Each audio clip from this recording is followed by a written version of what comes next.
swell crackle boom swelter thrash bark swell R dance swell R speed swelter nostalgia swell R orange justice swelter dizzy.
Addies, pool sharks, welcome in everybody, welcome back. Hello, happy Sunday, may the 4th be with you.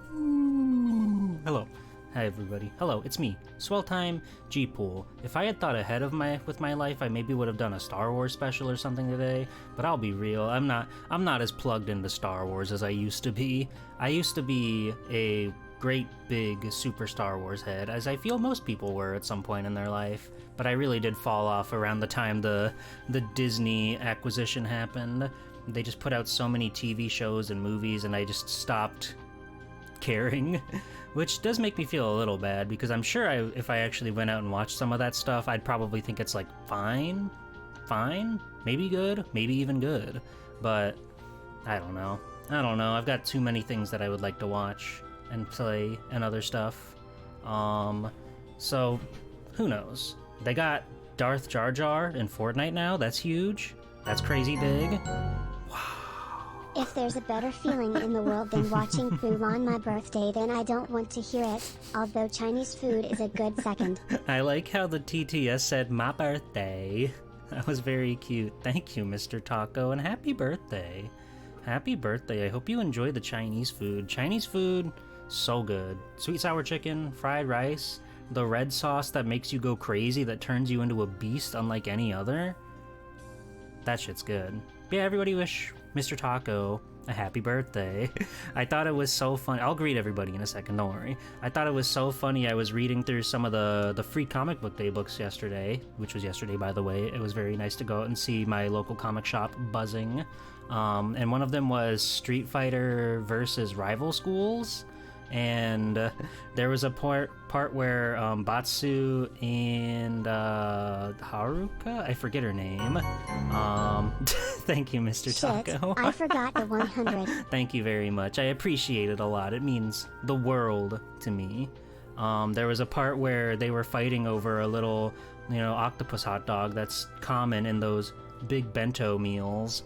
And it gets sent flying in the air, and she goes, "Mr. Taco, no!" And I couldn't help but think of incredible birthday chatter, Mr. Taco. Anyway, that was a lot to ramble about that. Hello, Mr. Taco. Hello, Jam Packed. Hello, Danny. Hello, Jam Hondu. Hello, Fo. Hello, Kiawa. Hello, August. Hello, Eviona.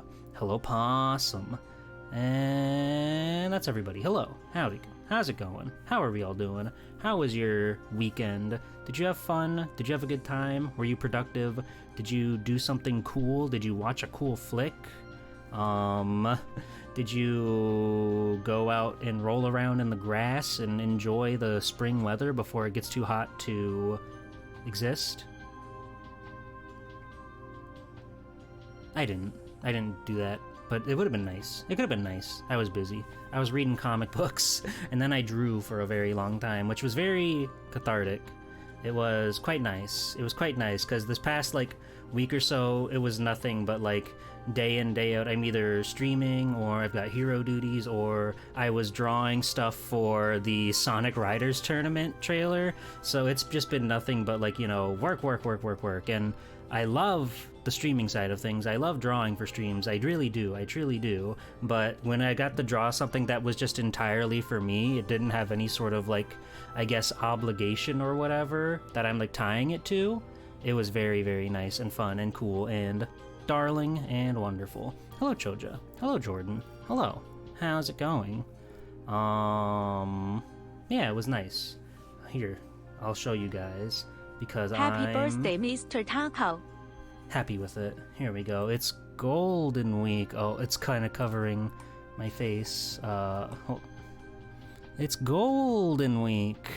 Everybody was getting so much cool, incredible, magnificent Golden Week art, and I was feeling so left out. And big ups to Eviona for drawing Gold Week art. Thank you. That made me so happy. That made me so happy when you did that. But I wanted to draw one for myself, and I finally had the time on my hands where I could just say wow, I can make something that I want to make and not have to, crunch it or anything. And it was good. It felt nice.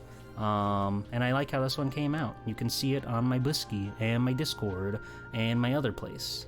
is. That's it, actually. I haven't posted on Twitter in since the Garo tournament. That was like the last time I posted on Twitter, just because I wanted to spread the word about that one. But I don't think it really... I think Twitter, at least the crowd that I'm in, has more or less left the planet. There are some friends over there, and I do feel bad because I still want to see their posts, so I check Twitter occasionally, but I don't post over there anymore. But yeah, Bisky is where it's at. Hi, Hilltop. Welcome in. I remember Hilltop. I first met you. I mean, I knew you existed because you're incredibly talented and you do a lot of good work for the people out there. But the first time I saw you in my stream was when I debuted the swimsuit outfit. So it's always something that I think about when I think of Hilltop. But thank you. Hello. Howdy, everybody. Shwa.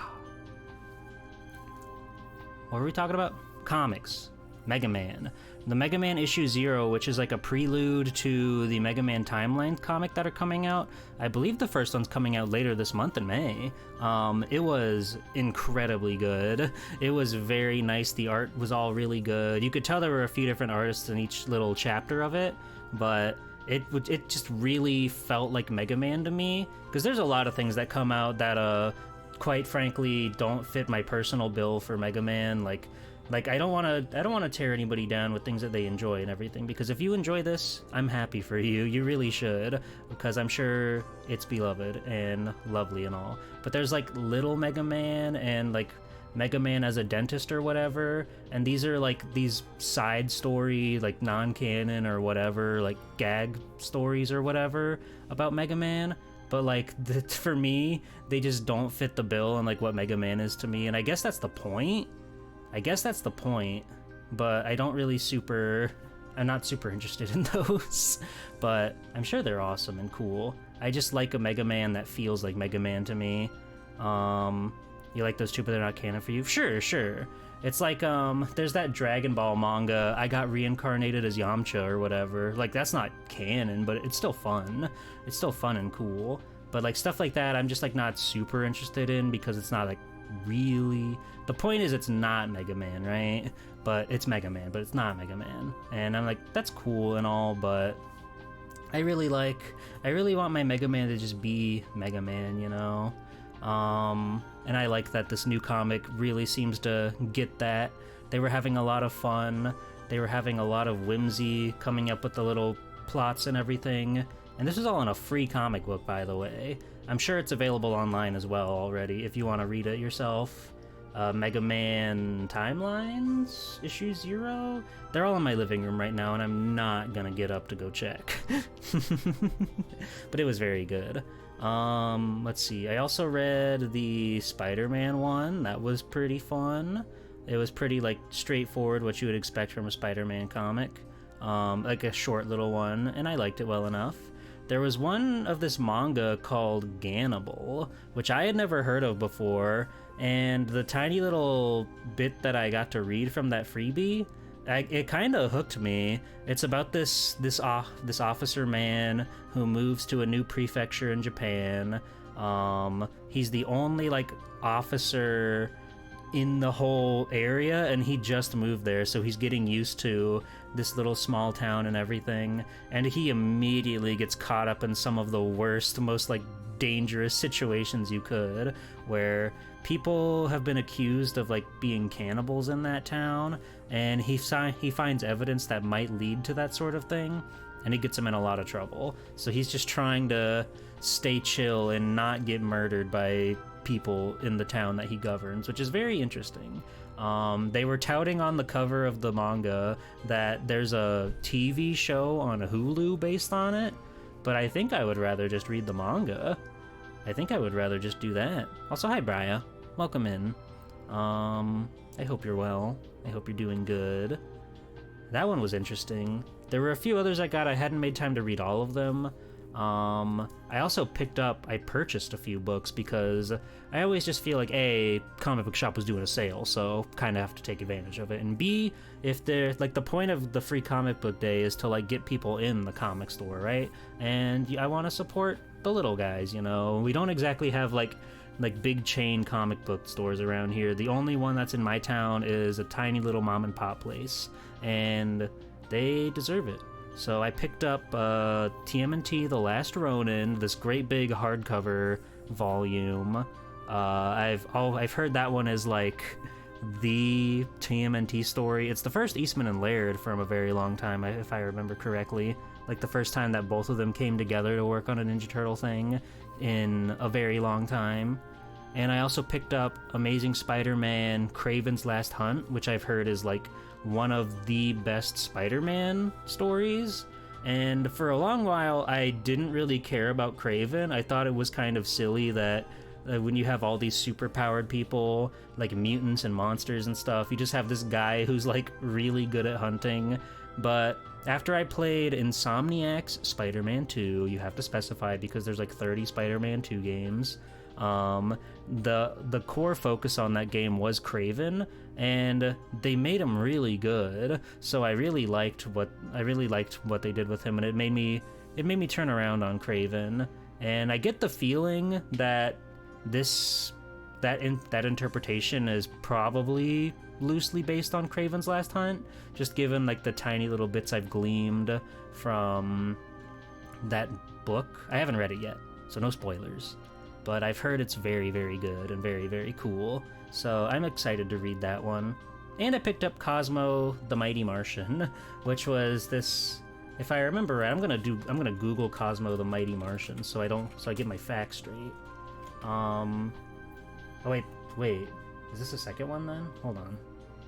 Cosmo the Mighty Martian. It's by Ian Flynn. It's written by Ian Flynn, drawn by Tracy Yardley, so like veteran Archie Sonic guys. But it started out as a really old comic book series, like 1950s from Archie. Yeah, they rebooted it in January of 2018. I believe it was a 5-issue run, or 6-issue. Wait, 10 issues? Hold on. There may be more to this than I realized. Hold on. Let's see. Cosmo the Mighty Martian. How many? Reboot. Because let me see. Did I accidentally buy like the second? Are there 2 of these or what? Hold on. Okay, well I found Ian Flynn's Cosmo on Internet Archive. That's fun. Okay, no, it looks like there's only 5. I think. Yeah. Okay. So, I've got my facts straight now. It is like a tiny little trade paperback of the 5-issue Cosmo the Mighty Martian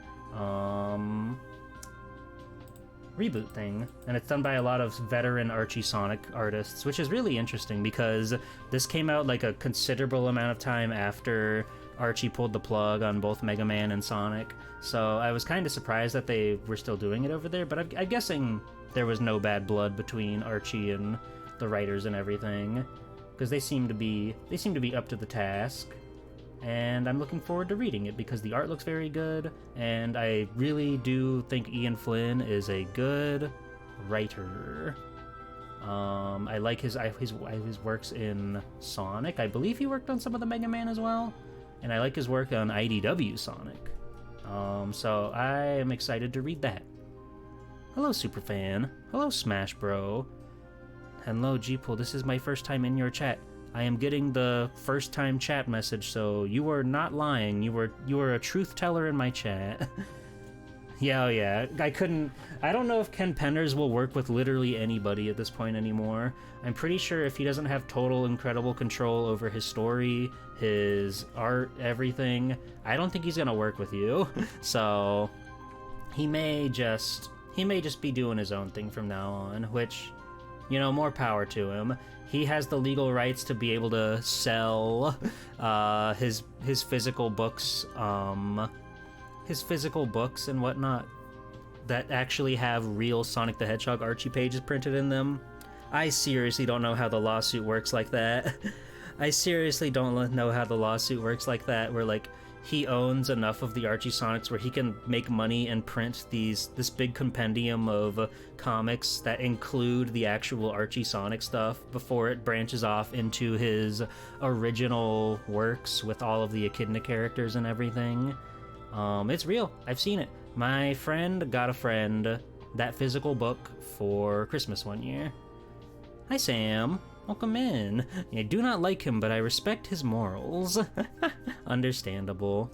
Like, yeah, he created something, right? But it's weird because when you're creating something for like a pre-existing IP, I do think it's kind of hard to say like, yeah, no, that's mine, right? Like, it'd be one thing if it was his original stuff from the beginning, but these are characters that he added for a work for like an actual thing, right? That'd be like if somebody from IDW wanted to make a Tangle and Whisper like original series and like change the art direction and everything so it's not Sonic anymore, but they're like, no, this is the Sonic, these are the characters and this is their story now. We have no affiliation with Sega anymore. I just feel like it'd go the same way, and I don't think that. I don't know. I think if Ken Penders was just doing his own thing from the start, he never would have gotten into the situations he's been in.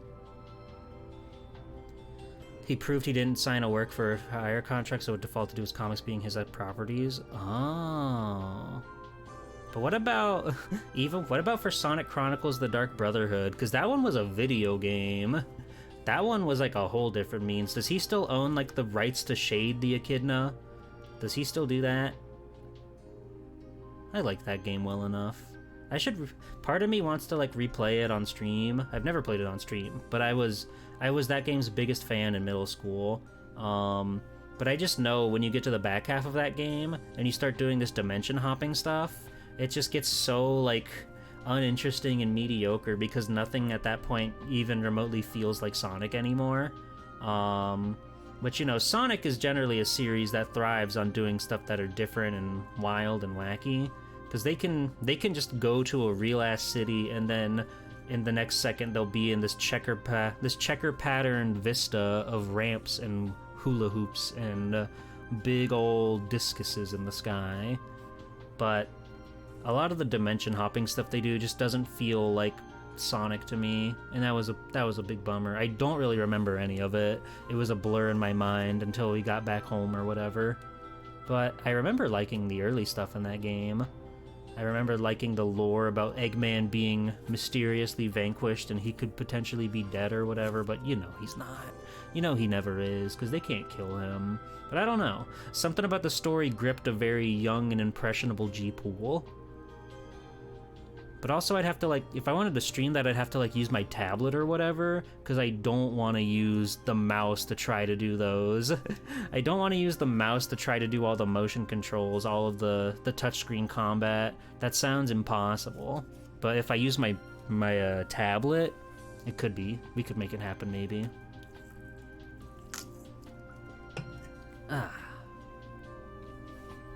Anyway, what are we doing? What are we talking about? Comic books? Comic books are good. I like comic books. I want to get more into comic books. Apparently you can stream off a hacked 3DS. I've heard of that.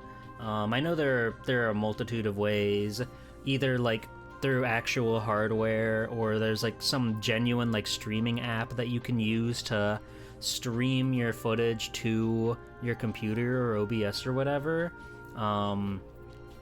But I don't really know how that works, and I don't know if there's like, I don't know how it translates. So it's something I have to look into, but I don't know if I want to do all that.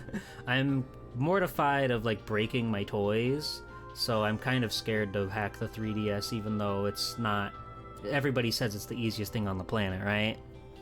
Oh yeah, no, I love Mega Man of all types. I'm a big Mega Man head. I like that series. I like Battle Network, I like Star Force, I like ZX, I like Zero, I like X, I like Mega Man, I like Legends. Don't worry, G-Poor. I'm unbreakable. I know, but you can't play Sonic Chronicles: The Dark Brotherhood. At least not yet. We might have to do a firmware update. I'm going back to the center of the screen. I was getting a little uncomfortable hanging out in the corner there.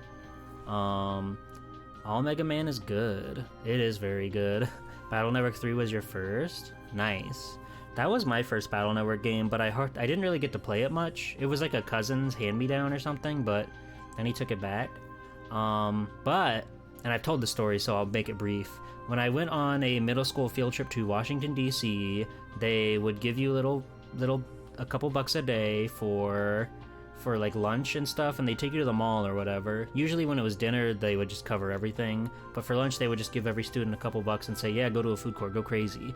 But I would never like spend it all, just on the chance that I came across something that I could buy with that money. And one of the malls we went to, sure enough, had a GameStop in it. So with that leftover cash, I picked up Battle Network 3, Blue, I believe, and Maximo versus Army of Zin, and I felt like such a genius, and those were the days. I played X-Dive quite a bit, but when it went offline, I didn't really care to like play it again, because I was there on the ground floor. I didn't wanna play it again with how much time I stuffed into X-Dive. Granted, I never spent a single penny on it. If ever I rolled a character, it was because I was just grinding out all of the freebie rolls or whatever. But I liked it well enough. I thought it was pretty fun and pretty cool and pretty badass. I smiled when I played that game. I was very impressed that you could just Bluetooth a PS4 controller to your phone, because while the touchscreen controls were like genuinely pretty good, it like felt pretty okay to play that game like on touchscreen. The way they like made it so if you want to dash jump, you can just slide your thumb across the screen to do it. It felt pretty good, truth be told, but a game like that is still going to thrive best with a controller to me, and it was nice that if I really wanted to, I could just Bluetooth my controller to my phone, and I could make it happen. Your main is Base GS? I mean, I probably played Roll Casket the most, but who else did I play a lot? I think I just played X3 Armor X mainly, because that's my guy. And his charge shot somehow works better in that game than it does in the actual game it's from. But that game sort of thrived on having you mix it up and change guys around. Bass, gay, sex. Ass, gay, sex. Yes! Yes! You played Axel the most? It's kind of funny how, like, there's so few characters that are B or A tier in that game. The vast majority of the gacha characters were S tier, and it was impossible to get any of them. I'm still miffed that to this day there were 3 goddamn Tron bonds in that game, but only 1 roll casket. Maybe they were thinking because like there's classic roll, there's Alia, there's too many blondes in this game or whatever, but I think that's messed up that they never did a swimsuit roll casket, or a Halloween roll casket, or a Christmas roll casket, or a Valentine's roll casket, or a Thanksgiving Day roll casket, or a 4th of July roll casket, or a Memorial Day roll casket, or a Labor Day roll casket, or a President's Day roll casket, or a Happy Birthday roll casket, New Year's roll casket, Hanukkah roll casket, Kwanzaa roll casket. I'll take anything. I will take anything. Just give me more of her. She's my favorite. She's my favorite in the whole wide world. Canada Day roll casket. Yeah, give her the Mountie Brim and the maple syrup, you know, all of the big tropes. Give them to her. Give me the 4th of July roll casket with the Stars and Stripes bikini top and the short shorts and the cowboy hat and like a necklace with a cool pendant on it and a revolver around her hip and cowboy boots, and instead of the pencil in her ear, she'll have like a piece of straw or whatever. God damn. Sorry, I'm getting myself worked up thinking about my wife. I should draw that. I'll say pretty prominently that I'm not exactly a very patriotic person. I don't really pay attention much to politics as a whole, but Stars and Stripes make a really good outfit. I can say that much. I don't necessarily have too much interest in what that actually means, but damn, does it look nice. But I think a lot of flags do that. I think a lot of flags will just generally translate to like a cool piece of clothing or whatever.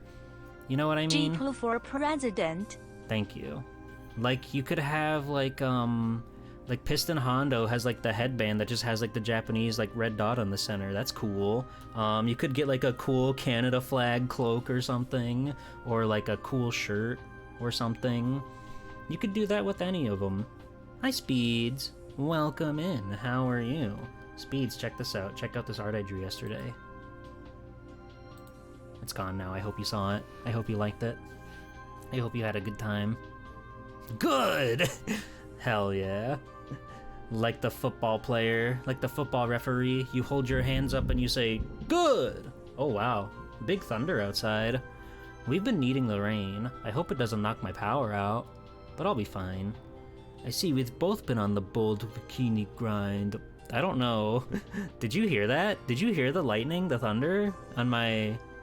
And did you hear the thunder coming through my microphone? Or is it just me? It's possible. It sounds... Wow. Wow. That's crazy. Must be right around the corner then. Speeds, I look forward to seeing your gold bikini outfit. I love the gold bikini trend. It's so nice. So many cool oomfies are out there putting their life on the line by putting on those scantily clad outfits. And, you know, thank you. Thank you for your service. If you're out there, if you put on the fit, thank you so much. It's Florida, so you hear thunder outside your house too? True. You're welcome. You're welcome. You know, I'll say it. I'm a warrior. I strive. I strive to put my body on the line for the sake of others. I'm a hero, god damn it. That's what I do. So, yeah, I'm happy. Happy to help. Happy to help.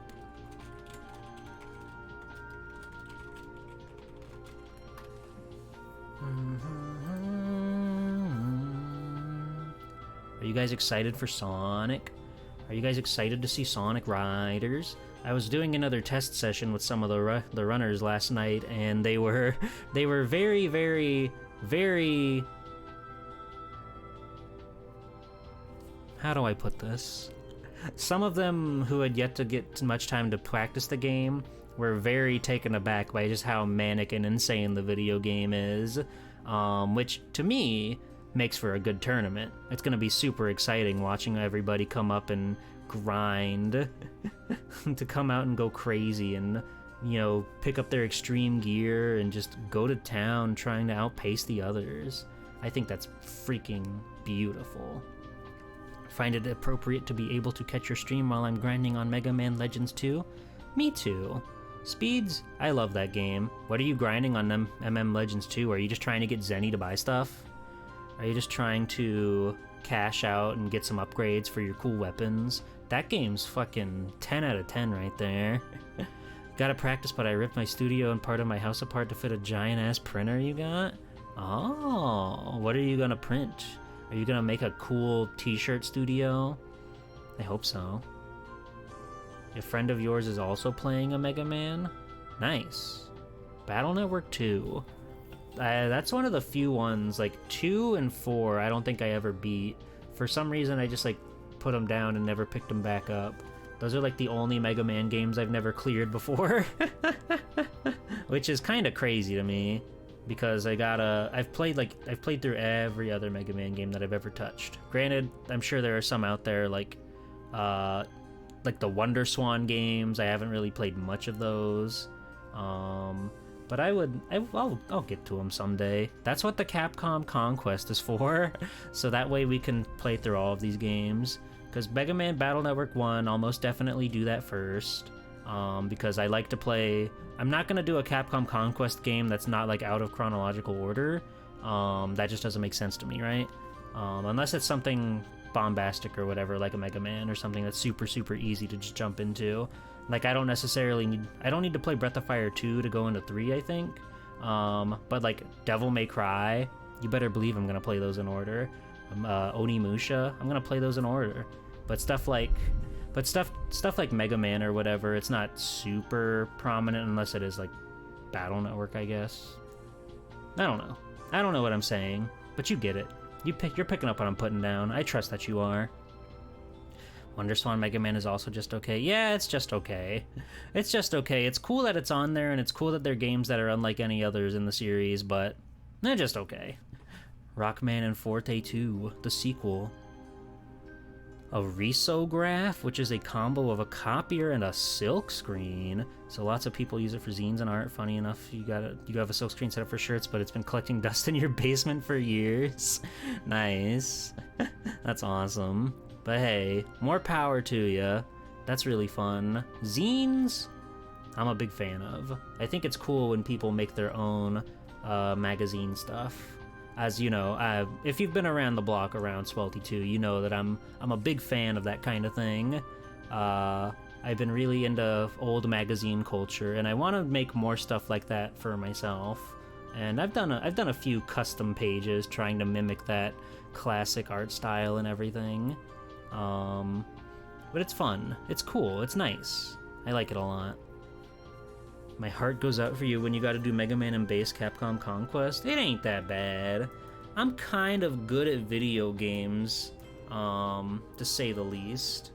To say the least. I'm kind of good at those video games, and I'll be fine. Don't worry, you guys. I'll be just fine. I like that game. I mean, you're going the GBA version. Yeah? That's the one I grew up with, and I thought it was cool as hell. I thought it was badass and epic. You have to beat the game 3 times before it'll let you into post-game. That's fine. That's fine. That's a good game. It's fun to play a game over and over. I'm not really much of a post-game gamer, though.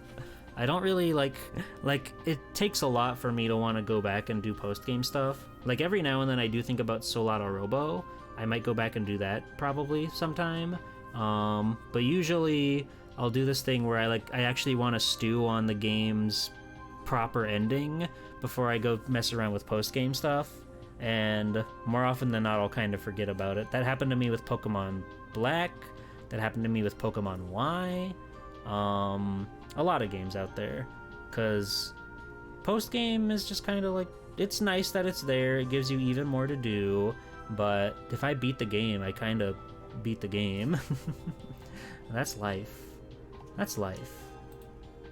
I liked Spider-Man, Marvel's Insomniac Spider-Man. I thought those games were fun, and I guess to be fair, they didn't really do much post-game. It was just kind of like cleanup for the most part. They may have added 1 or 2 tiny little things, but in general, I think that was just kind of like, you know, clean up, do what you can. Oh yeah, I did catch Mewtwo back in my heyday of Pokemon gaming. I did in fact capture Mewtwo, and that shit's crazy. You've got this guy that's randomly guarding this cave for the whole entire time, but you just happen to go back into Cerulean City and see like, he's not there anymore. He's not there anymore. Whoa, no way. What's in this cave? What is this creature?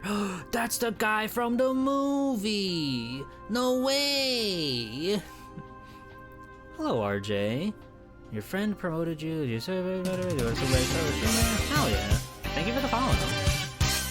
Yeah, I love that mega collection. I love Sonic. That's why I'm hosting a crazy big Sonic the Hedgehog Riders tournament on Saturday. And it's going to be super cool and awesome, and everybody's going to do their best to survive on those wretched courses. But it's an awesome game. I love it. I am endeared to it. Cool, I appreciate that. Word of mouth, spreading the word about your best friend Swelty 2 is one of the most helpful things that you can do.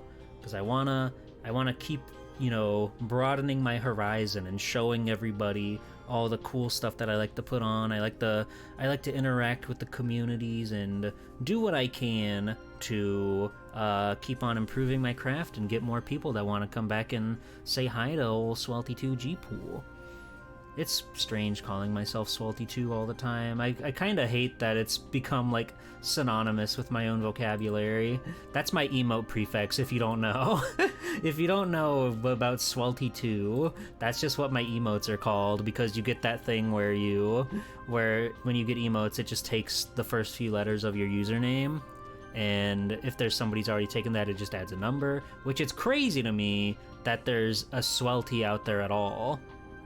I just call you Swell because that's what you are. Thank you. Sweltering time. Yeah, I'm sweltering. I'm misery. Like RJ the LeBut. Exactly. Exactly. That makes sense. I'm sweltering right now. I was helping my roommates move some stuff right before the stream, and it was before the rain came around, which apparently it's raining right now. It was hot out there. It's only May. We're still a month away from like the real summer, and it's already like mind melting. I'm gonna go crazy out there. You make my heart swelt. That's scary. I don't know what swelt means. Assuming the G means Gwen, which is always based? No. Nobody's going to know what the G stands for. That's my little secret. And I'll take it to my grave. Or something like that. I won't die, though, is the thing. So, it's not going anywhere. My awesome ability to harbor secrets knows no bounds. Yeah, I had a pretty nice weekend. It was nice to take some time to myself for the first time in a hot minute. Again, between like the all like the stream stuff that I've been doing for my weekly streams, as well as gearing up for the big tournament this weekend, I've been kind of busy. So taking the weekend, taking Saturday just for myself to relax and chill and do things that are truly just for me, like go to the comic book shop and draw pretty pictures. It was very nice. It was very cool. It was very enlightening. And it was good for me.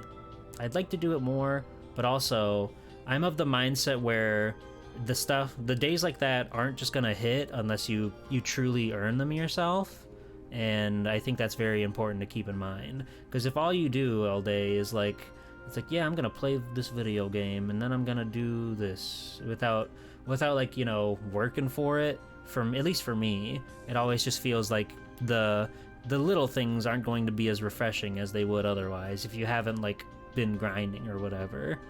Galatro. I don't know what Balatro is, and I'm too afraid to ask. Also, hi Rackham Frackham. Hello. Howdy, howdy, howdy. Balatro seems scary. I don't know what that's about. Do you? I know what gelato means. Gelato's good.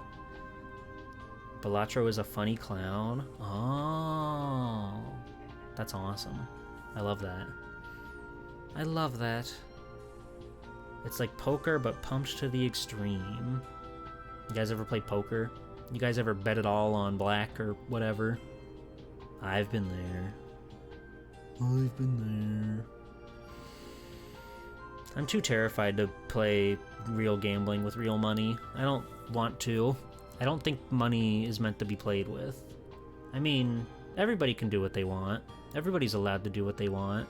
If you think you can win big, or more importantly, if you're cool with gambling and understanding that the chances of you just losing those dollars that you put into it, then sure, spend your money. You're paying for a thrill ride. It's really no different than going to an amusement park if you think about it. Instead of just getting like the thrill of a big coaster or Harry Potter whacking you in the head really hard with his magic wand, you're putting it all on the line to see if you can win a big prize. And I think that's fine. I think that's fine, truthfully. I just don't have enough money to even consider playing around with it like that.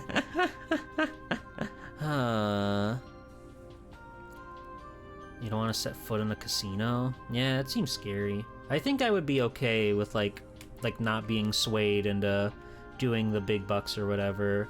You know, I went to a strip club one time because I didn't really want to go myself, but a friend wanted to for his birthday, and who am I to tell somebody what they can and can't do for their birthday? So I was just kind of there, and you know, the girls, their job is to literally get people to like loosen up and whatever, so that way they give them dollar bills and everything like that. But I was just kind of, a bunch of us were just kind of there sitting around while the birthday boy was wasted. He was having a great time, and that was enough for me. That was enough for me to say that, yeah, this was worth it. But otherwise, I am way too antisocial to be in such a setting, but he was having a really good time, so I was happy. I don't think I'll ever need to go to a strip club ever again, but it was an experience, and I think it's important to have those in your life. Pokemon 1 Gen 1 slot machines.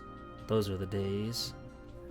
Yeah, you just hit the button over and over. That's why like slot machines are nothing. If you want real gambling or like a game that's remotely fun, then you do poker or blackjack or whatever. Because there's at least like the idea that you could do something to change the odds or whatever, depending on like your poker face and everything.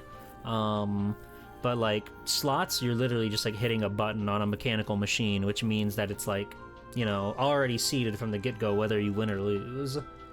That's just the facts. Kind of like a claw machine, you know? If you go out and do a claw machine in your local Denny's or whatever, and you put a quarter, or I guess $1 nowadays, and then you get a chance, there's a chance that it just won't even give you the proper grip strength to grab the toy. But that's just how the machines work. That's how they make their money. That's how they do it. Because ideally, you're like, I only spend $1 and I could get this awesome, cool plush of the Patriots logo of the football team. Yeah, fuck yeah. But then you realize you gotta put a couple dollars in before you even get a chance. And then when you do get the good grip, you miss. And that's fucked up. When my youth, like elementary school, middle school, I think middle school, I would go grocery shopping with my mother after school, and this one grocery store we went to, just out of the blue, shocked me to my core, had a Mega Man plush in it. I think it's from it was like released around Mega Man Powered Up, something around that. And they had a Mega Man plush in there, and like every time I went there, I would go there, I would say, "Mom, I need $1, I need this Mega Man," and she'd go, "Okay," and then I would go there and I would lose. I would go like, "Dang it, oh, next time I'm gonna get you," because I was so mortified that somebody else would come along and win it. And then one day, one faithful day, I had the luck of God, I had the luck of anime, I had the luck of Dr. Thomas Light, all on my side, and the claw got wedged between the Mega Man and this weird little, like, plushy ball thing, and it just, like, there was no hope for the claw. It was, like, wedged in there, so it brought them both up, and I won both prizes, and I was so jazzed. It was my hard-earned victory. It was my battle against the odds, my literal kaiji moment. You could play like the zawa zawa zawa zawa, and you could have like the cool I think that's an Akagi track actually, but whatever, same difference. And I felt the weight of the world lift off of my shoulders the second that claw started to rise up with Mega Man in tow. It was just like when Washizu wants Akagi to discard his each pin. You know what I mean? I've watched that scene on YouTube so many times. Akagi is such a crazy show. I love seeing that man freak out. He gets so excited. And then he holds his arms out into the air, and all of the blood is rushing to his head, and the narrator's listing off all of the chemicals that are going to his brain to give him joy and relief and ecstasy. It's the funniest shit on the planet. It's so awesome. Fukumoto, kind of a genius. Kind of a freaking genius. Do we want to start playing video games? I've written down quite a few here. We've got a lot to take a look at. Some of them are like ports of other video games. Some of them are like either remakes or reimaginings, I guess. Some of them just share the same title as console games. And there are some that I have picked out that are just, I don't know if they necessarily qualify as any of that, but I just thought they were fascinating and interesting. So I kind of wanted to check those out too. So we can go ahead and get started, because today we're going to be looking at handheld ports and other oddities.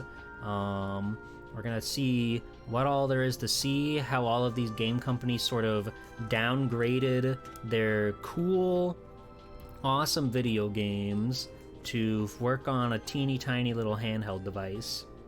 And I'm curious to see what all's out there. And I think it'll be a perfectly good time to start with this classic little gem. So let me go ahead and get set up, go on over, and here we go. Bada bing, bada boom. This Donkey Kong Land. This Donkey Kong Land. What happens when they want to make their cult classic platformer with real 3D graphics on the handheld? You know, there's only one way to find out. This title screen is quite intimidating. Them black and white just staring you down. They're going to kill you, and it's not going to be pretty. They're not going to show mercy. It's going to be slow. It's going to be quite vile. And yet, no. Thank you. And it's going to be painful. They want you to feel it. They're quite evil. I'm glad that Rambi's here. Rambi deserves to be on the title card. He's a good guy. But yeah, this seemed to be like one of the prominent ones for sure. How they translate a game that was so known for its graphics being this like 3D art style stuff. And I mean, just right off the bat, look at the spin on this coin. It's very impressive. Like, it actually looks like a 3D object, even though it's just tiny little 4 bits of graphics. Game's audio's kind of low. I can fix that. Let's see. I imagine a lot of Game Boy games are going to be on the quieter side. There we go. Thank you. Thank you for the tip. Please tell me you know the story from the manual. I do not. Wait. This ain't the Congo Bongo. What's going on here? There's like the Kid K. Rool pirate ship. Is this a completely different game? This might be a completely different game, actually.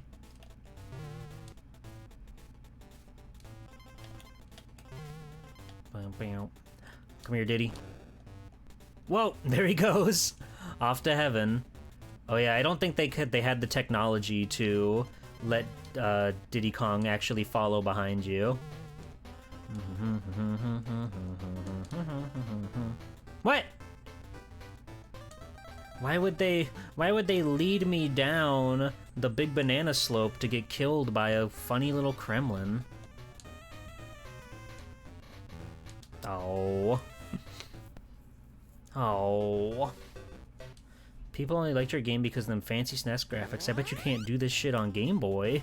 And DK said, okay, I'm gonna let K. Rool steal my bananas again. You know, that's fair.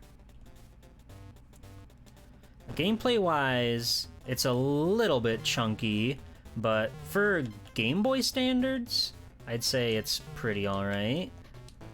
The rolling out of the cartwheel does not feel nearly as snappy as, you would expect it from the major game, the main Super Nintendo game. But for what it's worth, it actually feels like it plays. We're going up to heaven now, that's cool. Alright. Sweet, we found enlightenment, that's huge. Ba ba ba ba ba.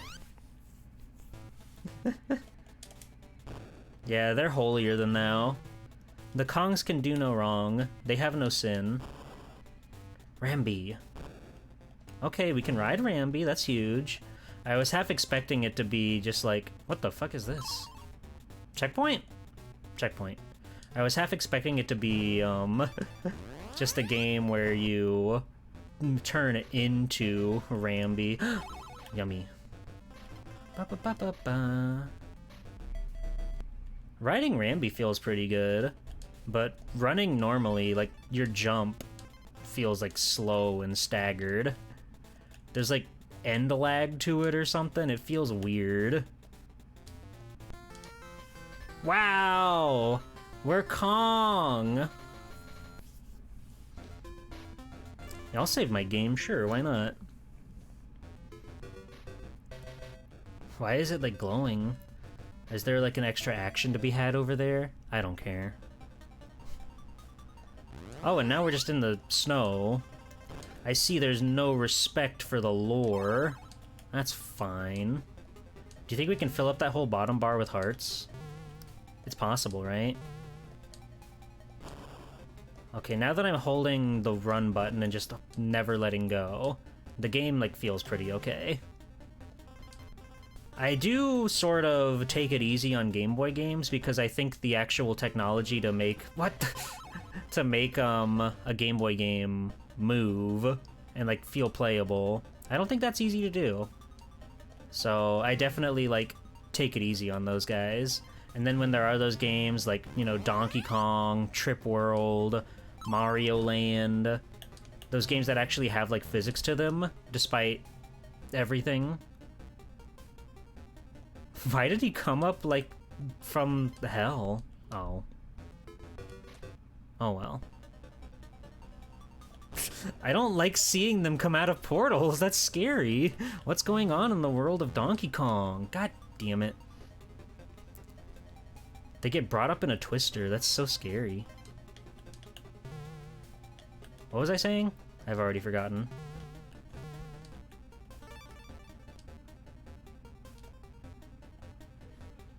The monkeys are actually from hell and they're trying to go to heaven. It's like, what if you wanted to go to heaven, but God said... And then it's like one of King K. Rool's songs from the cartoon. Somebody make that into a meme. That'll catch on. That'll be huge. Just take all the screenshots from the Donkey Kong Country cartoon. Is this a flying pig? It's hard to tell because the color palette is so, you know, abrasive. But I think that's a flying pig of sorts. This jump is gonna be the death of me.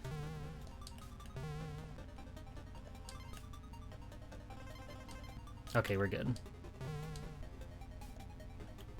That is most assuredly a flying pig. That is true. You do have to keep in mind that playing on an original Game Boy, you're likely fighting the sun and the lighting in your room or wherever to actually see what you're looking at. And that's something to keep in mind too with the Game Boy. Because these graphics are certainly condensed. My magic tire. Ah! Pig got me. Pig got us again.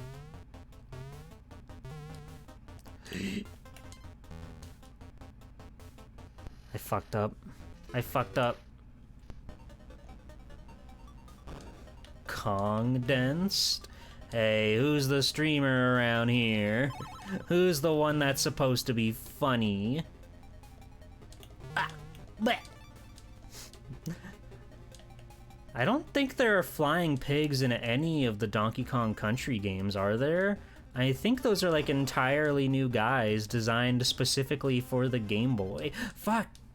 God damn it. This is an ice physics level, by the way, in case you couldn't tell, in case you couldn't pick up on that.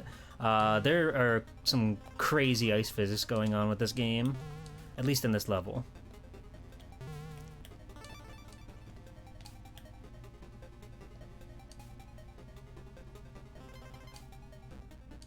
I thought I was the funny one here. Hmm? I mean, you are. Yeah, but you're part of the stream. You're the stream gamer. We all know that to be true. God, I'm slip sliding like a crazy psychopath. My G! That's for me. Okay, we survived. Do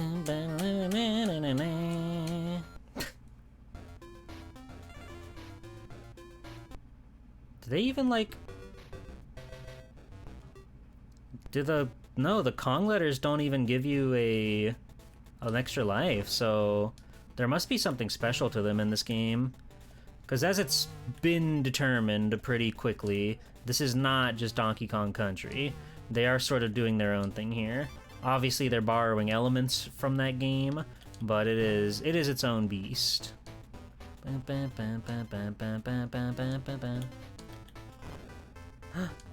Take me away, off to heaven where I belong.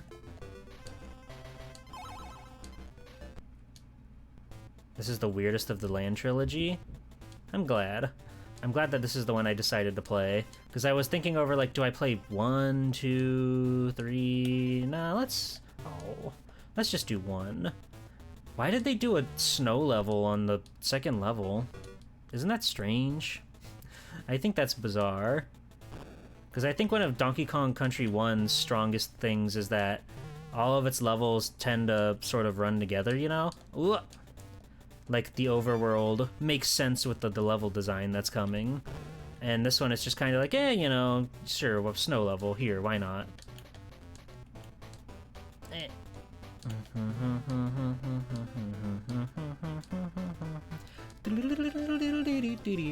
Fuck.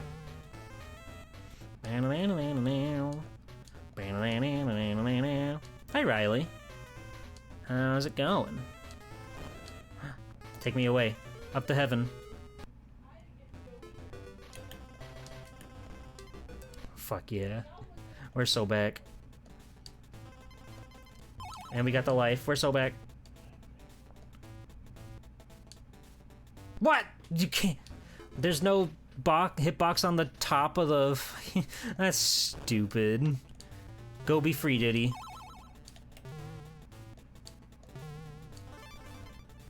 Alright, this is how we speedrun. This is how we win. This is how we do it big.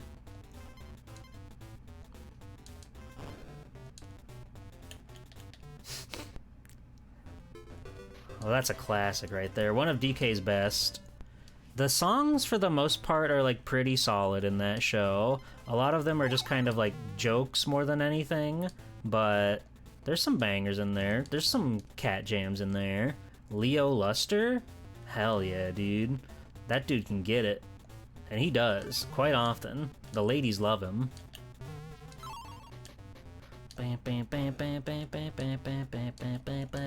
Ah! God damn it. I was so scared of that man. I should have just thrown this barrel at him and ended his life. But alas, I was filled with fear. A dark miasma had taken over me. Such is life.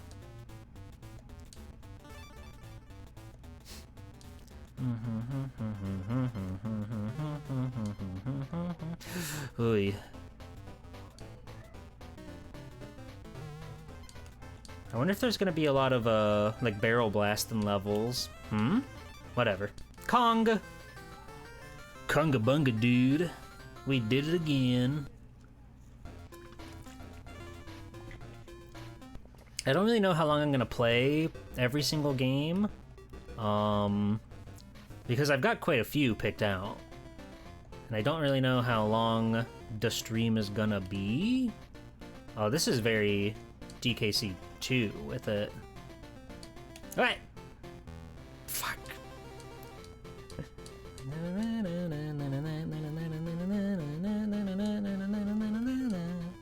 Yummy, yummy, yummy. Yummy scrummy.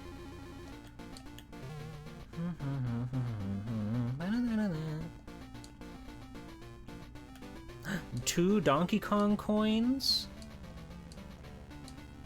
How do I... Oh, those big cylinders are blocking me.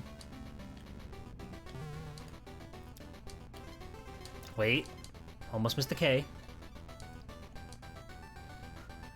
It's kind of an awkward remix. It's a little stunted in a way, but I think it's fine. What the? Why did that clink on? Oh! Just send him to hell, I guess. Ba, ba, ba, ba. And to hell with that beaver, too. Why not? Why not?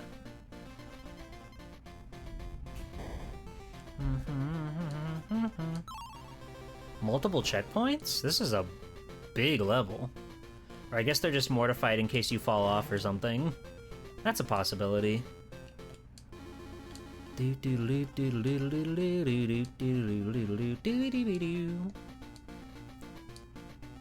Hey, there we go.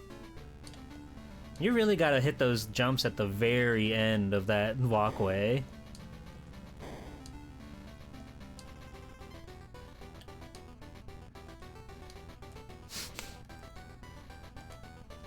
Out of my way, Snake. I got places to be, don't you know?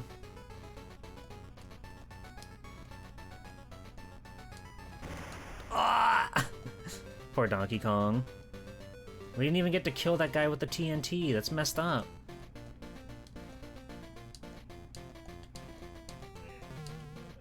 Bam, bam, bam. Nice.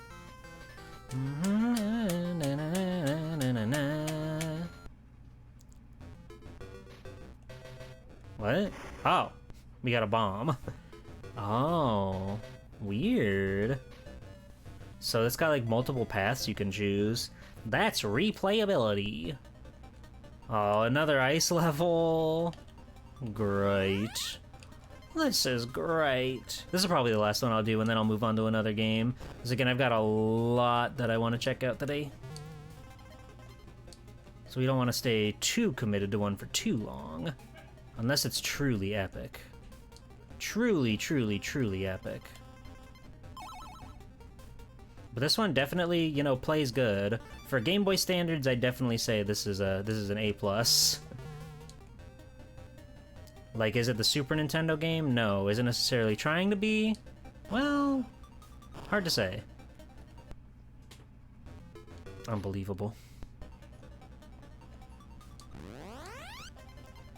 But it's certainly playable. It's very unique. So if you did play Donkey Kong Country and you wanted to take Donkey Kong Country on the go, you're not necessarily getting the same experience, but honestly, isn't that nice that there's like a new Donkey Kong game that you can just play on your little handheld? I think so. The city section of this game? There's a city section? Hi, Couscous. Why is there a city section? That's strange.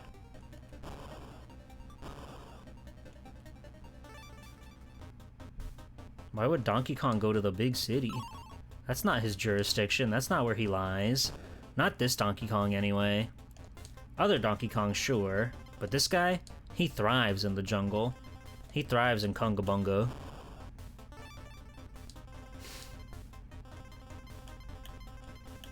Damn. Expert banana grabbing. That's huge. Oi! I don't know what the coins do. Is there like a magical Donkey Kong shop that I haven't heard about? Nailed it. There are fake Kong letters in those levels? What? Strange.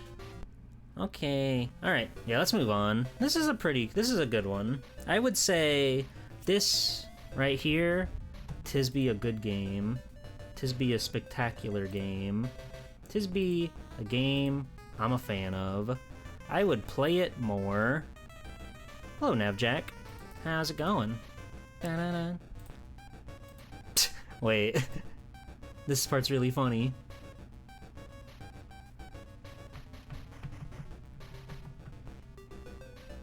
Hell yeah. That was an insane sound effect that they used for that. Alright, so let's move on. Let's get into the real nitty-gritty. Alright, so this is one that I've played on console, and my opinions are not the highest, but we'll see how it fares on the Game Boy. So we are playing Batman Forever, based on the iconic Jim Carrey flick. The console version is a Mortal Kombat clone, where it's like a platformer beat-em-up fighting game, but it's like Mortal Kombat, and it's very convoluted and hard and strange. This is the Game Boy version, and I haven't even looked at what it looks like, which I think is for the best. I think it's for the best that we just go in as blind as we can. You just saw this game yesterday?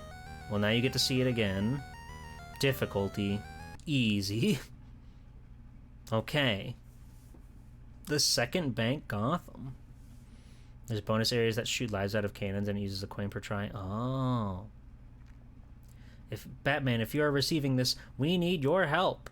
Two-Face is holding the security guards hostage at the second bank of Gotham City and is in the process of stealing the bank's largest safe. Come quickly. We need your help. Okay. Yeah, what am I supposed to parse from this? Option 1 or option 2? Do I want like a fucking chicken fryer station, or do I want this ray gun? Bat gun. Bat bola? Or homing batarang? That's sure. Pixel blob or pixel blob?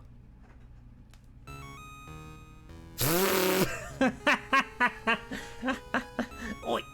Oi! Oh, fuck yeah. Oh, good. If you just like... Okay, I see. No, dude. That's Knuckles. Oh, Knuckles! Get him. Get him, Batman. Riddle me this, riddle me that. Who'd rather play some Mortal Kombat? Is that a Mike Matei joke? Be honest. Whoa, I hit him so hard the plant exploded. Okay, this certainly leaves a lot to be desired, but I'm guessing they're removing all of those, like, mystery platforming mechanics. I'm guessing. Oh yeah, you can block with the select button, that's huge.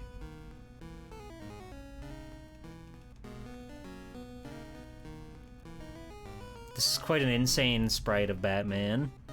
Like, they took the thing about the game that's, like, super novel and charming. Oh, we do have to...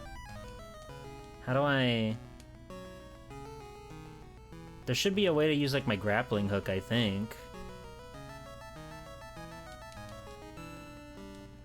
You know what you like about they, them? No? Remember, kids, this is supposed to be Val Kilmer.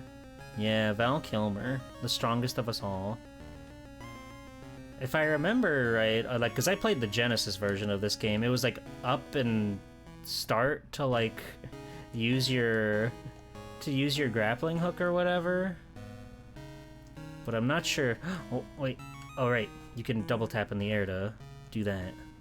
That's cool.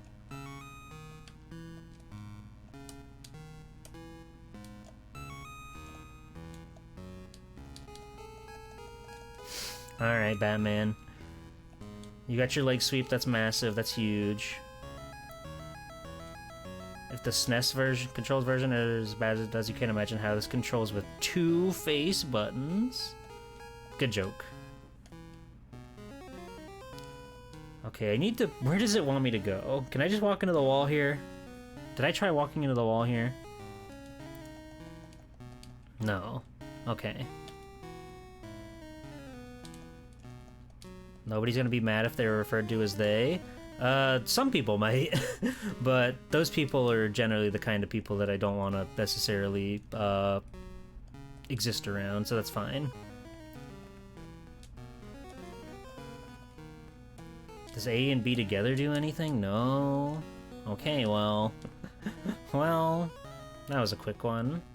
This was a quick one. I just wanted to see how this version, like, existed, if it was remotely similar to the console version, and it is. Regrettably, it is. Whee.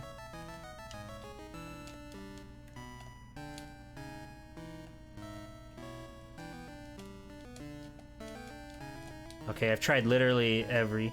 Down towards plus A... That's Batarang. Regrettably a good port. Regrettably a good port. What do you mean down toward? Do you mean down forwards?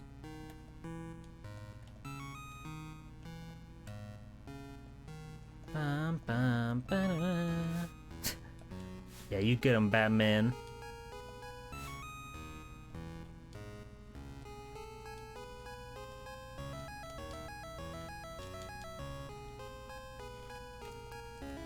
It's kind of crazy they gave this game Mortal Kombat controls. Or they tried to give this game Mortal Kombat controls. I think the directional pad? Yeah, no, I get that, but like down... Do you mean down forward or down back?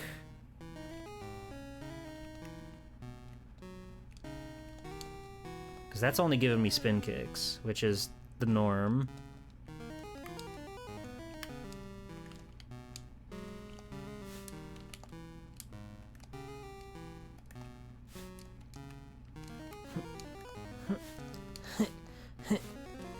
Oh, I'm out of batarangs. That's no good.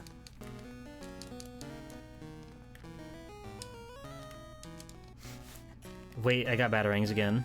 I don't understand this game. Towards, down, A. I'm guessing I need to be in like the specific spot for it. How much would you pay to seek Poland missing a duet of seals kiss from a rose? What?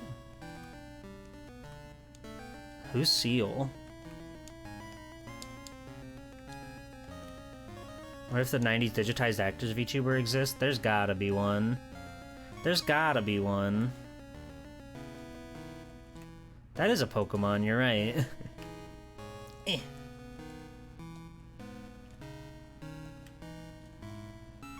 Anyway, I could never get past this part as a kid.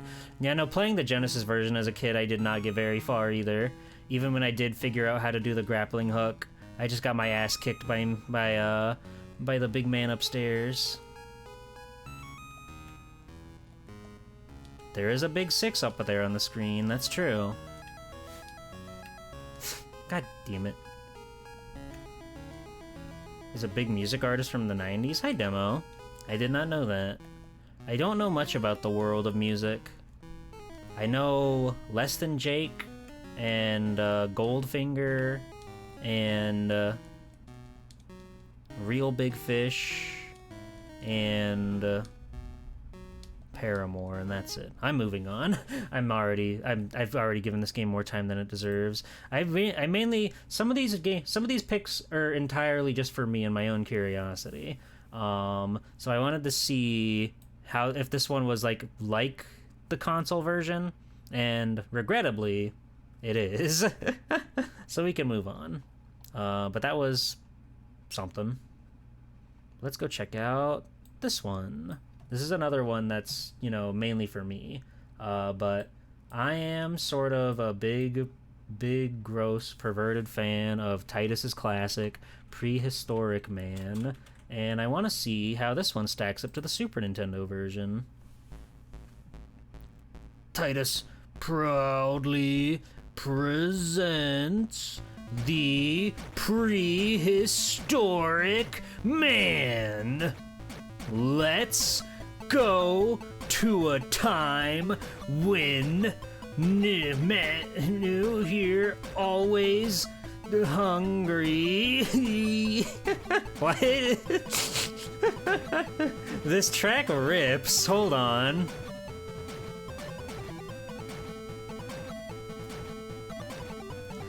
Oh no!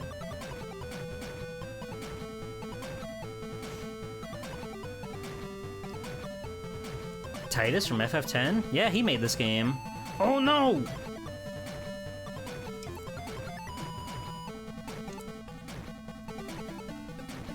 This song goes unbelievably hard. I don't think this is in the main game. The time when men were always hungry? You mean now? Yeah. Based on a game by Eric Zamiro. Eric, if you're out there, if you're watching, thank you for your service. With graphics by Francis Fortnier. He did all these graphics. That's crazy. And Thorsten Mitchell did the music. Awesome. Awesome. Well, I think it's because he's dropping these great big credit sequences. Hey, stinky birds. Welcome in. Alright. I get the picture. Whoa. It's like, that guy. You know the one. Space Harrier. What? What? It just said le? Alright. We're in there. My man is in there. Okay, so... Ew! Ew! You see the slide on that? When I turn around, that's disgusting. I guess they're trying to implement the crazy-ass physics that the SNES game has, but that just feels bad.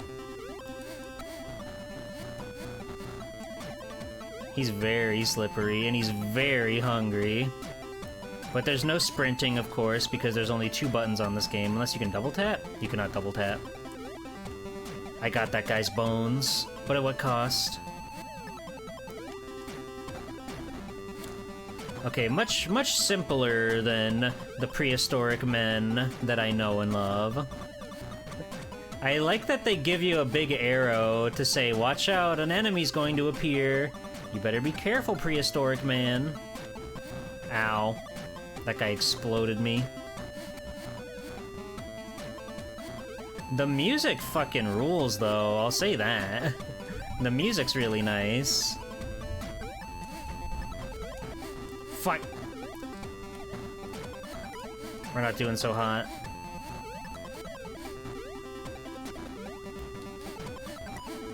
The physics are not quite up to snuff for my personal tastes, but it's okay. Had I never played the original Prehistoric Man, I'm sure I would enjoy this game on its novelty of being like a funny little prehistoric adventure. You can't go through the walls in the background. That's a negative. That's gonna be a negative, Bob. There's actually port of Prehistoric Man 2 on DOS? What? That's a thing? Arg! I didn't know those were DOS games. What? I only know the Super Nintendo one. I didn't know Grug went back so far to the goddamn personal computer. Huh. What if he was called Squee Historic Man and he glamped his cosplay bodies and said burn the witch? That would be scary. I would be afraid of Prehistoric Man if he did that. I don't know if me and him would get along after that. Ow. Watch out. There's a tiger afoot.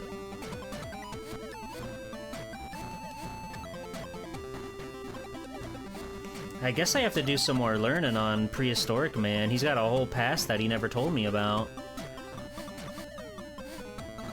I got a multiplier. That's huge. That's so huge. I don't know what the multiplier means, but I got it.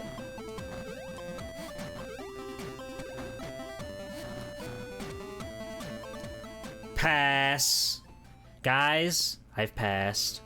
Start! What the fuck? Whatever, dude. I'm moving on.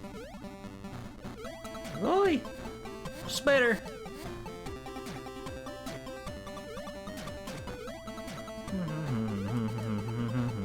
If you've never played Prehistoric Man on Super Nintendo, though, I definitely recommend giving it a shot. I'm pretty sure it's on the Switches online?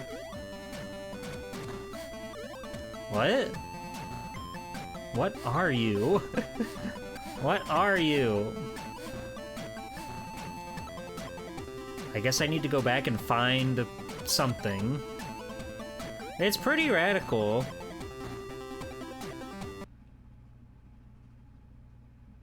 I haven't found any bonus letters. It's a pretty radical game. Arg! It's got a crazy, like, physics engine to it on how you run and move and live your life. But also, it's got a button that you can press, and he does the Tom and Jerry scream, and it's a screen wipe, and it kills every enemy that you could ever dare come across. Wait, what? I can go through the doors? Oh, it's paradise. Okay, cool. Oh, it's down on the door. That's gross. That's gross. I think Cave Story does that, and that's like the one single flaw that that game has, is that it makes you press down to go into a door. Whoa! Sweet candy canes and cake. Goodness gracious, there's food all over this place. We've truly found a nirvana of sweets and treats.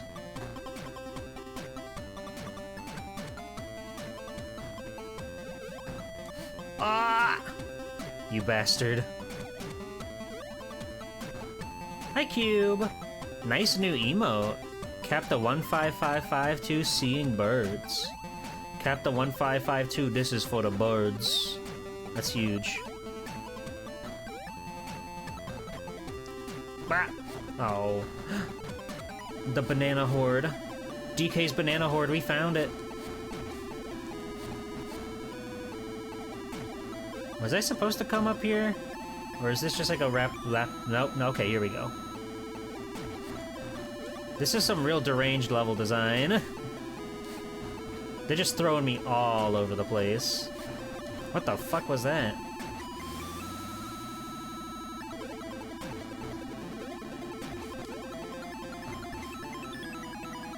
Okay, well I think I got the item that I need to move on with my life. I think.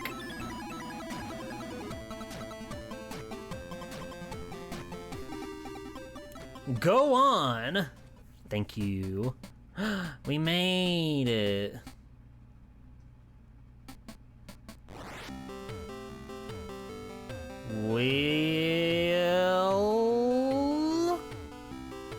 Well done. Sweet. I mean, graphically, this game is very, very nice. Now, die. Now, face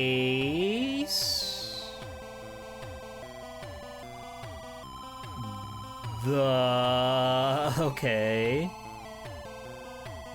Guardian.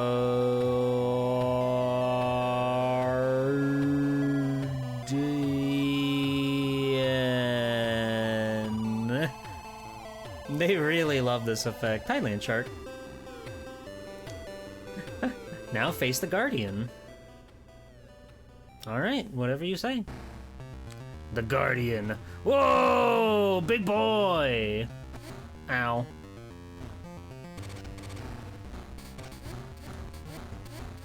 Is this working? Is this killing you? I've been killed. I've been slain. Arg! Am I supposed to dodge you, or...? Okay. What?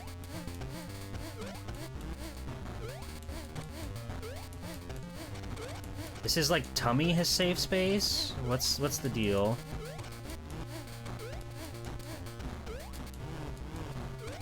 I'm winning. I'm winning. This is huge. G-Pool is on top of the world right now. Oh, we've disabled his hands. Now he's weak.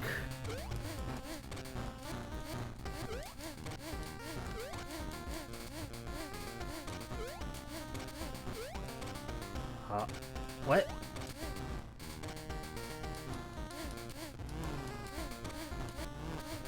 Okay, we're doing it. We're winning. We're breaking his kneecaps. We're getting him. We're showing him who's boss.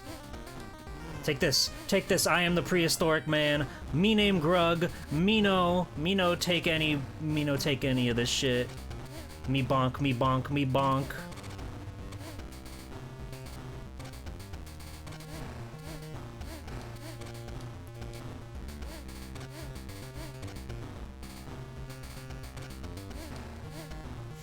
Just whining up so I can really crack into this guy.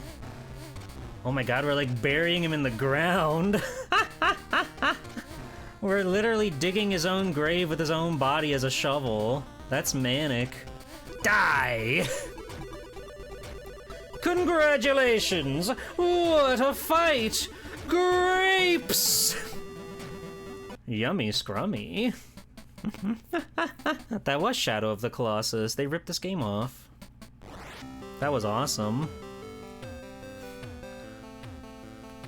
Level 2, I presume. Okay, I think we can move on. This was level 2. Oh, it can be. You can even skip it with the D-pad. The caves. Yeah, we can move on. This game was like pretty neat, in all honesty. A little clunky, not quite living up to my personal expectations, but I think it's a perfectly serviceable, quite pretty video game for the Game Boy. And that's enough. Alright, let's see. Let's check out... Here we go. This guy. This one, you may have heard of it. It do be May the 4th. Wait, what? Huh? Huh? What? Hold on. This is a unsanctioned Capcom Conquest stream? Since when? Since when? What? Huh? I didn't know this was Capcom. What's going on? What? What? I'm conquesting, apparently. That's huge. What? It is a period of civil war. Rebel spaceships striking from a hidden base have won their first victory against the evil Galactic Empire.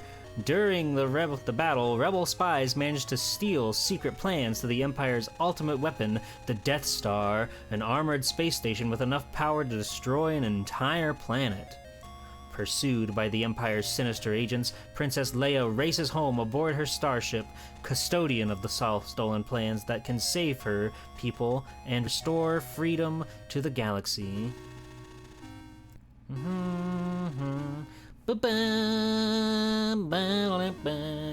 Star Wars. TH. Okay, let's do it.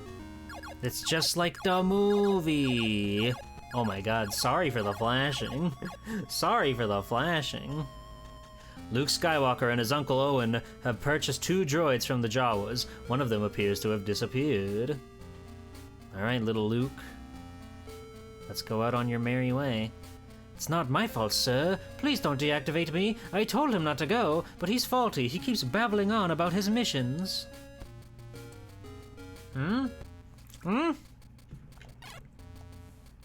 Alright. Luke, you're my man. Oh, that's strange. The second you let go of the jump button, he drops, he plummets.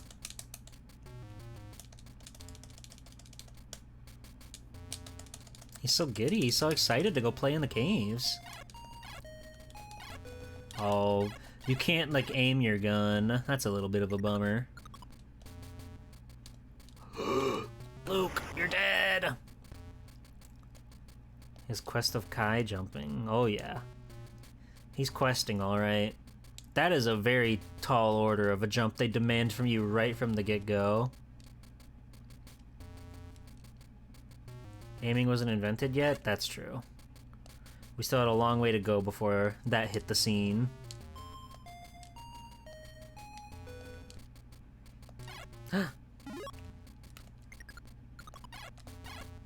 Oh, you can run if you hold the shoot button.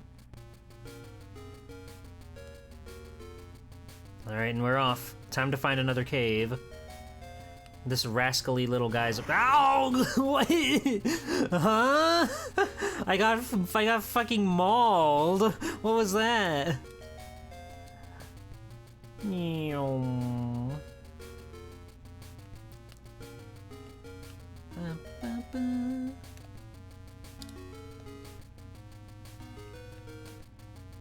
My scanners show that R2-D2 is located in this sand crawler.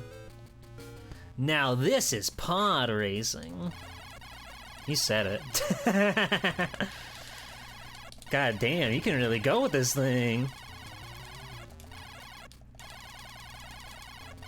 Ain't no Jawa gonna get in between me and my droid. Hey! Oh, that's a kill you kind of thing. We've beat 5% of the game, that's huge. Nope, go back and... Come on, Luke, play nice. That's really funny that you can do that.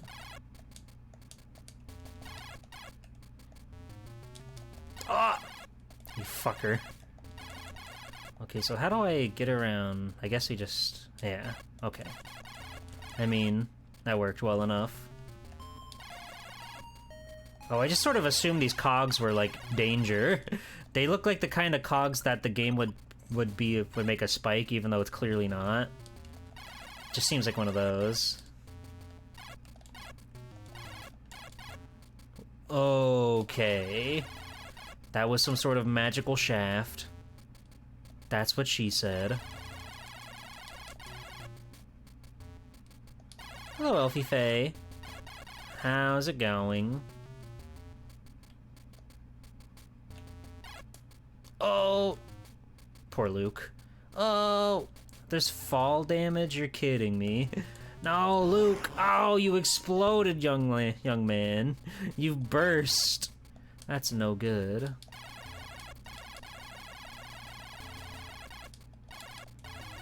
You may be sick? Oh no, I thought Fays weren't supposed to get sick. I thought you guys were like immune to all worldly diseases. But I hope you feel better soon. You've got an awesome Swelty 2 stream to watch to get your strength back up. Hey, Melty Kit. Nice fucking... Of course, that's a Heckma 5 Gad emote. She's so... That girl... She's so easily swayed by the world around her, and I think that's beautiful. Okay, we made up the jump this time. We made it up the big jump.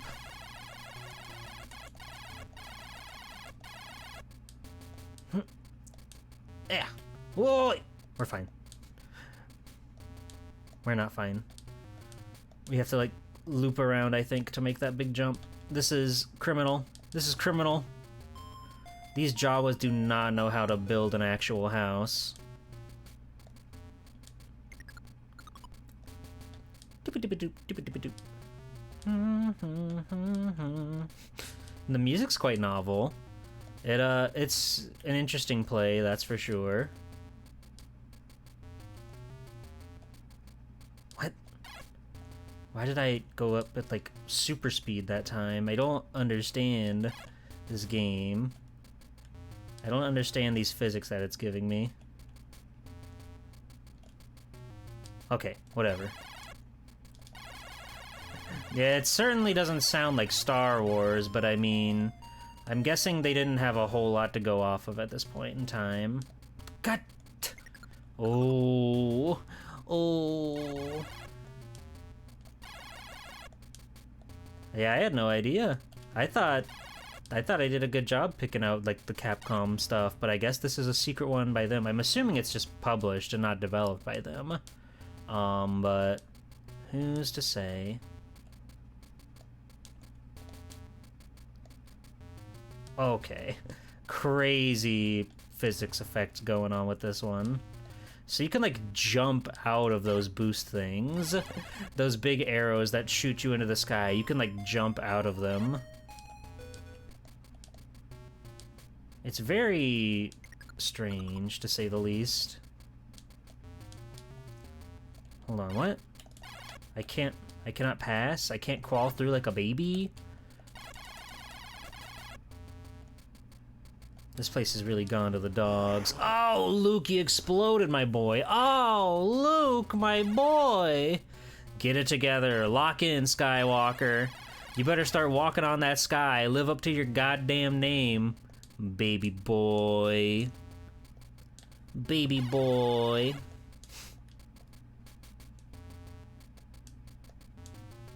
Ba, ba, ba, ba, ba, ba, ba, ba.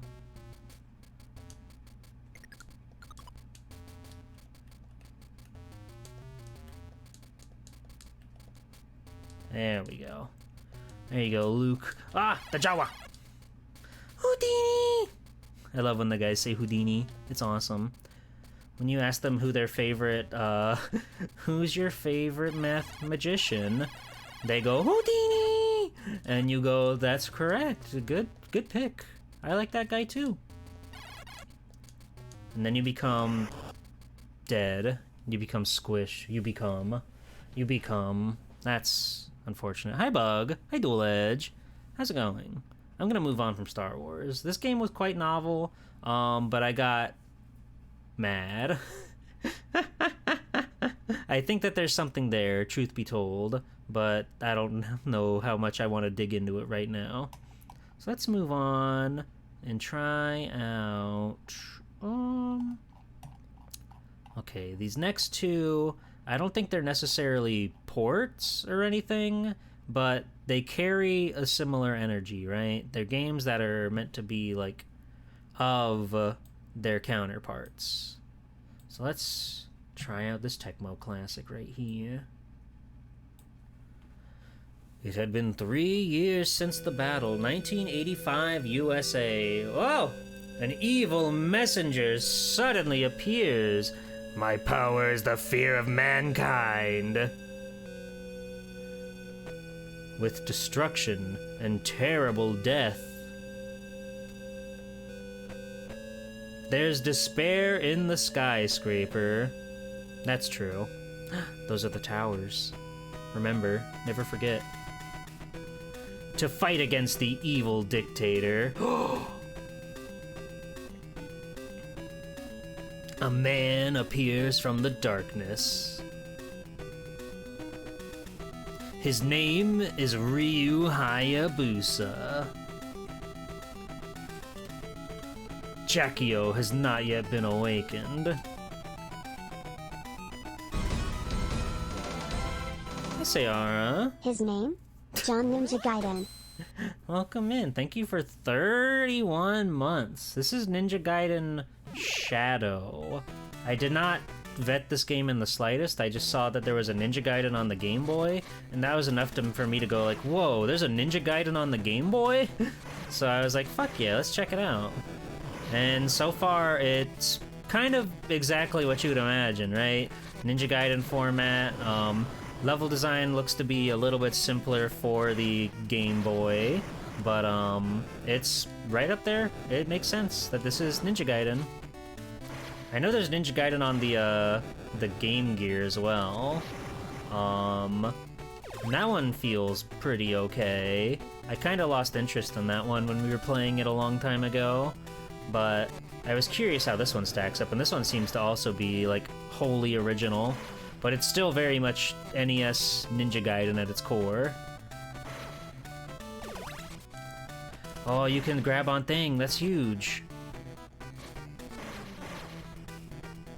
Oi!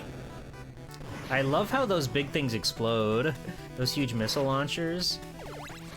It's very satisfying.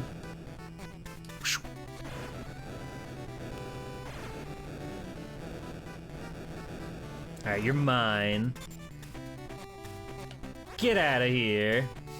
Those guys weren't doing nothing to nobody, but I figured they were up to no good, so I took care of them. Hello, sir. Oh! This game's pretty cool. Like, you can definitely tell it's a little bit slower than your regular Ninja Gaiden, but I don't think that's necessarily a bad thing. I think if the game was running too fast on the Game Boy, it might be kind of hard to wrangle up, you know? So, it being like a little bit slower paced, it makes sense. I'm having fun.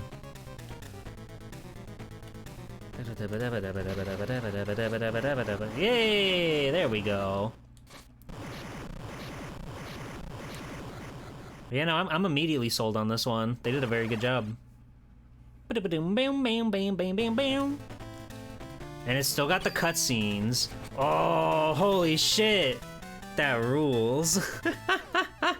The custom death sprite? That's so sick. Thank you for the head pats. Robot Ninja Gaiden game is on one on the Genesis?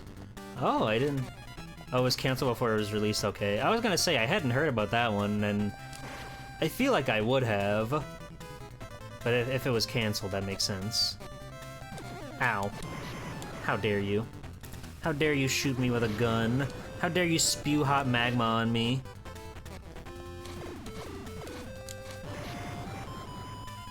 That's the Magma Man. We must watch out for him. He's deadly. And they got the It really does feel like how Castlevania has the Game Boy games, where you can definitely tell they're limited in ways, but they're still trucking and doing cool stuff. And it's very much got that energy to it. But I like those Castlevania Game Boy games. They're a little clunky, sure, but I think they're fun. And this is like the exact same vibe that I'm getting from it. Just trying to make your console game work on a handheld hardware.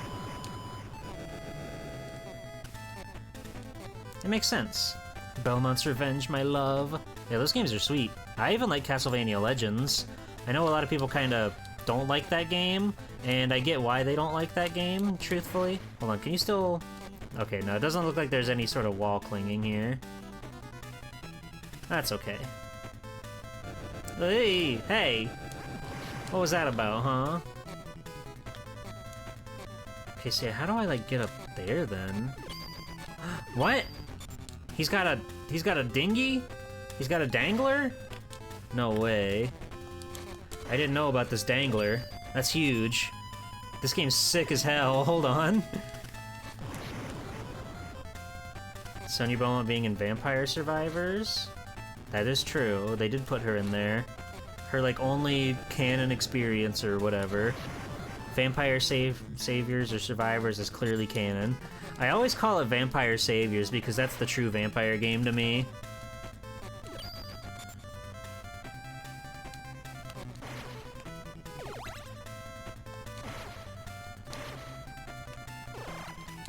I'm not really much of that kind of like roguelike go until you die sort of video game kind of gamer.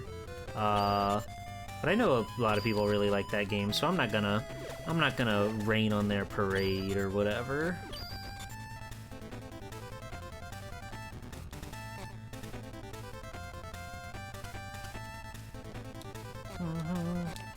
The Shield Man. The Shield Monger.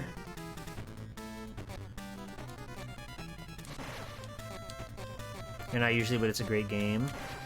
I can see why people like it so much, you know, in the same vein of, like, Musou games, where, like, the whole thing is you're just bashing the same guy over and over and over, like, but you're doing it in countless succession. There's infinite guys out there to destroy. I get it. I do sort of get tired of those kind of Musou games, though, just because of that you're just sort of doing the same thing over and over. But I understand why people like those games so much.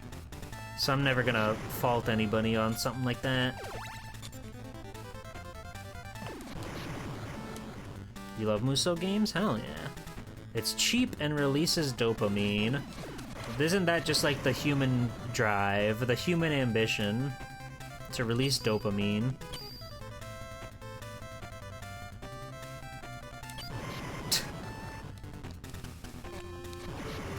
Give me my Podion. Yeah, Dynasty Warriors 8 was one of the ones that I actually played, and I remember it was like one of the first games we played on PS4, and the characters could talk out of your controller, so oftentimes I would hear the awesome man Han Dong come at me through my controller and say, "I know how to get the job done." What the hell is this guy's problem? I like this combo of characters. It's kind of like Frank and the Flea Man from Castlevania.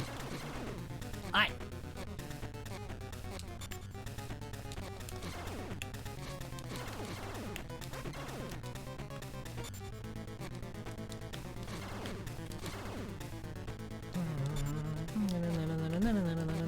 Yeah, the little guy just is there to slow you down, so then the big man can come up and whop you. Ow! Very interesting, like, idea for a boss in this kind of game, and I'm kind of surprised that they can make that sort of tech work on the Game Boy, having the guy grab you and like slow you down. That's very cool. This game is very well thought out. Oh, and now Big Brother, Little Brother gets sliced in twain! Farewell, Togoro Brothers. You're no match for Ryu Hayabusa. This game's fucking cool. See, these are the kind of things that I was really hoping to find. Games that would just really wow me. Games that I had never heard of before. And this one is very much doing it. I expected a lot of like schlock tie-in sort of titles, but I was hoping that we would find games like this on my journey. But yeah, the Game Boy synths are always a pleasure. Okay, we gotta go before that fire gets us. Nicely done, Ryu.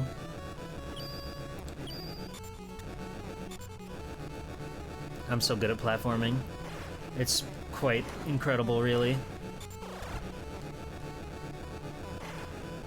Whoa! Oh! I keep forgetting it just auto-snaps you. For some reason I expect to have to press another button whenever I latch onto the thing, but no, you just go. Ryu and his best friend Ayane dead or alive? I'm quite curious about those, like Ninja Gaiden Black and Sigma and all those games. I don't really know much about them, but they seem cool. The Circle of the Moon would have never really fit in with the timeline. I've never played that one. I've always kind of been interested in it ever since I saw gameplay, because it's like a Metroidvania, but the art style and everything are very much like classic Castlevania. So it's this strange like hodgepodge to me, looking out from the outside in. I gotta say, things are quite responsive in this game. Like, there was a lot going on there in that little sequence, and I somehow managed to dodge it all. That just goes to show that how good the gameplay feels on this one. And they've even got cute little cinematic moments like that. That's super impressive. At least to me. Ow.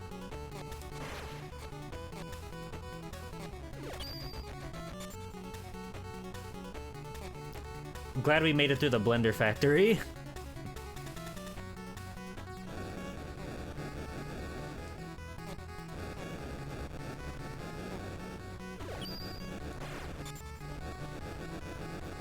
Maybe one day I'll play one of them Metroidvanias again, because I did quite enjoy Symphony of the Night when I played it, but that was like a year ago now, a year and some change. It's kind of crazy to think about just how much the passage of time and everything, you know. I hate thinking about how much time moves. Oh god. Give me a Podion. I'll take a head. Oh, damn it. Oh, I got tricked. They got me. Hey, Scratching Way. How's it going? What's your Ninja Gaiden? What's your side story? He exploded like Mega Man. That's life. God damn it. I keep forgetting these guys leave a horrible trail behind them.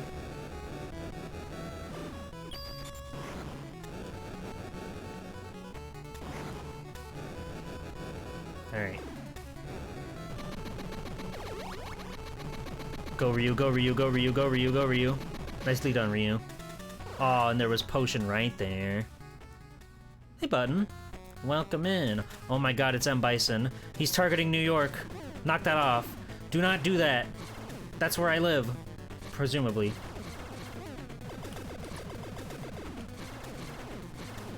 Ah! Where'd he go?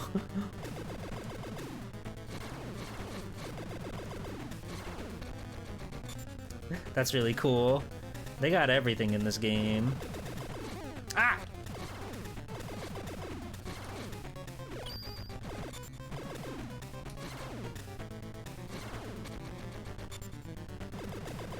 I like that we're getting environmental storytelling with the background. That's a really nice flavor piece. They're targeting New York and, I don't know, is that Boston? And, Sacramento. Ow. Hang in there, Ryu. Oh god, that's scary. We've never been so low health before. We've never had the Game Boy scream at me like that. Okay, we got him. That was scary.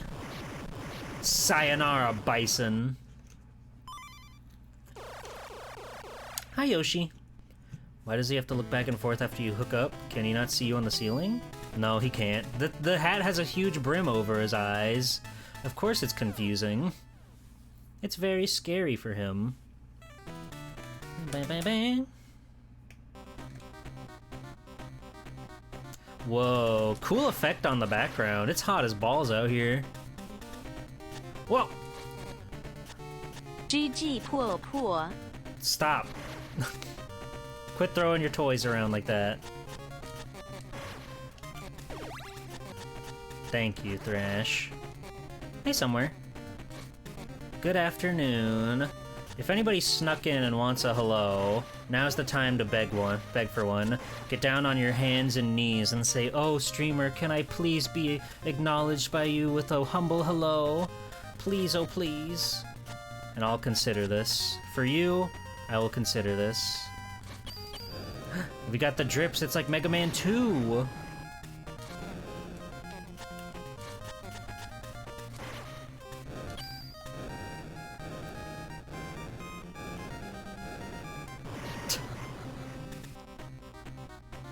It is underwater? That's scary. How do you know so much about this game? Nobody's ever heard of this game until just now. What the fuck?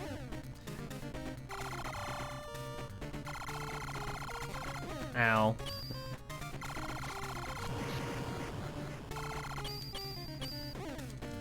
Uh-oh. This has got a lot going on. I hope we can get a potion or something soon. Oh, right in the head. Man.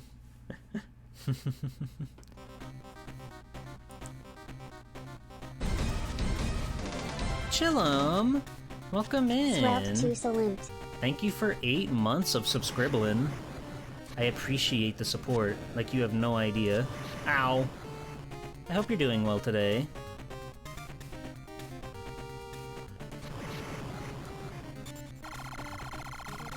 Thank goodness my hands are fine from all that. Barrier Trio! Welcome in, Raiders, welcome in! How was your stream? Hi everybody, it's me, Swelltime G-Pole, superhero extraordinaire. Today we've been going over a whole mess of, Game Boy games, ports, and other oddities. There's the picture of the stream today. That's my dog. And I'm trapped in the Game Boy. Isn't that novel and fun and cool? Welcome in. How was your stream? Let me get you a shout out. Here we go. What were you up to tonight? The Game Boy can make any game in the palm of your hands. Amen. Amen. But welcome in, Barrier Trio. I hope you had a fun stream, everybody. If you don't know me, I'm G-Pool, the superhero extraordinaire. Okay, I dodged that one somehow. I somehow dodged that blade to my face. Good session of class today. Did you know that Buck Bumble stops a nuclear launch? I did not. I don't know much about that Buck Bumbler. I only know his epic and iconic theme song. That's all I know about Buck Bumble. Maybe I should play Buck Bumble. 64 games are kind of hard to, like, wrangle, but maybe one day.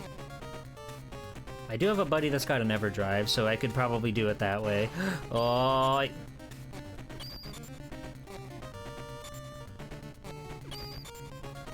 oh, get off me! Oh, Fire Mountain! Cool. Fire Mountain. Oh my good, we've got the hypest hype train you've ever seen in your life. Hi Fire Mountain, thank you for the 13 months. That's something only the kindest and coolest of people could possibly achieve. Welcome in. Fire Mountain, have you played this game before? I know you're Shinobi Pill, but I don't know how like Ninja Gaiden pilled you are. But this game's very fun. I'd never heard of this game until literally today. Whoa, the Pants Man. He is the man with the pants. You should someday? It's really fun. It's all like totally original by the looks of it. And I'm having a blast. This guy is quite crazy. Ah! Come back. Come back. Come back. Am I glad that there is packing that Game Boy and that I'm out here and that there was streamer Okay, I got and this guy's that number. I'm Easy stuck in the peasy. Game Boy and that I'm in there. Easy And I just peasy. remembered I'm out here. What I wanna know is where's chat? It's right over there up on the screen, actually, right up above my head. See? That was awesome. The parachute pants ninja. He's dead. He's been sliced. He's been destroyed. He's been taken down. You've not played a single Ninja Gaiden? Whoa, that's kind of crazy. You should fix that. You could draw a cool Ninja Gaiden on your stream schedule. Think about that. Think about how good that would be for you.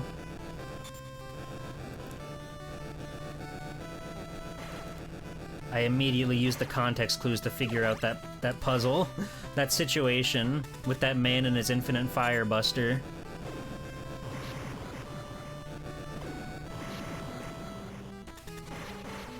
Easy peasy.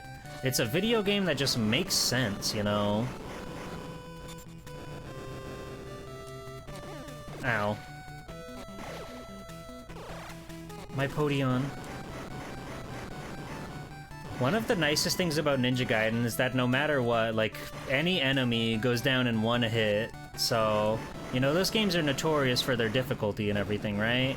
But, truth be told, it's, you know, usually manageable at the end of the day. Well, he's out of there. My man's out of here. Oh! Okay. I was really afraid that my momentum was gonna stop when I took a hit, and we were just gonna plummet straight down into that pit.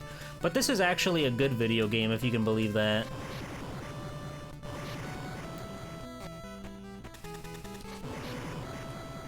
Ooh.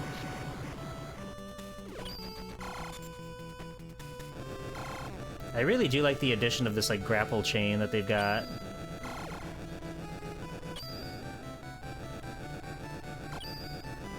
Okay, this is quite an obnoxious combo of characters that we've got here.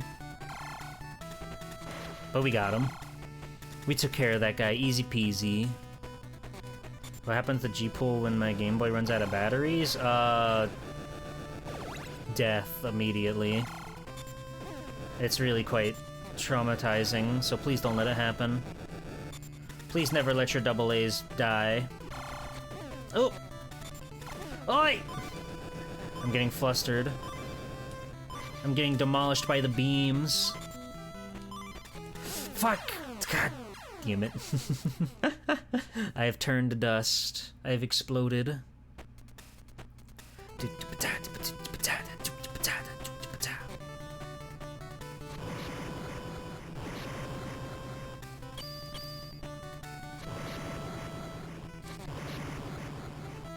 Okay, I think I've got a much better handle on how the beams operate. This is huge for us.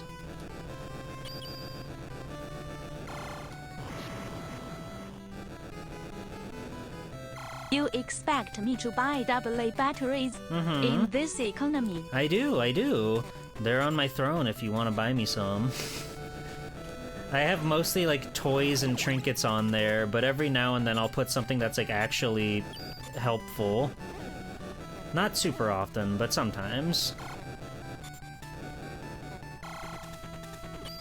But I guess that's what the throne is for, right? Ow, stop! To be indulgent or whatever. Fuck. These beams are malicious. No! I slipped right onto the beam. It's over for Ryu Hayabusa.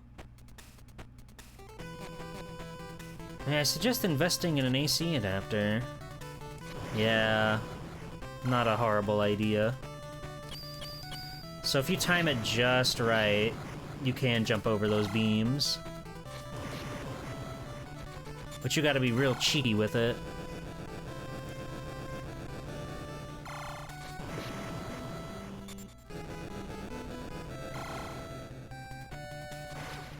Okay, I'm feeling good again. It's just not getting cursed to be placed in a Game Boy? No. I like it in there.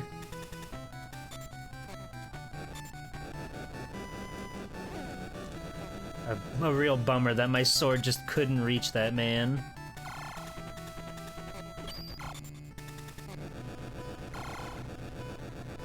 Just getting a little bit of a toasting going on, no biggie. See, we made it through that part easy peasy now. Ah! We're fine, we're normal, we're good. The elevator. To heaven with me. I'm ascending. Farewell, solid ground.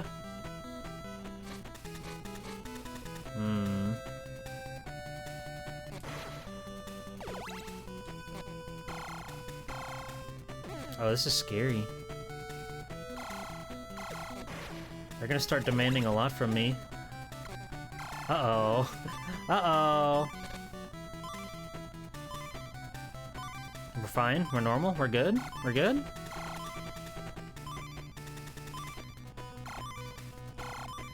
We're good. I would have really preferred that to be health, but you know, whatever. We take what we can get. Oh, what a gauntlet right there. Now it's a Ninja Gaiden game. Oh no, he's taken over the city. I assume you can just pick back up where you left off. Yeah, okay, let's move on. I really liked this one. I was genuinely taken aback by it. But now we have to move on to something else. I think that this next one that I've got picked out is going to be in a very similar vein. So let's check it out and see. Let's see what can be seen by the world around us. It's Konami, everybody's favorite. It's Factor 5, everybody's favorite. You can get a delicious meal for your microwave from there. This is Contra the Alien Wars. I assume it's got nothing to do with the Super Nintendo game. It is Contra 3? Hell yeah. I just assumed it didn't, but maybe it does.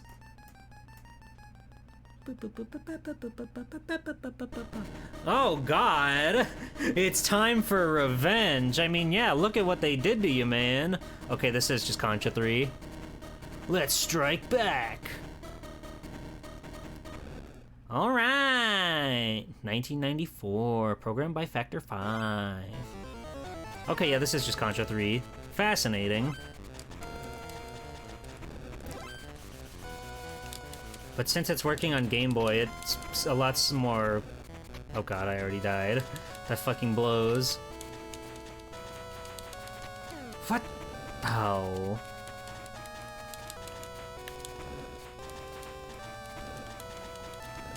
Many of these guys are taking multiple hits to take down, and I don't like that. Oh, okay, well... Whatever, dude. I'll use my screen clear, I don't care. This is demanding a lot from me, the player, already. Look at him aiming his gun straight down.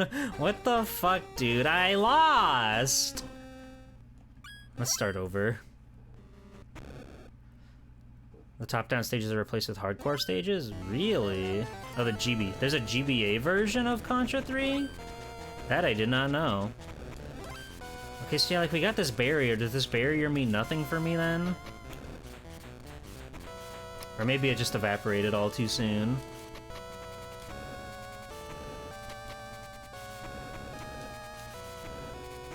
We've got spread, though, so we're basically undefeatable. I was a little flustered right from the get-go, but I think I've got my head on my shoulders now and I'm ready for war. I'm ready to fight for my life out here. I'm ready to fight for my wife out here.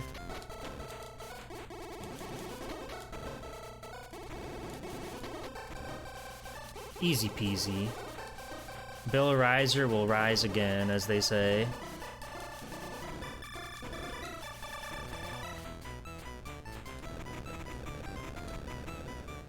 But yeah, it definitely seems to be Contra 3, just at like a bit of a slower pace. But now we've got the cool little car that moves really slow. That's awesome. Please don't break my car.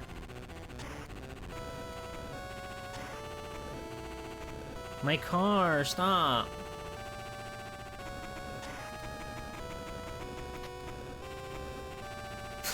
These guys just keep running into it. Don't you know you're gonna be in trouble?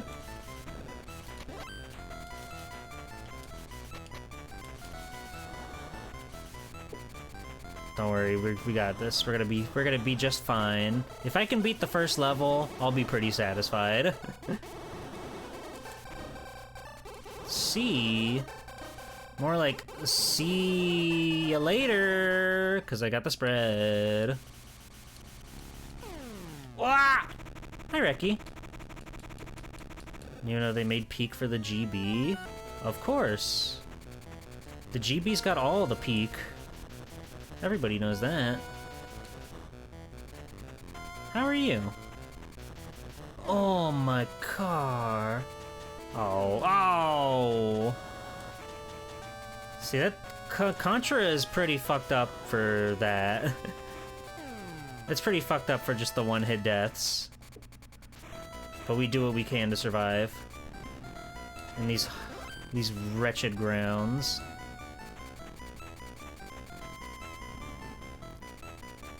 Thank God. I was so scared for Bill's safety.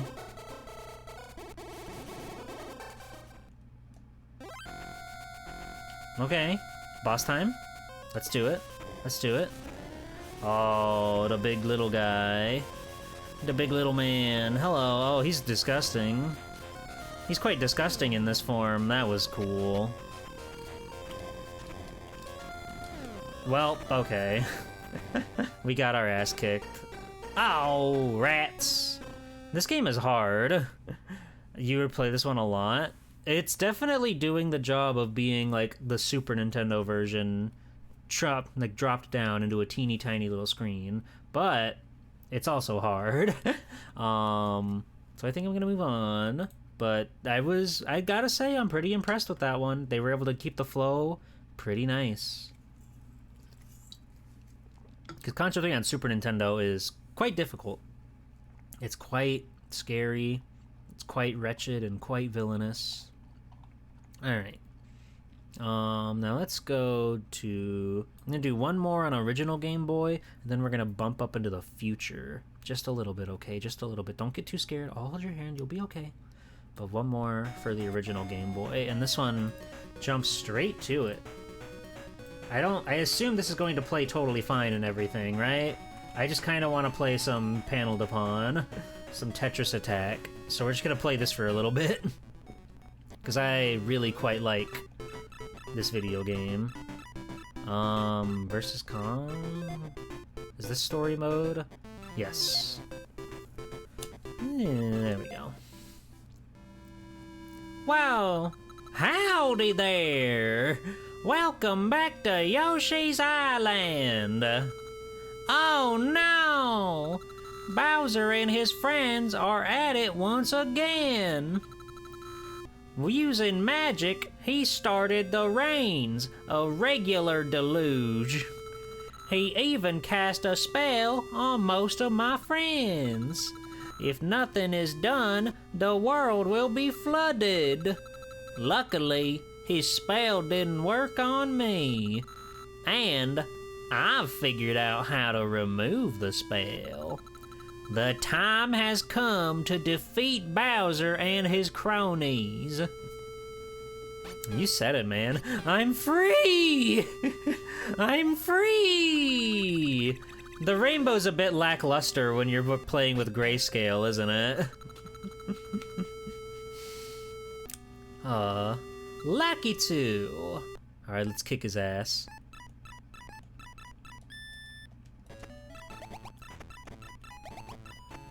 Okay, it's a little less snappy than I would like it, methinks, but, you know, we do what we can.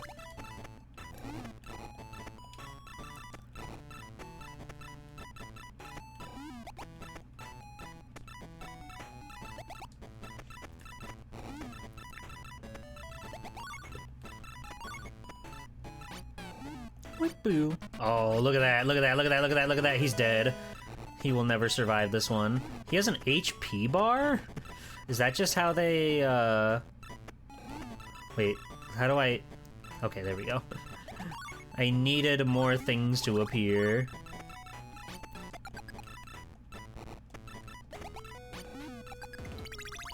Hooray! Actual Nintendo game that uses the word cronies. This is already a 10 out of 10. We did it. We defeated Lakitu, and we've saved his soul. That makes sense. That makes sense, since there's no way they... Even if they could do it, they couldn't cram 2 of those screens on one Game Boy screen. I'm free! Way to go, Yoshi. You're a hero to the people. Whip-boo. That's Poochie.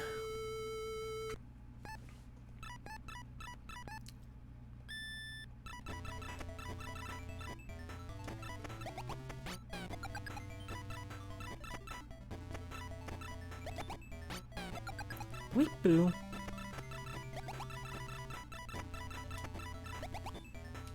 Okay.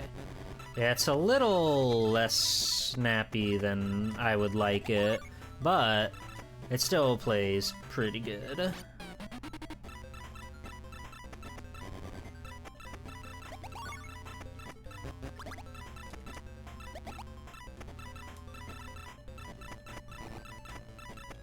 I really like puzzle games.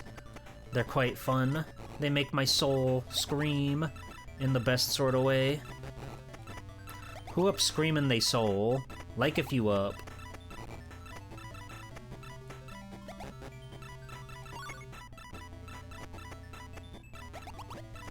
Aww. I don't know how viable doing like moving a piece as one drops down is going to be with a game like this.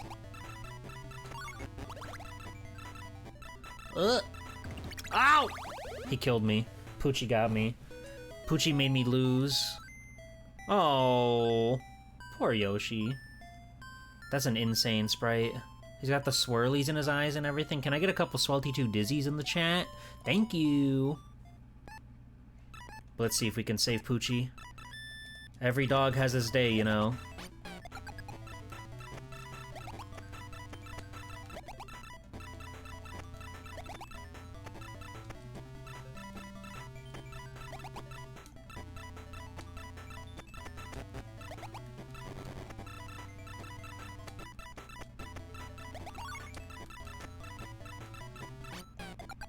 Boop-boo. Oh, you're scaring me.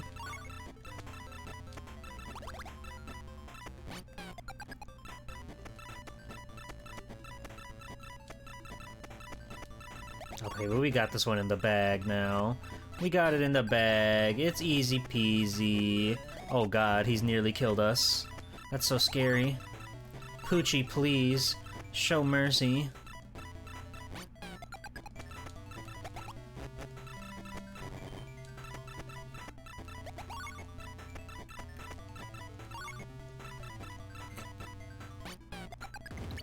Hooray!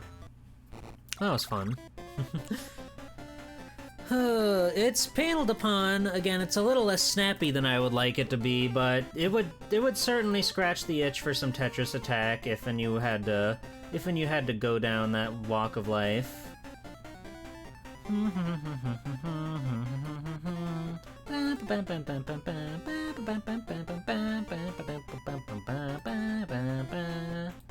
I got an idea for a big Ninja Royal Rumble fight. Who do Yeah? you think would win? Too high ups, Guy, Ibuki, Guy. Ziku, Andy Bogard, Mai Shiranui, Hokutomaru. Is Andy Bogart a ninja? Does he count as a ninja? I thought he was just a guy in denim. I don't know if that counts. Yes? I don't know. I don't know. No, wait, I'm thinking of Rock Howard. I don't know which one Andy Bogart is. I know that's Terry Bogart's brother, but I don't know. I don't know enough about the wild, wacky world of ninjas. I guess Mai Shiranui because she's beautiful. Alright, so let's take this fun little quest into the future, and we'll see what it's like on when they started adding color to this shit. And we're gonna start with a banger, okay? We're gonna start with one of the best games you ever done seen in your life, okay? Okay? There we go. Hooray! This is Gex Deep Pocket Gecko for the Game Boy Color. That's huge, I know. We got Gex, Eidos. They made all the classics. They made the Tomb Raiders. They made the Legacies of Kains. They made the Gexes. And now they're making Game Boy games. I can't imagine his personality is going to carry over much through text. It will probably be quite vile. Ah! There he is! And there's his beautiful wife, Agent Extra.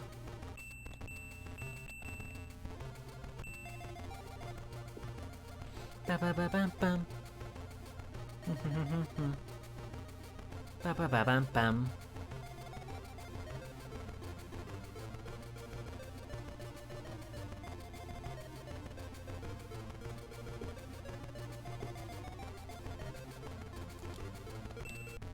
Hey, hero. Welcome in. This is Gex. He's staring straight at you. Isn't that cool? Ew, that animation's too smooth. Yuck, that's scary.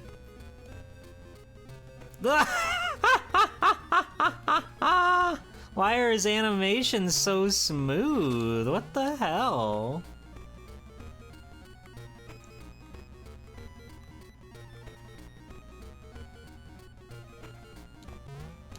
Boom, boom, boom, boom. Wait, how do I tail bounce?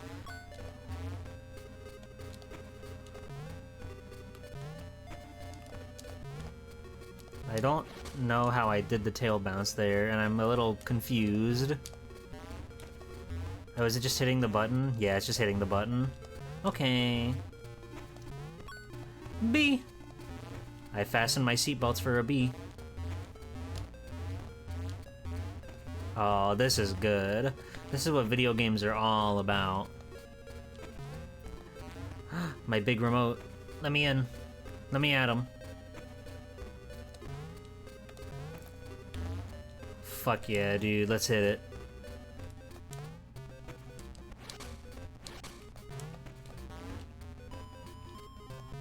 Or not. Let's not hit it, actually. Gex has no interest in going into this level right now, I guess. Hi, Ilya. Welcome in, Oomphy. Can we go into this level? Please? Please? Please? Can I play your video game, Gex? I guess we need to find something else to do first. Wait, there's a magical world down here. That's just the bonus area, which I still... Wait! No. Wait! No. Wait! No. No, these don't even have, like, side panels. I don't... How the fuck do I watch TV? It should not be that hard to watch TV, Gex. What's the big idea, Buster?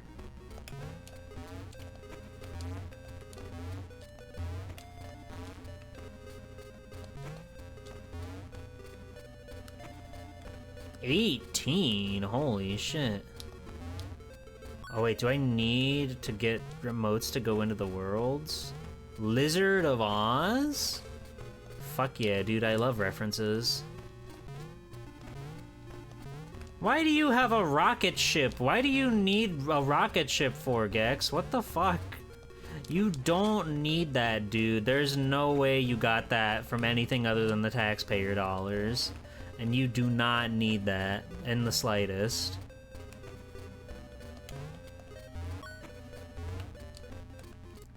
Anime TV? I want to go to Anime TV, but we need 13 remotes. We need to find a remote, so that way we can go into the first world.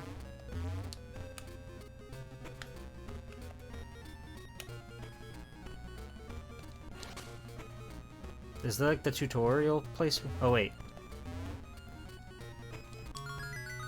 Oh. Okay. Alright, we got one. Alright, we're in there! We figured it out, baby! Defeat Evil Santa. There he is. Oh my god. He's so scary.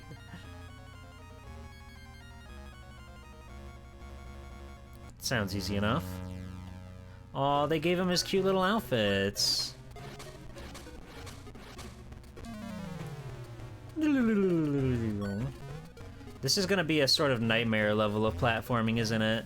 Because those Gex levels are certainly full and vast and make you sort of despise the world around you in a way.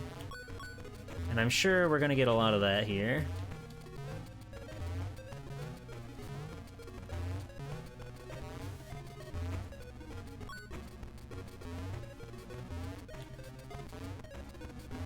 The music could use some work.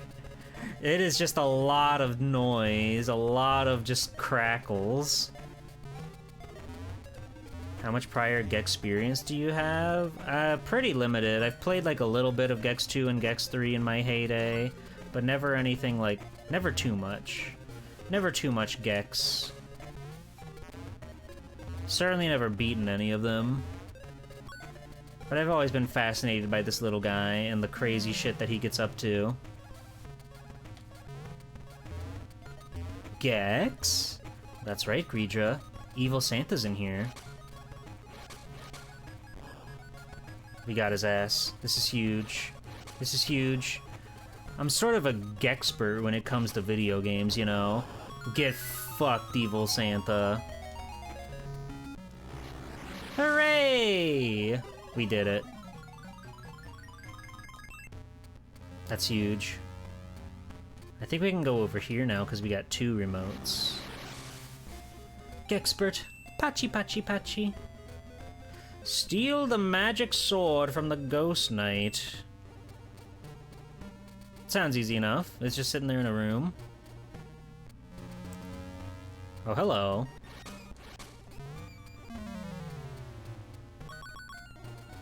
I wish we didn't need 18 remotes to get to Anime World. Or however much it was, it might have been 13. There's no way we're getting that many here today, but I would love to see Anime World. Is there Anime World in, like, the console game? Does he go to Anime World IRL? Is that real? Chat, is this real? Is this real? He does? Holy shit. That's huge. Is it awesome and cool and full of splendor and love? It's like 70s anime? Okay. So there's no big booby girls or anything like that? There's no fun, there's no will to live?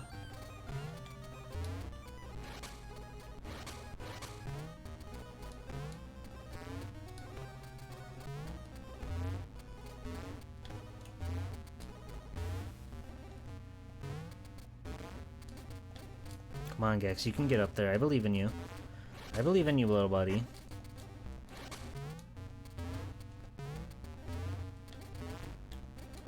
Get up there, Gex. What are you waiting for? What are you afraid of?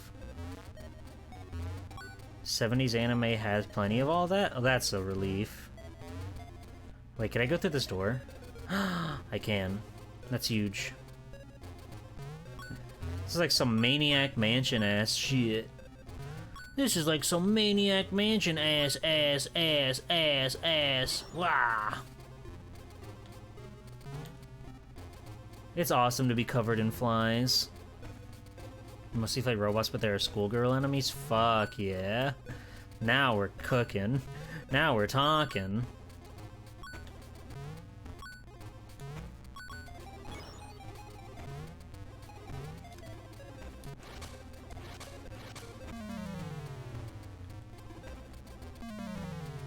These poor guys. These poor guys don't know what they're getting themselves into. I guess I'm just trying to hit the top. Make my way up to the very top of the realm.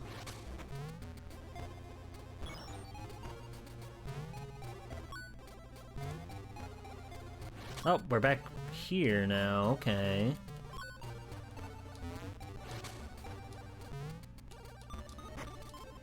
Fascinating. His jumping sprite is insane. He looks so fucking smug, which I guess he is. But... oh. We've got a 3D realm to play in all of a sudden. Ow. Fuck. He's a goddamn sharpshooter. And a spawn camper.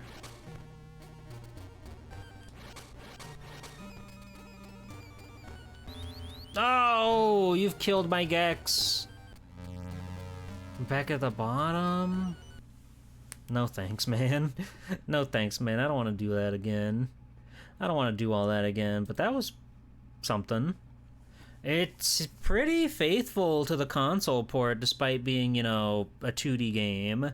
But it's certainly doing what the console one does, just in 2D. And I think that's commendable. Alright, now let's get to some real shit. Let's get to some real gaming, baby. This game sure knows how to keep you gexing. Hey! We're playing Tony Hawk 2 for the Game Boy Color. Is this game making you gextually frustrated? No, not like that. It says a GBC release, apparently. Apparently it does. That's Tony Hawk. That's Bobby Burnquist. And Steve Caballero, Kareem Campbell. Looks like they got everybody. Chad Muska looks crazy. This is like the sprite of somebody from a beat-em-up game. I don't know if Spider-Man's in this game, and this Game Boy game, or Officer Dick for that matter. I don't have any cash, I can't buy a cool board.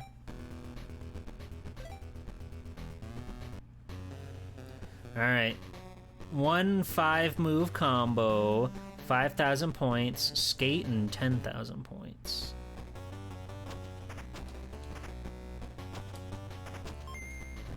Ah!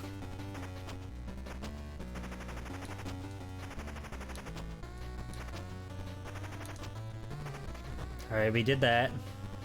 Go, Kareem, go. Go, go, go, go, go.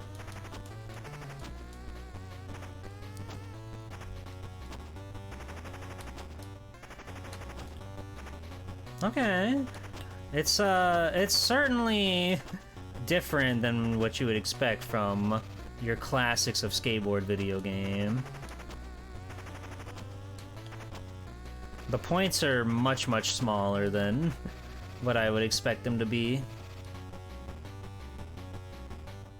The music is also quite insane. I can't get up this hill for the life of me, dude. Oh! Tony Hawk's Small Skater. We made it. That's huge.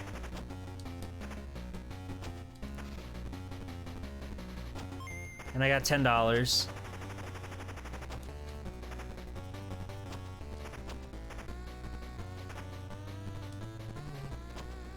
The speed limit's 95? Why is that sign so big? We are tiny. We did get hit with the shrink ray. Where was that in the opening cutscene, huh?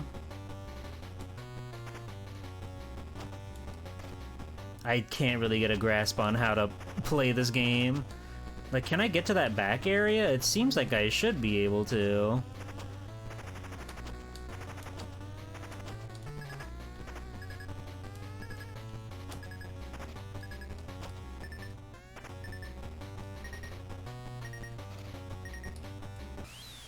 Time's up. Alright, how'd we do? How are you supposed to get 10,000 points out of this combo system? That's scary.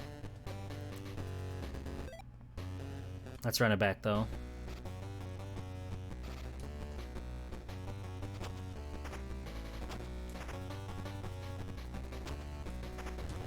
Ah! No.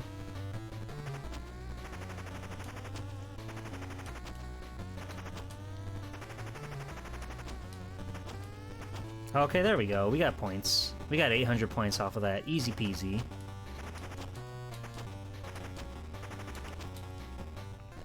No! I had such a big combo. Fuck. This is impossible. No mortal could do these crazy tricks that Kareem Campbell is being forced to do. And yet, here we are.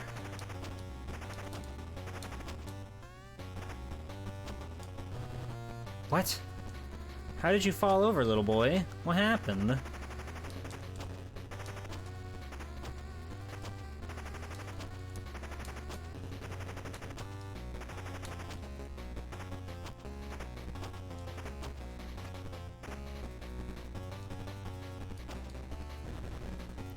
We beefed it on the melon. This does certainly sound like a cover of an actual song. I think you might have been onto something.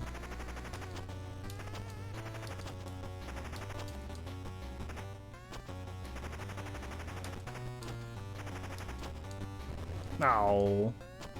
Tommy Tallarico was credited for this, was he? Maybe.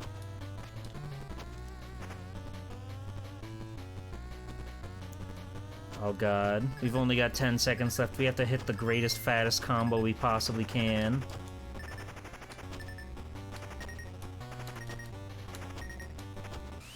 Oh, I'm gonna try it one more time.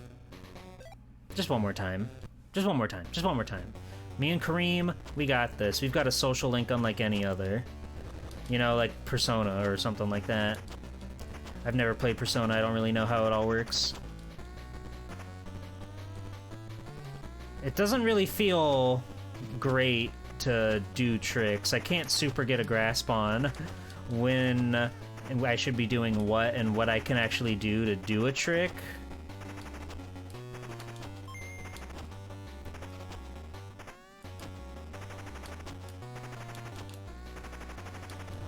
Oh.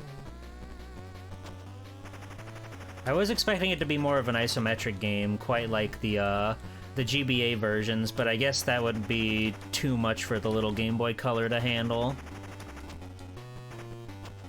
We got 420 points, that's huge!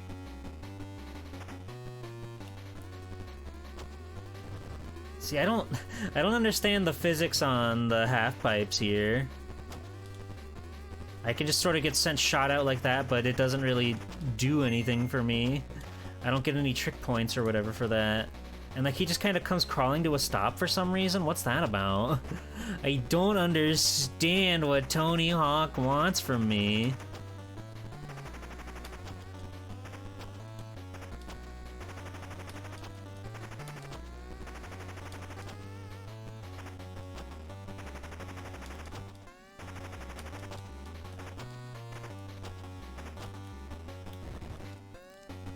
Can I, like, manual in this game? Is that possible? I don't think so.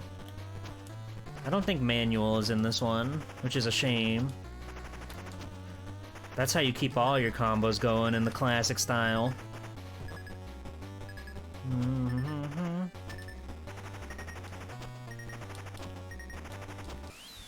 Oh.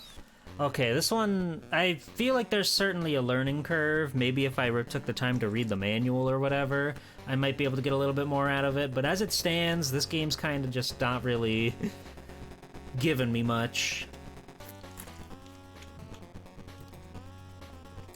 Alright, so I'm gonna play another one that's a little bit more self-indulgent.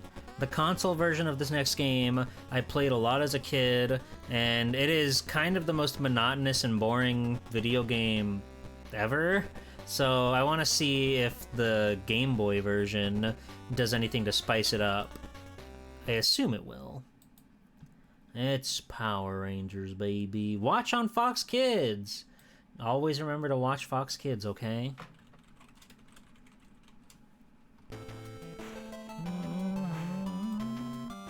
Power Rangers Lightspeed Rescue.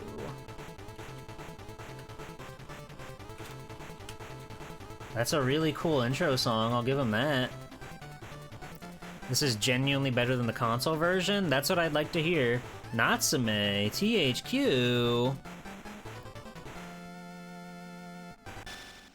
Awesome. I've already got high hopes. Set the degree of difficulty for your game. Power Rangers Zeo beat 'em up resurfacing? Really? Oh, we got stage select that's already huge. Let's go to the darn. You're not allowed to say swears in Power Rangers. So let's go to the darn. A gas explosion has rocked the dam. A large fire has started. 20 workers are trapped. Rescue 20 workers trapped in the dam within 9 minutes. Okay. You love Power Rangers? What's your favorite Power Ranger? Do you like the Mighty Morphin? Do you like the Zeo? Do you like the Lightspeed Ranger? Do you like the SPD? Do you like the Dino Thunder? Do you like the Wild Force? Do you like the... Whoa! That's one way to get the job done, I guess. Oh, green is powerful. Don't worry, I'm coming to save you guys. Whoa! That's sick as hell. Him punching through the steel wall. That rules. Who's spewing poison in the dam? What could these chemicals possibly be? He's kind of Belmont strutting with it, you're not wrong. Oh! I didn't realize that was a moving platform.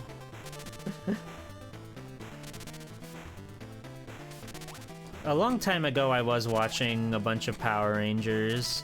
I made it to Turbo, and then I kind of fell off.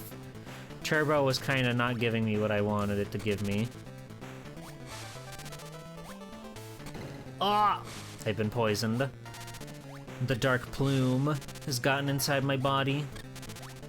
Okay, how do I rescue him? How do I get to that man? Whoa. They got ledge climbing, that's huge. The Green Ranger's down.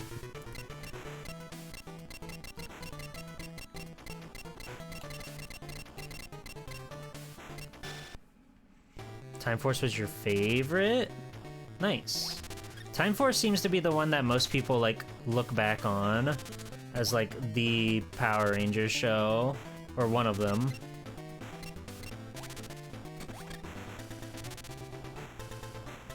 Alright, we have to make this jump. I don't know how to make this jump. Hi, Luna. How's it going? How did he get up there? That's a good question. Maybe I need to, like, find a... Okay. We've got a supercharge punch, where we go rainbow. We combine all power of all 5 Rangers. That's pretty cool. Maybe we find, like, a box or something we can put down there. Or this claw. This claw might help. Ow. Yeah. Yeah! I'm so smart. Look at that. Your streamer is intelligent. How about that? Doesn't that make you smile from ear to ear? Oh, hold on. Don't worry, I'm coming, man.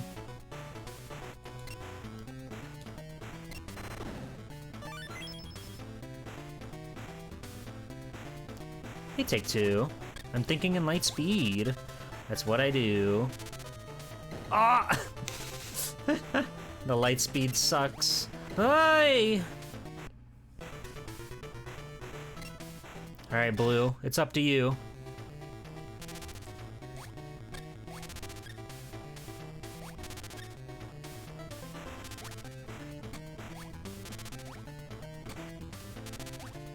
There's still 20 people in need, or 15 people in need. I know how to count. I know math.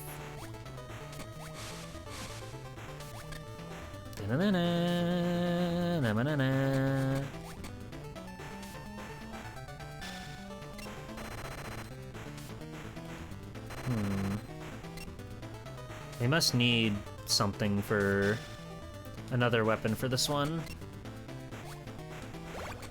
But we can get this guy. I'll be back for you, sir, as soon as I figure out how to clear this out.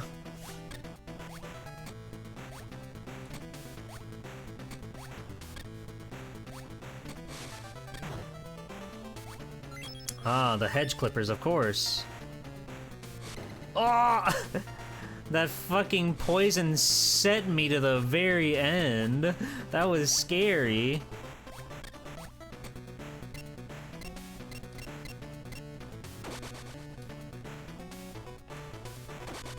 That didn't work. Sorry, sir. Break door, cut cable, use grappling hook. Yeah, because I can't, like... No, okay. Well, we need something else for that. I'll be back, sir. Don't worry, I'll be back. Yeah, it's a very inefficient dam, isn't it?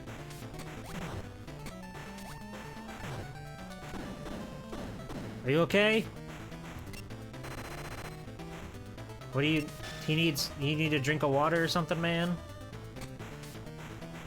Alright, I'll get you your drink of Huawei, don't worry. Or whatever you want. Okay, yeah, no, this is definitely not OSHA compliant. This is far from OSHA compliant right here.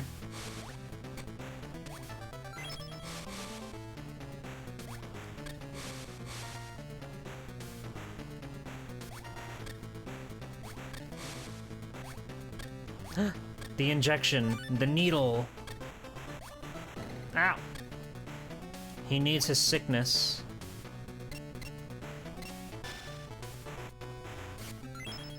You're all better now, you're okay.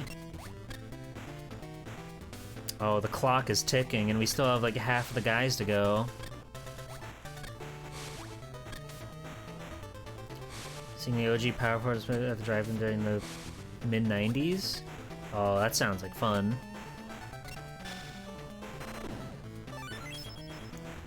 That movie is... It's a little funny. I don't know if I'm gonna proudly, like, say that it holds up, per se, but I think it's cool. I think it's fun. Oh, he needs the sickness.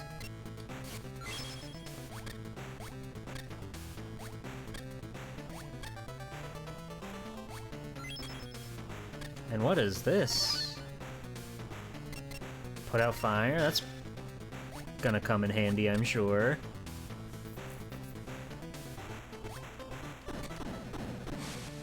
Don't worry, buddy, I got you. Oi!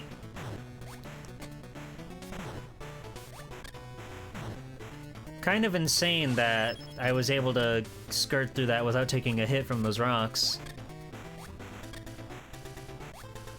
Oh!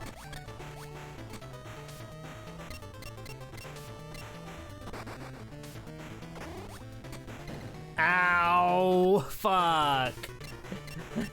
Alright, come on, Pink. You think you played this game as a kid? Ilya, that's awesome. I wish I played this game as a kid. I played the one on console and it's not as good.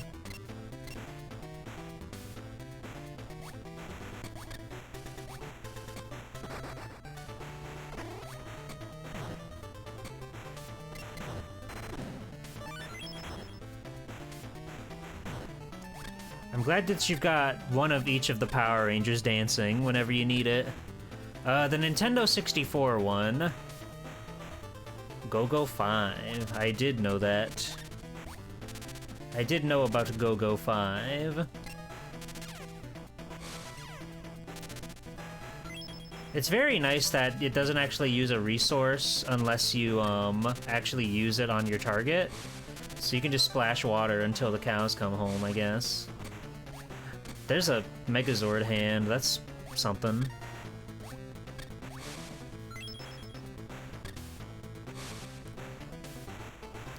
Oh god. We're still 3 guys shy. That's no good. 3 guys shy, that's my new band that you'll see in the coming future. Well, we could just leave. We found enough of them. Okay, we did it. We got enough. Batlings have invaded the dam. The Power Rangers encountered them in action. Power Rangers must make the dam area safe in 8 minutes. Oh god, the Batlings are so scary. The lady in Lightspeed Rescue is crazy attractive. The evil woman of sorts. Oh, thank god my team is back alive.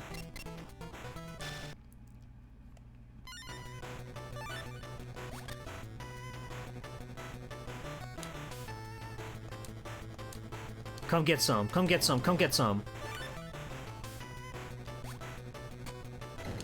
Divatox. Divatox is her name. Oh!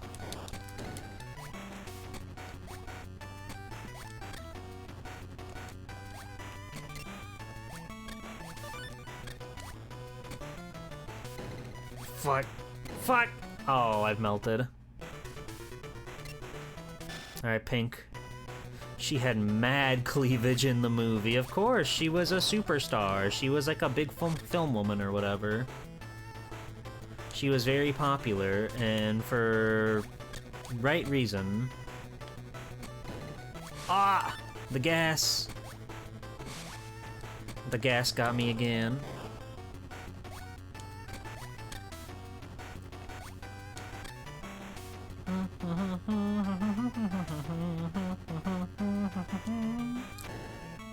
Oh god, they've sealed me in. I'm not locked in here with you, you're locked in here with me. KO!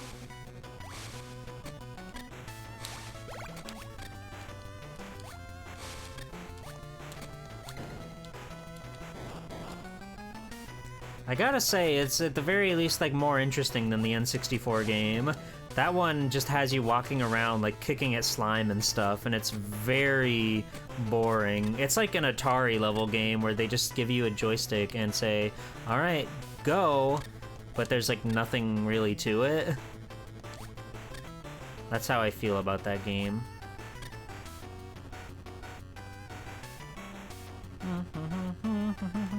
This game does not have a yay, that's true. Ow! Pink, no! She got clobbered by a big rock in the ceiling.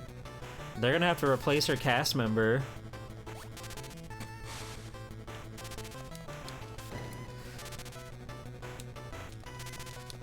I understand that, Possum. I wish I could understand what it's like to see a game like Pitfall and just be like, oh my god, that's incredible. Ow!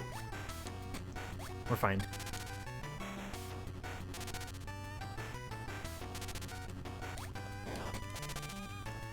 Damn, we owned his ass. We showed him what for. I need to use my power saber. My hyper dagger, if you will.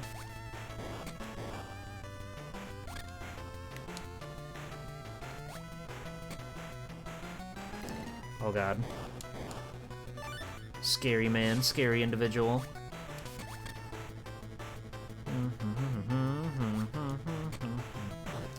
Alas, Sarah is no Green Ranger. I really like when in Power Rangers, or I guess Tokusatsu, Sentai in general, they would do the thing where like the special 6th or 7th or 8th Ranger or whatever wasn't just like, you know, like gold or magic or whatever, right? There's something endearing about the extra Rangers just being another normal color. Like, I think that's part of what makes the Green Ranger so iconic from Mighty Morphin Power Rangers, because, you know, it's not like a crazy super mega color scheme or whatever, but he's got the awesome shoulder pads, and it's very fun. And I feel like they just do silver and gold way too frequently, so it is nice when you get a special guy who's also just like a regular color.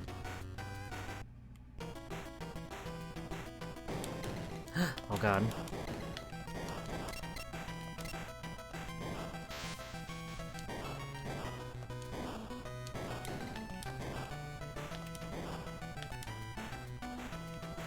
Whoa.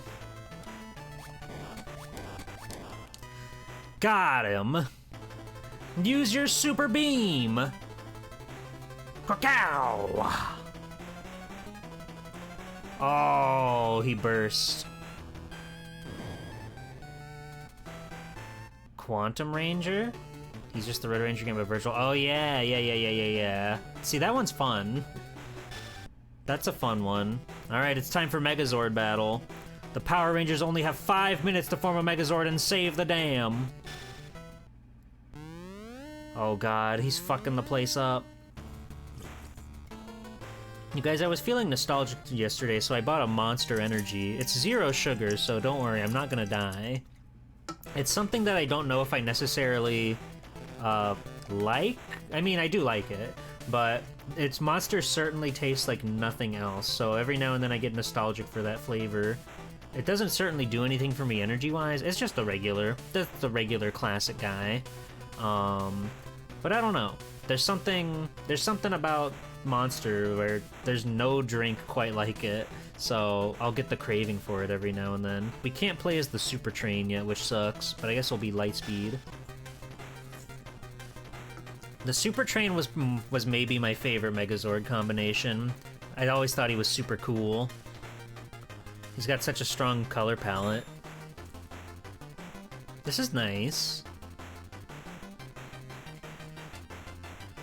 Baja Blast is also quite nice.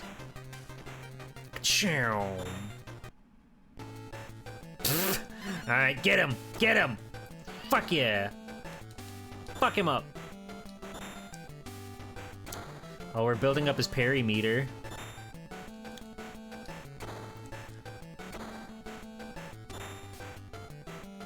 Can I do like a special move or something? Oh, look at that. I used my meter. I'm burning meter for that one. Bam, bam, bam, bam, bam, bam. Imagine using like the whole 5 minutes for this fight. That seems deranged. Block all you want. I will break through your iron defenses.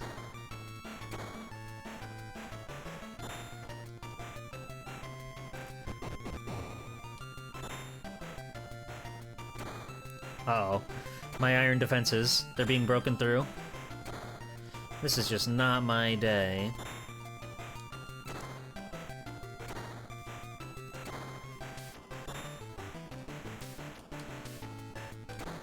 Ah, man. Oh, that's kind and courteous of the video game. This seems to be like a pretty forgiving video game, I gotta say. Alright, finish him with the... Nope. Okay, well... Alright, use Sword Vigor or whatever. Make your awesome fire wheel and slice him down. Yeah! Whoa! That was awesome. God, Power Rangers is so cool. Sentai Tokusatsu, it's so cool. That was sick. Alright, let's move on. I gotta say, like, the game, it's not without its flaws, for sure. It definitely feels clunky and estranged, but it's fun, and it's certainly forgiving, so you don't necessarily, like, you didn't have to collect all the guys, you didn't have to beat all the guys to beat the level, and I appreciate that a lot, so I'd recommend Power Rangers, I suppose, if you wanted to go down that rabbit hole. Alright. Let's try...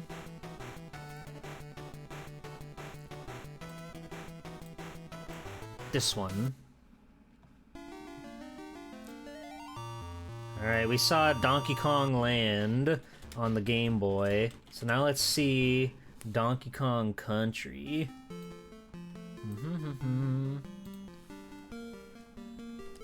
English, Espanol, Italiano, Francois, Deutsch.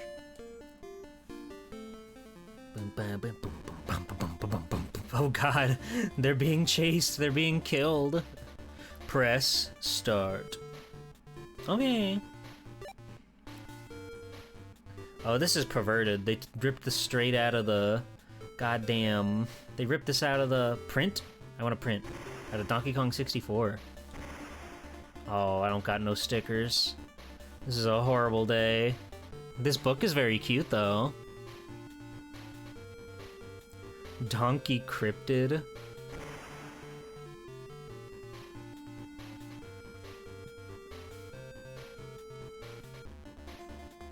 That's H.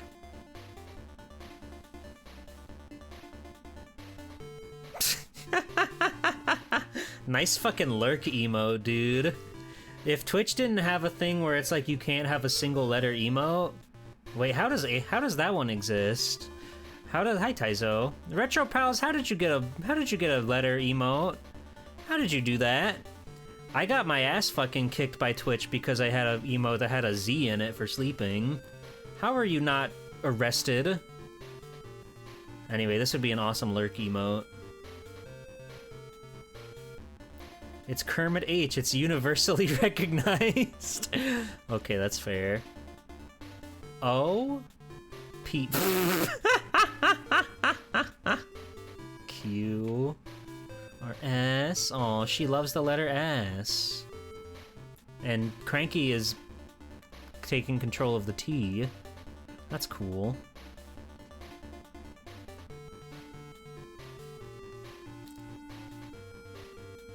Insane. Doubly insane. And G.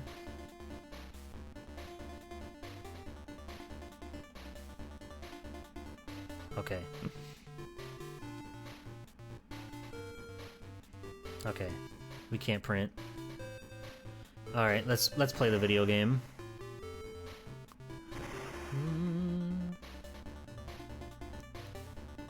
What is that cube? What is that tesseract down there? Bum, bum, bum, bum, bum, bum, bum, bum. Okay, they gussied up the overworld map a little bit, so... I mean, you could very clearly tell that they just drew over the 3D with some little 2D sprites. That looks quite strange. But, I don't know, I do kind of like that they've added the little factory area on the forehead, and the cavern over there in the corner. Hey, Tengu Gemini. Donkey Kong 2001? That's what they called this guy? Oh, fuck me, dude. Oh, it's over. Oh. Oh, look at his hot, beautiful picture of Candy Kong back there. You seeing that? Fuck. Get out of there.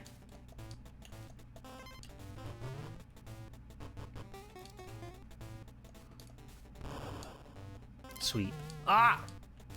Well, Diddy Kong's in play now. No! Jeez, this plays...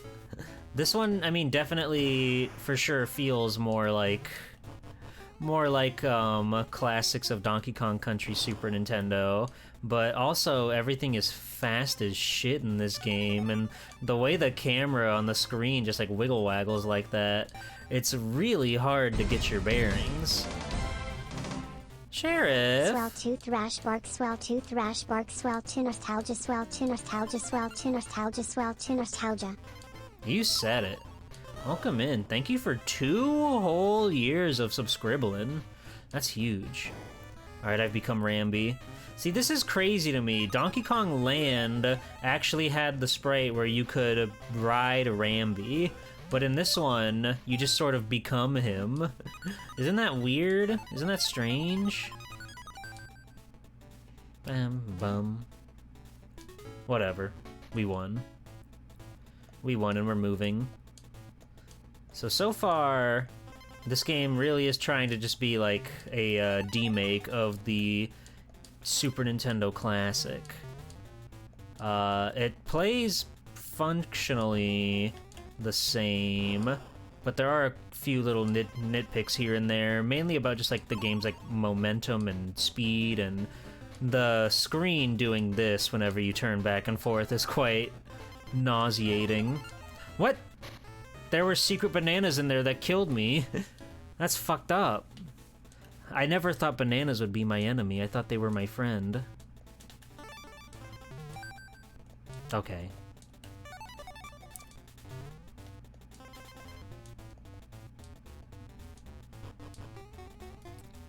I just think the Hummer Team bootleg port for NES did a better job with the graphics.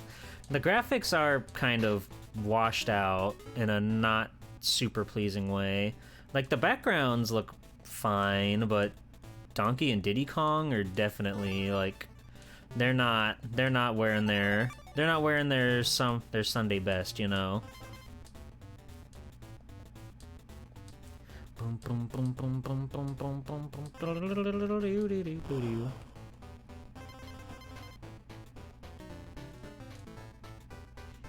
We did learn a lot about the Hummer Team a while ago when I did a stream that was all about bootleg NES games.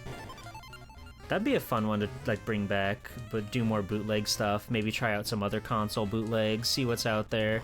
The NES really seemed to be like the most prominent one, but I don't know, I haven't really explored that world, so maybe Super Nintendo, Sega, maybe they've got a ton of bootlegs out there just waiting for you to dig up. I know Pokemon certainly shows up a lot in, like, the Super Nintendo and stuff like that. Mayen. No! GBC is a rich vein of bootlegs? That's delightful. You dumped like 100 of them? You're like some sort of video game preservationist.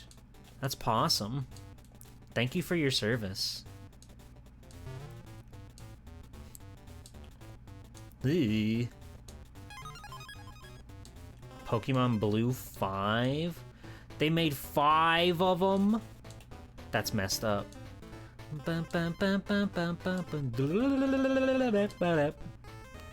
Taizo is the pirate card King Lion. That's wonderful to know. Taizo, you're a hero to the people. Fuck! God, even that animation is really slow and janky.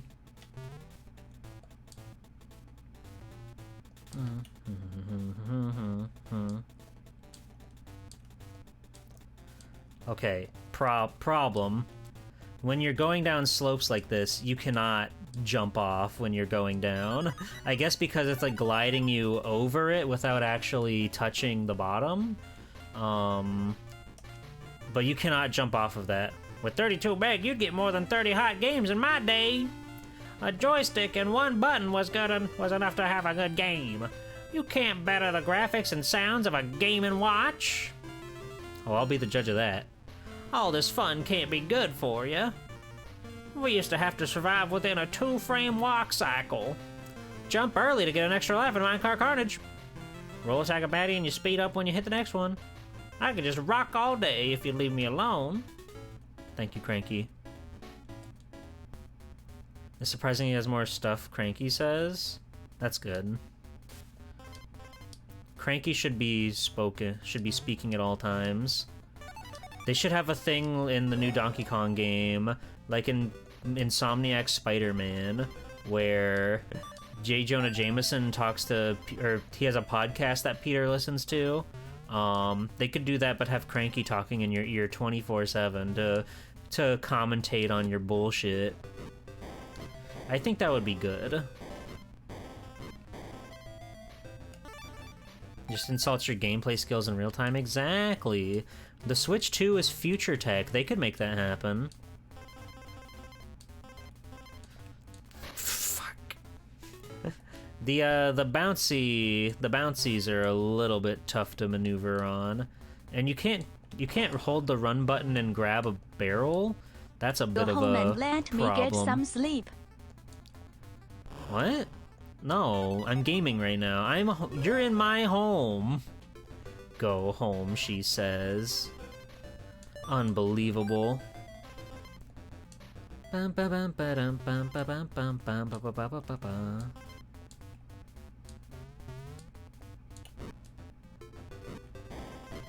Oh, you were quoting Cranky. I see. I thought Thrash, my dog, was just mad at me. But she would never be. She could never be mad at me, no matter what.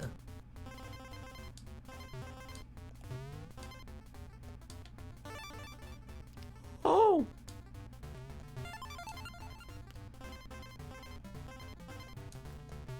I think this game is mostly like a pretty good representation of the Super Nintendo Classic, but there are some things that are just a bit too like strange and like too snappy about them. It's kind of hard to describe. Back in my day, but we didn't have these fancy 3D viewed bursts. That's we true. just had a static image bob up and down, and we were happy. of a bob up and down. That's the life. But this game, like, it's. I'm only mad at you when you don't feel my football. I know. It feels a little too like snappy, like everything just kind of jumps from one frame to the next with not a lot of in between, so you lose that smoothness that Donkey Kong Country is really known for. Like when you hit a button in Donkey Kong Country, you know like exactly what you're doing, how high you're gonna jump, how far you're gonna go when you roll or whatever. But this one is it's a little too like rigid, I suppose. Just a little bit. It uses a lot of Donkey Kong Land's music. I did notice that. But now we can be on guard. He's so cute. I think he's the only animal friend that gets through the whole trilogy.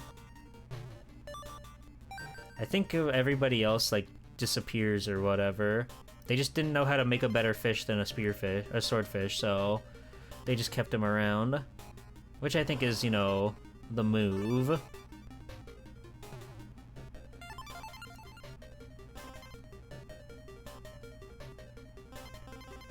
Ah!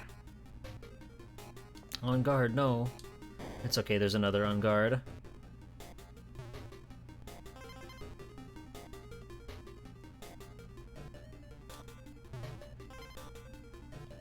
Give me that masterful ostrich.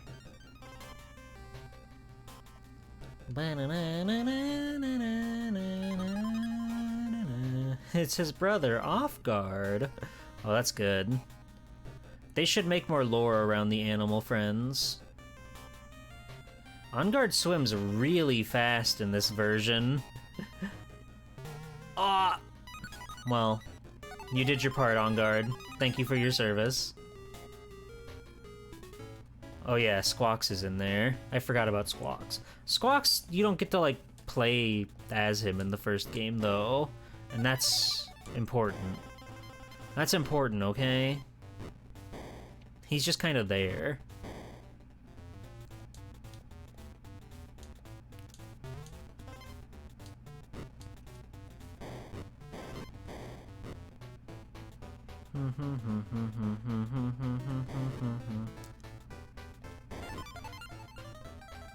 Pretty impressed with the barrel physics they've got going on.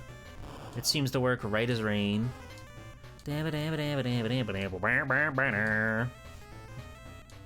Oi!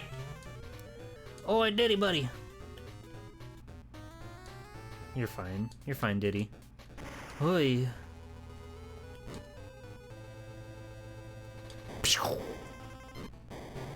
N. Fuck! Smart detection? What? I don't know what that is, but sure. Thank you for your feedback. I don't know why smart detection, of all things, captured KNG. That might be a hate group that we don't know about yet. And I hope not. But Automod flagged it for some reason. That's the first time in a while I've had Automod flag anything.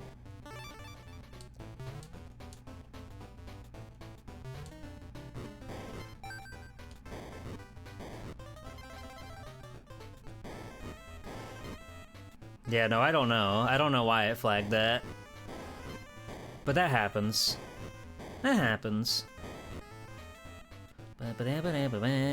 Oh! You had to get someone to get MILF code through Automod? Damn, do they hate women or something? Twitch, is that your MO, huh? You hate mother I'd like to friend? To friend request? I get it, I understand.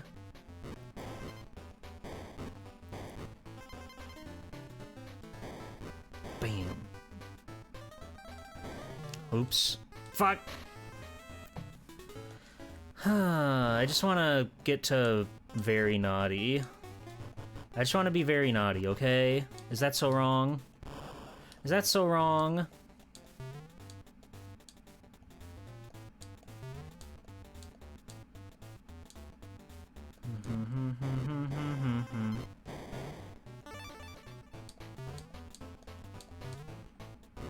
Pachum, pachum, pachum.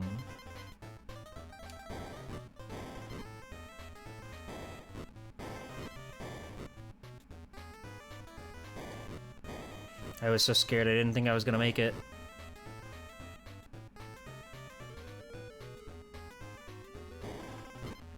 There we go. Easy peasy. And we got the G.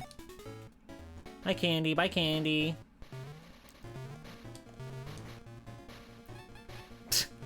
Bing, bing, bing. What a trickster, this guy.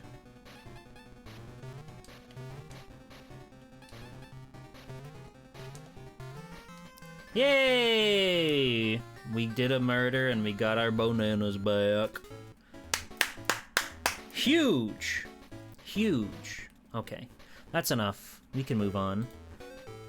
Bang, bang, bang, bang, bang.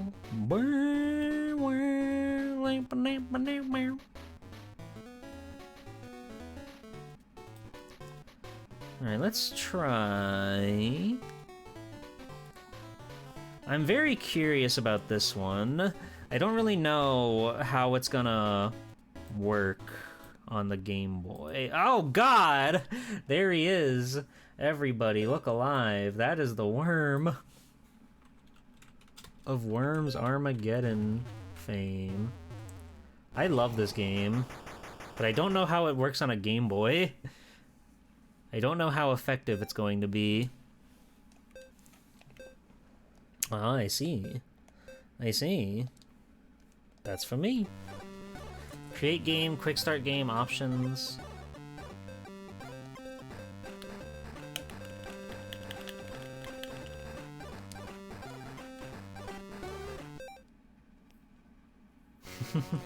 Alright, we're in there. Okay. Go for it, Captain.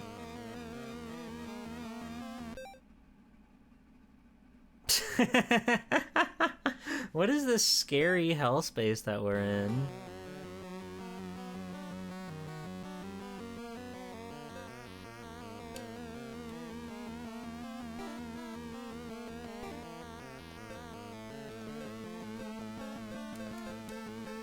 Okay, bazooka.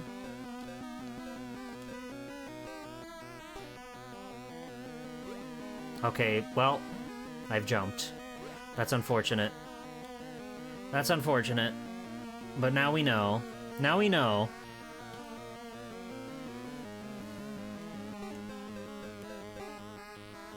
Shotgun. Do not shoot my worm with a shotgun. Here comes Yo-Yo. What are you doing? What is this dude thinking? Worm 2 is up. What a fucking maddening sound effect. Alright, let's see if we can get some grenades going. Oh no! We're fine. We're fine. It's okay, we just have to get used to the physics on the Game Boy. Though, to be, like, perfectly honest with you, I mean, it feels like Worms so far. Ow! Bitch-ass, rude-ass, ass. Worm 3 is ready to rumble. Your motherfucking life ends 60 seconds from now.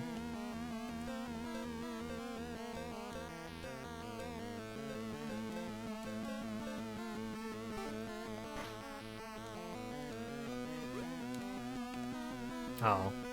That didn't do nearly as much as I remembered it being. Vince smells victory. Yeah, I bet he does. Nice shot, dingus. Here comes Worm 4.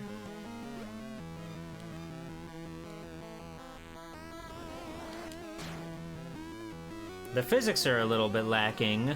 Like the way the ground just sort of gets destroyed instantly, and and that scroll text on the screen really makes the game chug. That's very odd. But for the most part, this is a fairly accurate representation of what the Worms is about. Alright, Captain, you're back up. You're back up, Captain.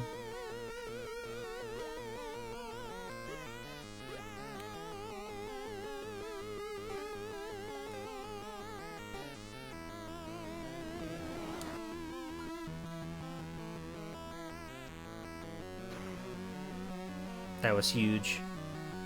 That was kind of good, I guess. A little bit, maybe. Not super, but whatever. We can live with that. The Jeepool Woim voice pack?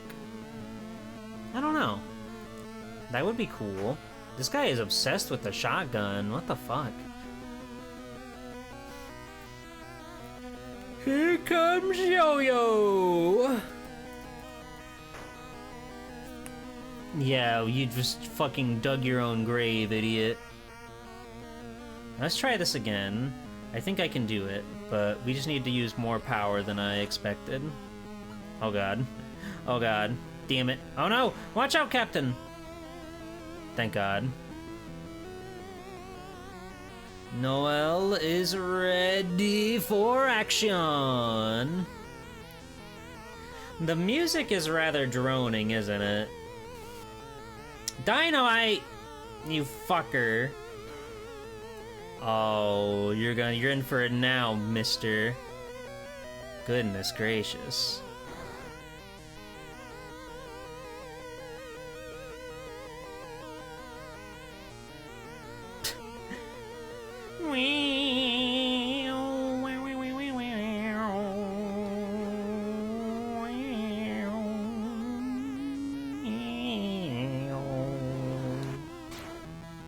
See, like, they don't get blasted back or anything when you shoot them.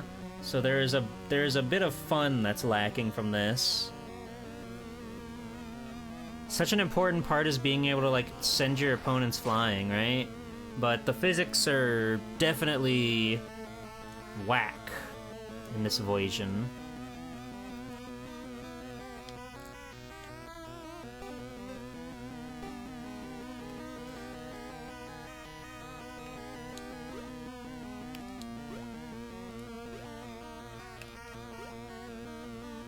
This is for my fucking brother. You made me do this! Noel is an ex-worm. I would hate to be an ex-worm. Alright, we're tied up 3-3. Things are looking pretty good. As long as Angel doesn't fuck me. Angel! You fucked me. Oh. Alright, time for a little bro down here. Alright, this time for sure. Nailed it! Nailed it! Oh, you had a GB version of Worms 1, and you think it was better than this? Wow. That's crazy. Did it have, like, better physics when things would slam into each other?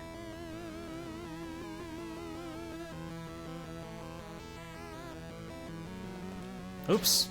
I hit the wrong button. God damn it. We're fine. Go for it, Vince. I dare you. I double dog dare you. Oh. You damn brat.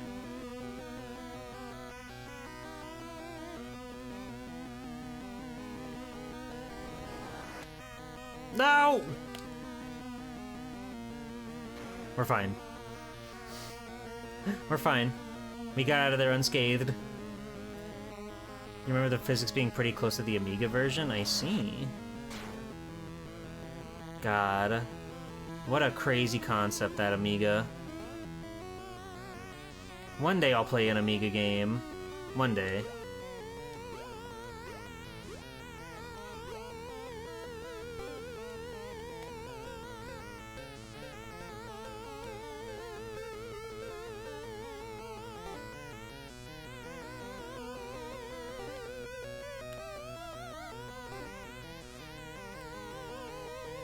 No!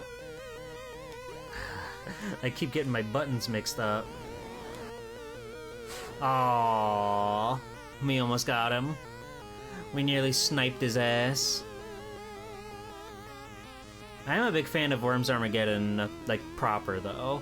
I think that game is quite cool, and I really quite enjoy that it's that you can make your own maps by quite literally putting shit into Photoshop and then exporting that as an image for it to render and play with. Nice. We showed that dude what for. one worm against a whole army. Who will come out on top?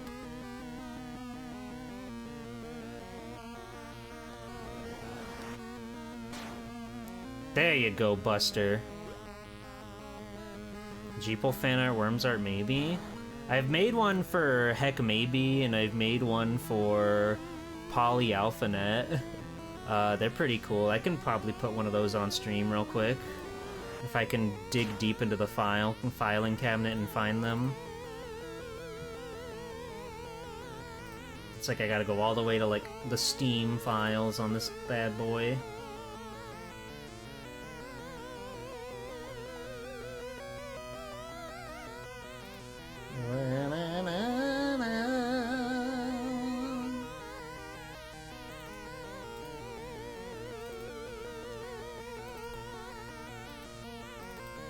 Hold on, give me a second. This is important. This is important.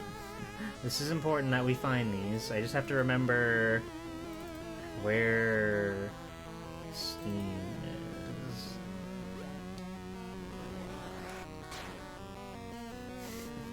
There we go.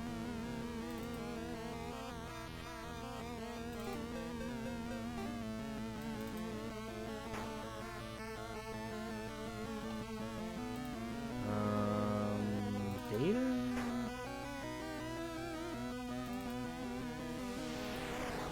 Oh, come on.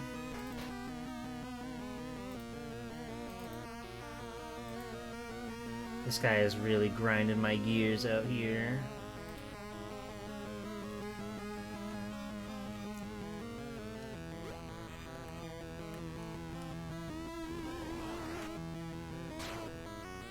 Your motherfucking life ends 30 seconds from now. Here we go. Now here's the level I made for Holly Heck Maybe. You just give it a black background, then it'll turn anything that's black into the background, and then you can platform on all of these other fun, wild, and wacky things. Pretty cool, huh?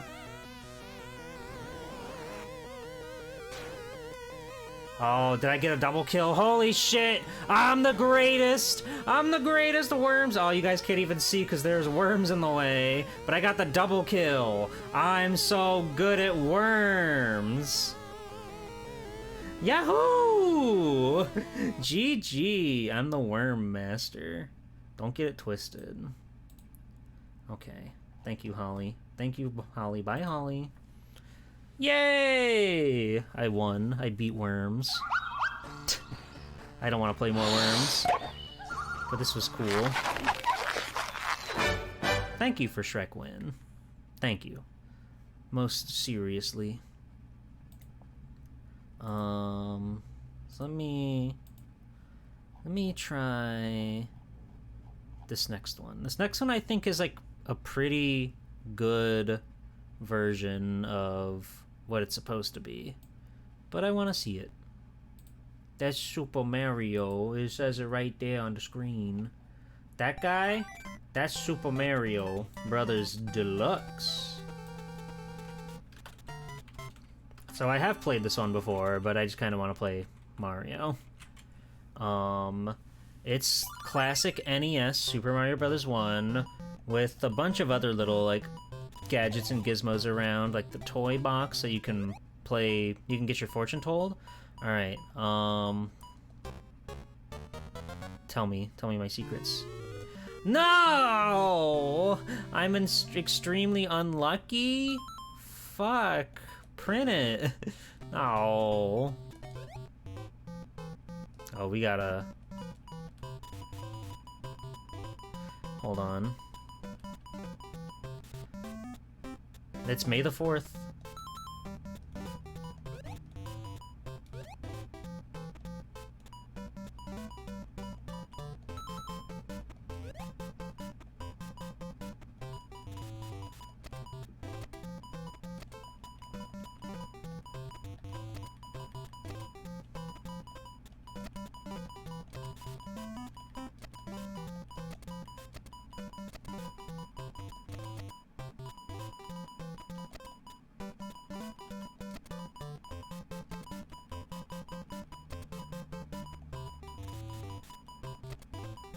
This is an insane song.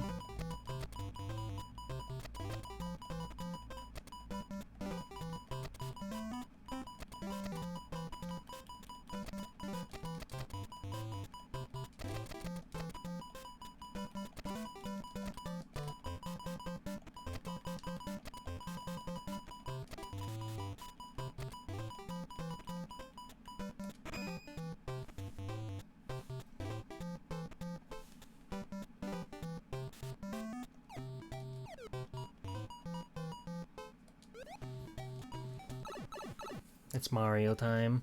I really like that they put in a little overworld. Overworlds truly mean the world to me. The overworld to me, really, if you think about it. But it's just Mario. It's a little guy. It's got some screen gunch going on, that's for sure. But, like, you know, gameplay-wise, it does feel genuinely like the plumber and his awesome iconic adventures and everything. Which is, I think, the most impressive part, that they were able to make a... They were able to make a NES game flow so well on the handheld.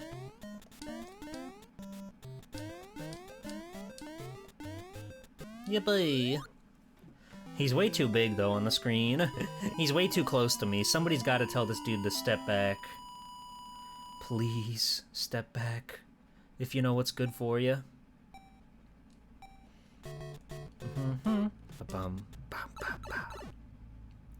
Can you go to world -1 in this one? Is that possible?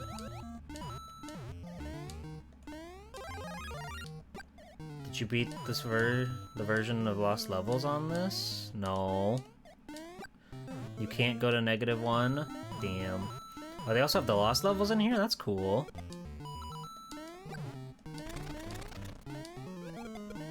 You're getting a lot of bang for your buck with this game, then.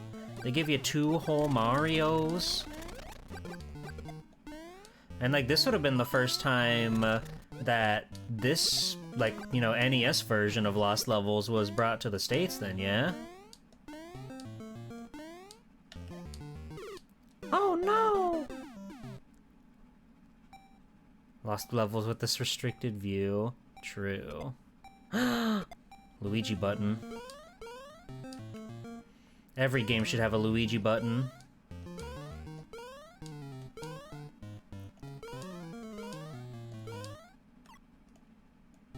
Smash was first. What the fuck is Smash? Super Mario All-Stars? No, but that's like a weird Super Nintendo version. I'm talking NES, like 8-bit shit. Ow. Smash Brothers. The Smash Brothers.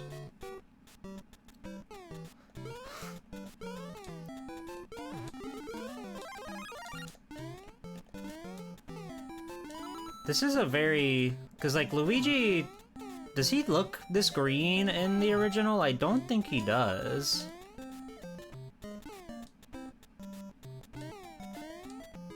I think I might be gaslighting myself, but this... I feel like this maybe plays better than the NES version. Something about it feels just like a little bit more, responsive.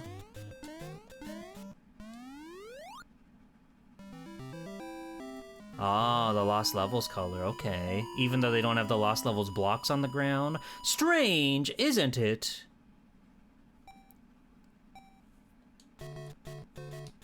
Bam, bow, bow, bow. This is Mario. It's Luigi, actually. I tricked you. Ah! Damn it. D.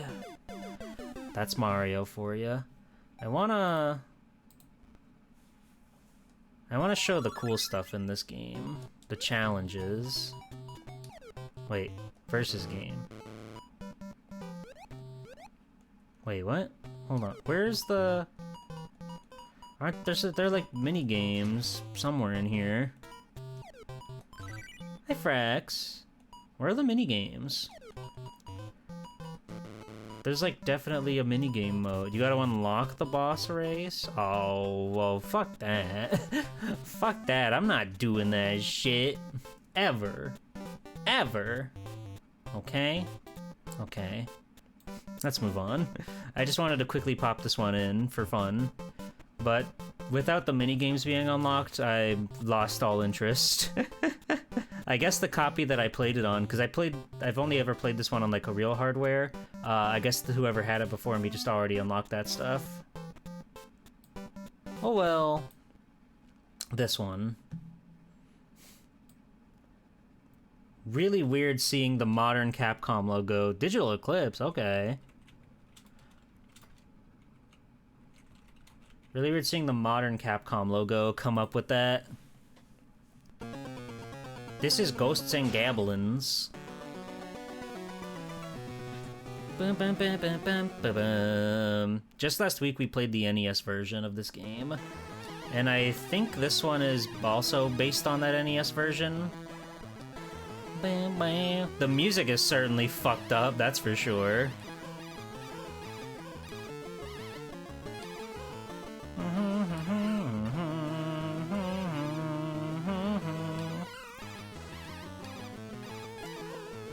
I just can't get my eyes off Ghosts and Goblins ever since we played that video game. Why does it have Euro music? I don't know. I don't know, bro.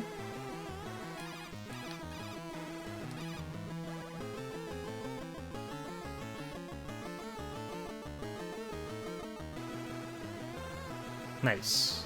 Oh, his sprite is shaking on this thing. He gets the shakes when he's on that. It's scary. Hey! I slipped. I slipped on a banana peel. It does sound quite Commodore with it, doesn't it? Ah! You fucker. Ah! You fucker.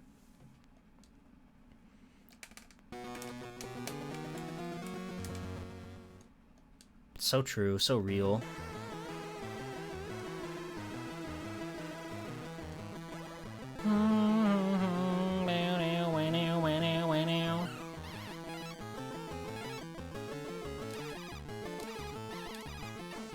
My Fushigi.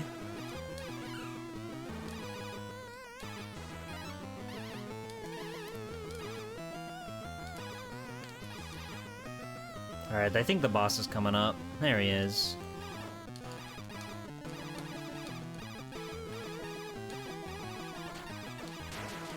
Easy peasy. Take a key for coming in. This music was done by Alistair Brimble. Who's that? Whoa, a password. That's huge. You can come back and play this game whenever you want.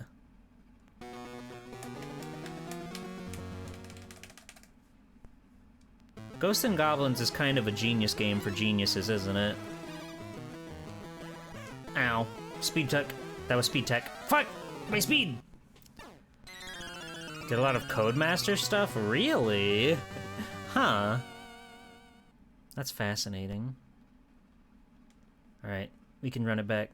I don't know how long I'm going to play this. Probably not for long, but I just wanted to check it out. It seems to be pretty comparable with the NES version. Except I can't seemingly run through these rooms as efficiently. Normally you can just kind of go straight through this level without ever worrying about any of those guys, but they're quite vicious. These little guys are really coming at you.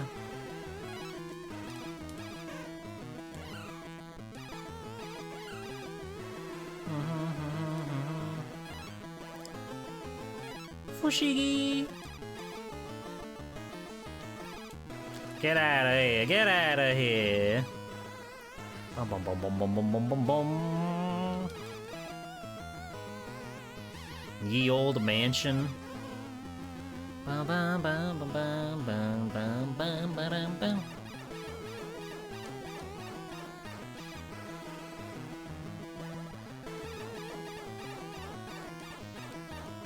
I feel like ladder climbing is a bit different. Something about it feels off. It might just be because we've got like such a closed-in camera situation, where the camera really like follows you when you're going up and down the ladder. But I don't know. It's hard to say. These guys certainly seem easier to deal with, and I'm not spotting any birds that are coming out to kill me. You need to move, though. Or not. He wants nothing to do with me, that's fine. That's fine. Fine with me. There's the bird.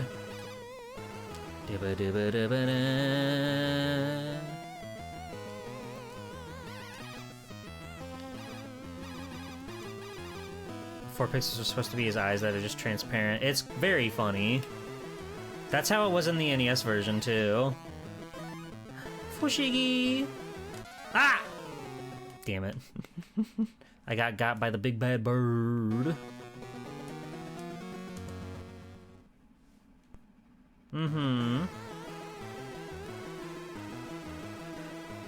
Wait, on this version of the sprite with the armor, it's not transparent, but when he's naked, it is. Does the naked version, like, I don't know what color it would need to borrow from. Also, another checkpoint. Look at that. They gave me another checkpoint in this stage. How about that? This is like easy baby version of the game. Okay, but when he loses the armor, he becomes transparent. Fascinating. Fascinating. Okay, that was fun. I got one more on Game Boy Color that I want to see. Then we'll once again go into the future of the world. And this one, a lot like Tony Hawk, I'm very intrigued into how they do this. Tomb Raider. I haven't really played much actual console Tomb Raider, to be frank with you, but I know the series enough to understand what it's supposed to be like, and I think I can do a fair job comparing and contrasting. Good start. She's so fucking beautiful, dude. It's insane. I'm gonna lose my mind.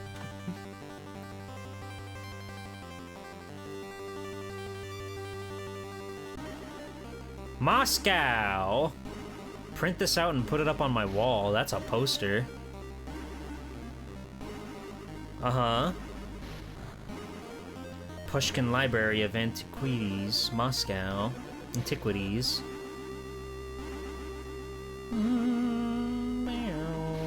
Whoa! That's the man. That's the guy. That's the scary foe. Ah, Laura, my old friend. So good to see you again. I'm glad you could make it. This is like fucking silent films. It is good to see you too, Professor. Now, let's get down to business. The Laura Croft Playboy issue. Do they still make Playboy? Is that still a thing? Because there's like infinite ways to get even raunchier stuff nowadays. Alright, ancient artifact. The artifact is described here in these manuscripts. Take a look. Okay, he's pointing. It looks like some kind of crystal. Indeed, this crystal stone holds within it a most evil presence. A spirit, if you will. Whoa, cool. That drawing's awesome. I like how colorful it is. Spirit? What do you mean? Over 1,000 years ago, in Central America, reigned an evil king, Quaxit. He ruled over the Inca, Aztec, and Mayan peoples for a time. Quaxit sacrificed thousands of his own people as offerings to an evil god who demanded blood to feed its spirit. For over 40 years, his reign of terror continued until the high priest of each of the tribes joined together to defeat him. This is like some Yu-Gi-Oh shit. They killed Quaxit and condemned his spirit... Quaxit. Thank you. Condemned his spirit to the crystal stone. The stone was sealed inside an obelisk. The obelisk was then buried within the walls of a vast temple. The temple was launched into space to be out of anybody's reach, and then it landed on the moon, and there were 3 layers of deep, dark space rock crusting around the temple, and then on top of that, somebody put it in a jar and found the biggest cork lid possible to cork that thing shut. And then... This is getting old. Hi, Laura. Where is this temple?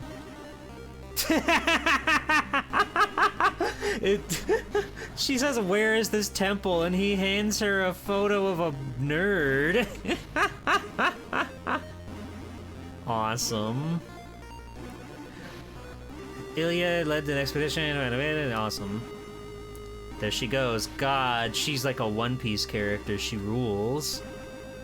I will, Professor. And thanks.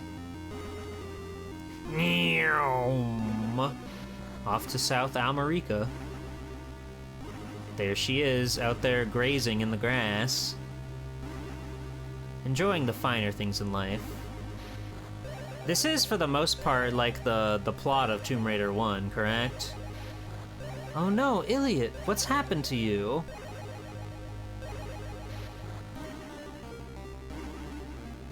No, we're getting to the game. We're getting to the gameplay. Here we go. Oh. This is one teeny tiny tap of the D-pad.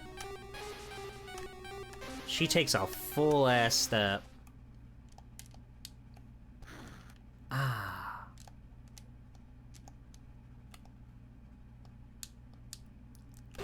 You have to press up to jump. Uh-oh. Uh-oh. It's like Lester the Unlikely. Oh! Where'd the music go?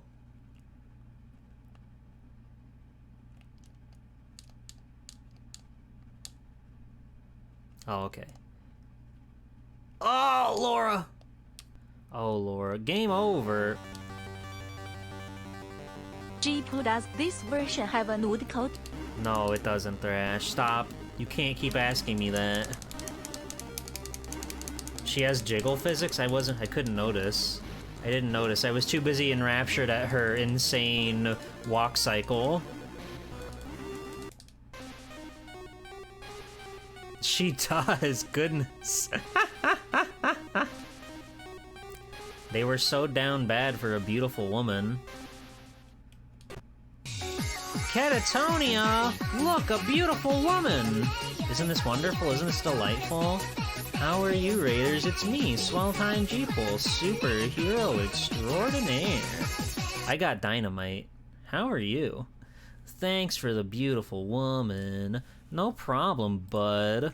The GBC jiggle, you got it. This lady has the jiggle physics. Check this out. There's not supposed to be music, by the way. Welcome in, Raiders. How was your stream, Keta? What were you up to today? Were you playing more Zeto Ranger? Were you playing more super cool, extra special, awesome, badass Etrian Odyssey 3? Yeah, exactly. Well, I hope you had a fun time with that one. That game looks insane. But if you don't know me, Raiders, I'm Swelltime G-Pool. I'm being killed by a scorpion right now. I gotta give him credit. There's a lot of smooth pixel animation here with these. What? Is that the bat coming to kill me? Okay, how do I shoot the bat? Where's my gun? Give me my piece. Good, good, good. Where'd my... Get your gun, Laura. Thank you, Laura. She pulverized that dude. Okay. I did it. Anyway, this is Lara Croft. This is Tomb Raider on the Game Boy. This whole stream today has been handheld ports and other such oddities. I will save my game with the magic save crystal. There's so many frames. She's got that incredible body type after all, and I really like that they darkened her limbs in the background. It does sort of sell the illusion of 3D between that and just how smooth the animation is. Oh god, oh god, oh god, oh god, oh god. Laura, your piece. No! Where's your gun? Bring out your guns, sweet cheeks. Thank you. God damn it.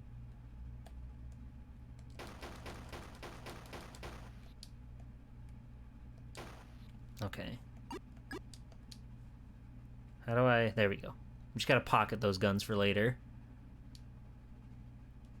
Alright, we can make this jump. Easy peasy. She looks like she has the limp noodles for arms. A little bit. Ow!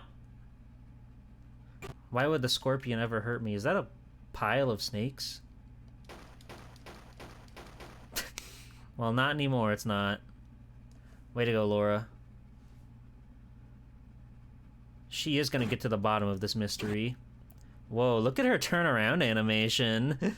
Like, I really am impressed with the level of, like, sprite work in here. They captured such a smooth style. I wish there was music in the game, but other than that, it's, like, pretty cool. But I guess to be fair, I don't think the actual Tomb Raider really has much music in it, does it? That poor snake was just vibing. Laura is a cruel mistress. All the room was used for the animations, no room for music. True. And Kyo! Oh, it's been a fun day, I'd say. For the most part, the things that we've played were pretty cool, pretty impressive, pretty fun. Laura Craft. She's crafting like in Minecraft. She's making blocks and shit in Minecraft. Ah!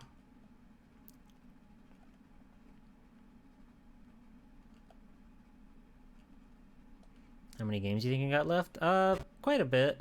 I'm probably gonna take a little break and have a little like dinner meal of some sorts.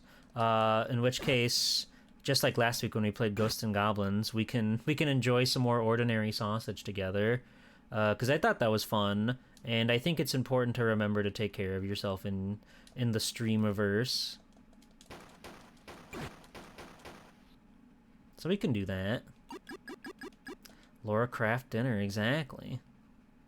Laura Craft macaroni and cheesy. Yeah, I put on a playlist last week when I had a very long stream, and I still want to play a lot of video games, so I don't think I'm not ready to cut stream in the slightest, but I still need to eat and exist as a being. So I think once I get the most out of Lara Croft, which I think I'm about to, we can move on.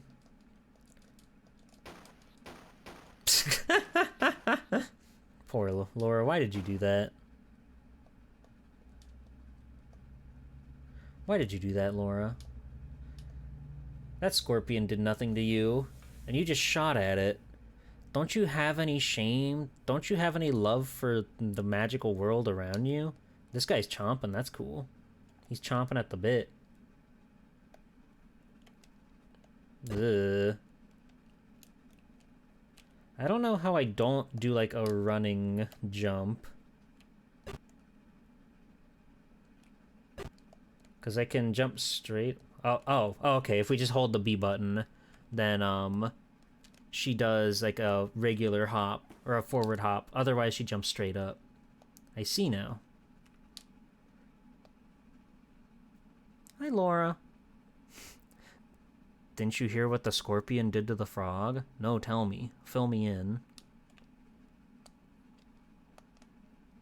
Ah. Oh, God. Oh, God. It just turns to paste, dude. It's fucked up.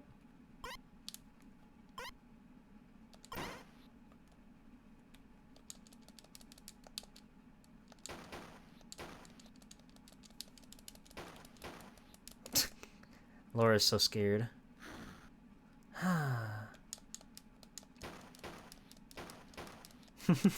Yeah, go on, get out of here.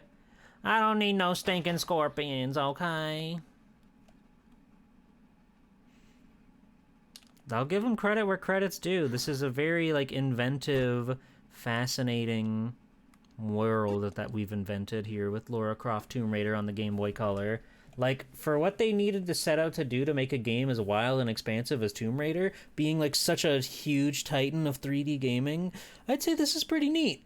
I'd say this is pretty fun. It certainly doesn't scratch the same itch that the regular Tomb Raider on PlayStation does. However, is that necessarily a bad thing? I don't think so. But it's cool. It's fun, and I like it. I could see myself like playing more of it, truth be told. Yeah, it's awesome. And I think it's nice and cool and fun. Alright. So I am gonna take a little break though to make myself something for Din Din, as I'm getting quite peckish. And then after that, we'll move on to the Game Boy Advance and see. I've got quite a bit of those picked out. So we're gonna check out a lot of stuff that we've got going on over there. But yeah, I'm gonna take a little luncheon. So let me get you guys some cocoa melon to gravitate over, to enjoy, to digest and whatnot. Let's see.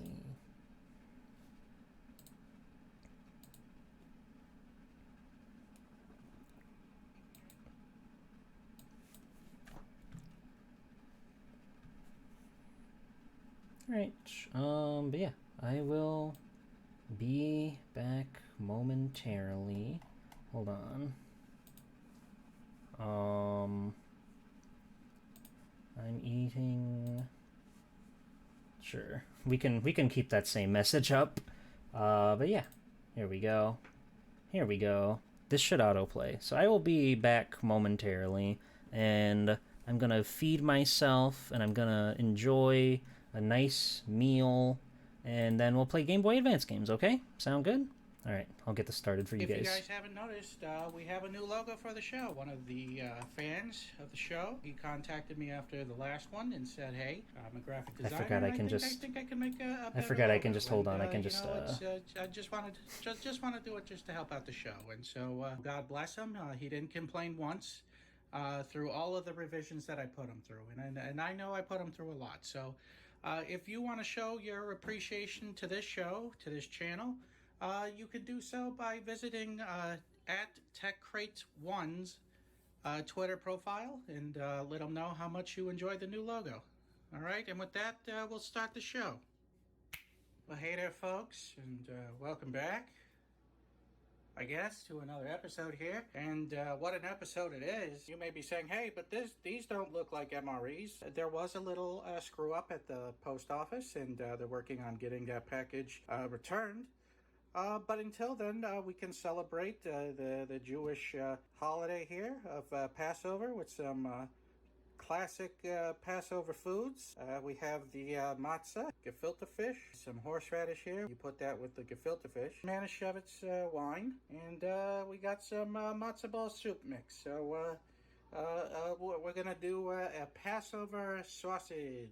You know, I think it's important that I try what these foods taste like when they're not in sausage form. So, When Jeepool is on screen, chat should be saying where's Jeepool. Very comforting.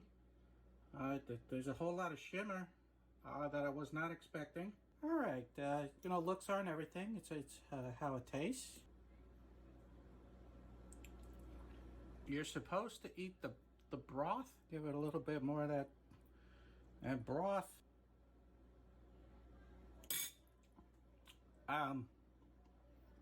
Is, you know, maybe with the horseradish, it that's where that. Got a nice piece of matzah here. It's very cracker-like. Give this a taste. It's very dry and not a whole lot of flavor. Do people just eat this? You know, let's try the matzo ball soup.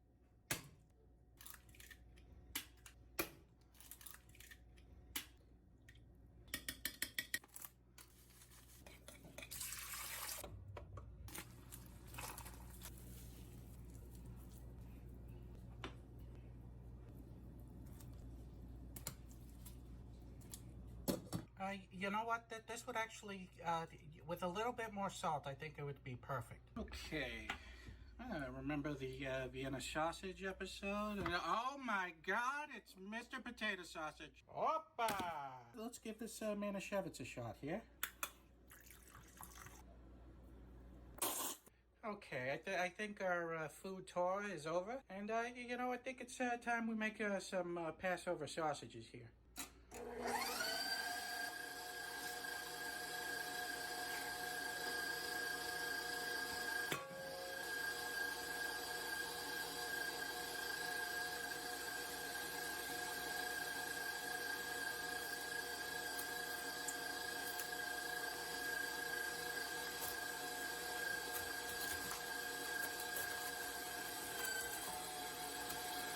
The matzah is putting up quite a fight.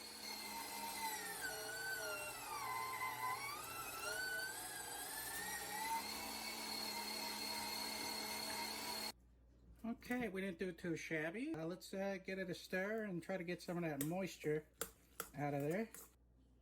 Oh, I just realized that we didn't put the horseradish through the grinder, but you know, it's fresh ground, so give me a pass on this one. This is warm. It sticks to your fingers pretty good.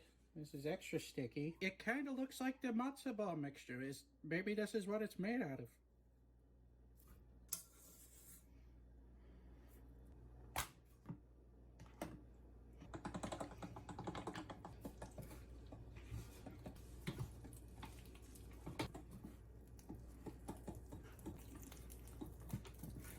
Okay, we got 8 sausages out of that, and you know, I don't have high hopes for these sausages making it out of the pan alive. So we're going to try our tried and true method here of keeping those sausages linked together, and then you know, using the ones that survive for our tasting. Let's hope for the best here. You know, you never know unless you try. Oh, that's just way too many. I don't think they're all going to fit in the pan. This is probably not the way you should go about it, but that's how we're going to do it today. Say we give it a little help with some Manischewitz. Looks like we have a first casualty over here. They're starting to swell pretty good here. This gefilte fish is starting to grow on me a little bit here. On second thought, seeing how much those matzo balls ballooned up while boiling, we should have known better. Well, it's a massacre. There's no other way to say this. They all burst, but we do have 2 that we're going to try. It's going to be this one, and it's going to be that one. Okay, I think that we should at least dress one of these with some of that gelled broth from the gefilte fish. Well, as you know, they all burst, but this one's definitely the most complete. It still at least has the skin on. So we'll give that one a taste.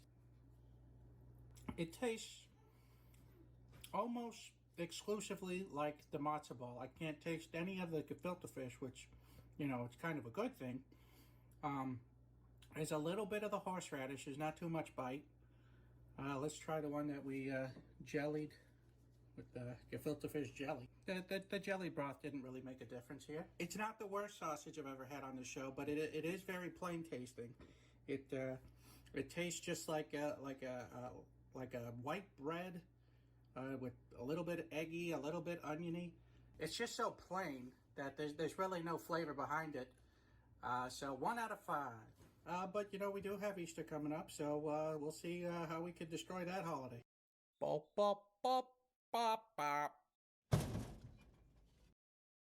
You know, there's always gefilte fish sausage. Let's try that one. That jellied broth, that's what it's all about.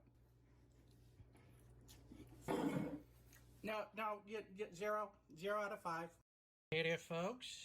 Welcome back to a special episode of the sausage show. We got the marshmallow peeps here, although these are looking more like bunnies. You can't have Easter without jelly beans, of course. And then we got some dyed eggs. So we're doing Easter surprise sausage.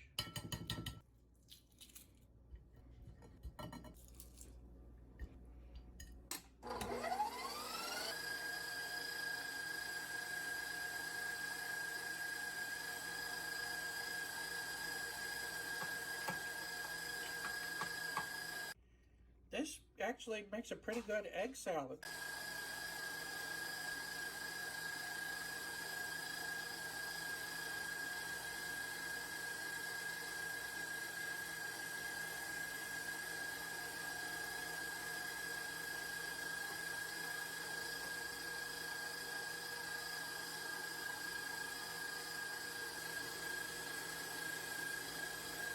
This isn't going how I planned.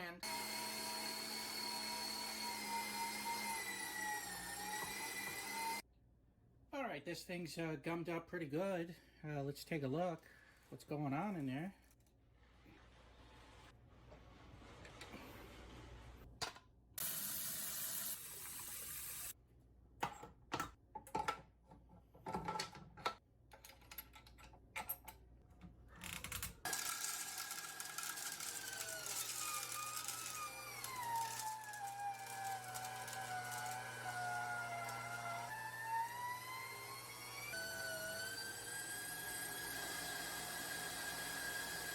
Well, I'm not gonna lie, folks. This looks plain awful. Becoming really hard, real quick.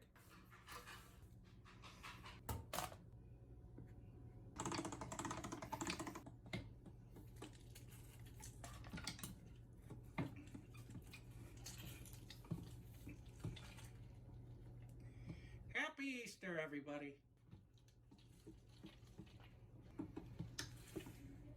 These do actually look like Easter sausages. All right, let's get them in the pan, watch them burst, and get on with our day, everyone.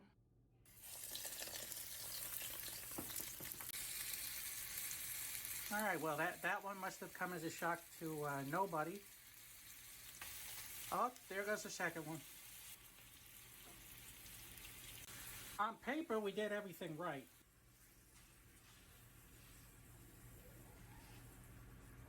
Well, it's an Easter miracle that any of these survived out of the pan, and we got 3 of them. I thought this would be, you know, as big of a failure as our Passover special. And there it is. I think the only thing next up to do is the taste test. All right, and here we go. It's surprisingly gritty. I think it's because of all the sugar that they use on the outside of the peeps. I think that got blended in with well, of course it got blended in with everything. This tastes very heavily of the jelly beans, and you can see why. The jelly beans just basically turned into syrup. It's definitely not worse than the Passover sausage, but it's certainly not any better. I think we could have just left it with eggs, and that would have probably turned out to be a pretty good sausage. Anyway, the Easter surprise sausage, 1 out of 5. Bop bop bop bop bop.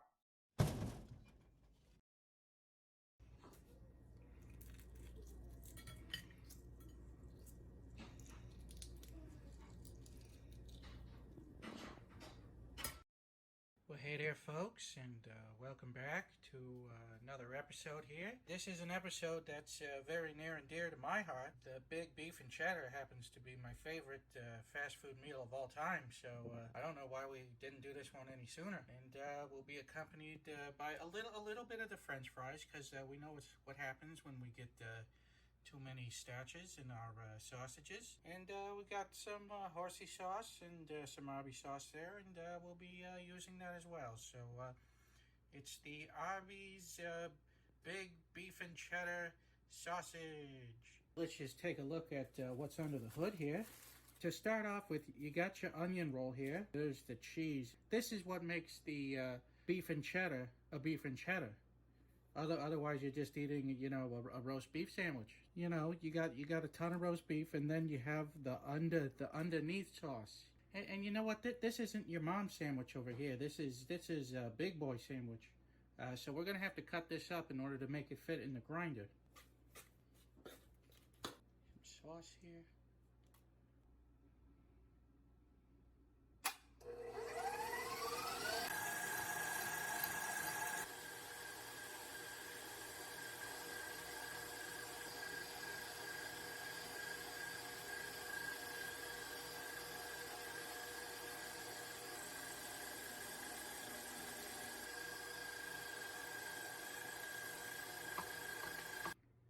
Well, I gotta say, folks, this is looking pretty promising over here. It looks good. It looks like that we got a lot of the roast beef and not so much all that breading. It holds a shape pretty well. If I clump it together like that, it forms a nice shape.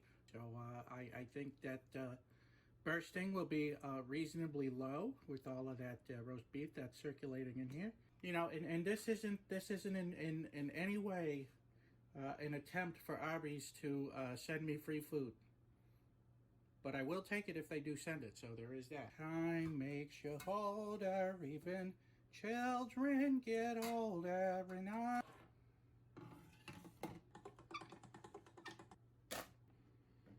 All right, in 3, 2, 1, let's sauce it. Yeah, I hate that already.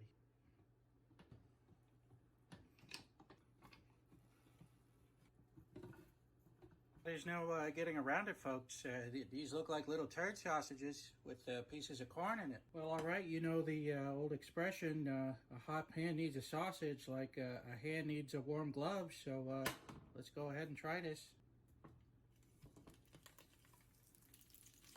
In the comment section, everyone wants to blame the casing for the sausages bursting in the pan. And they say things like, you know, you could poke it with a toothpick or, you know, maybe try boiling the sausages first. The casing isn't the problem here. It's what's going inside of the casing is what the problem is.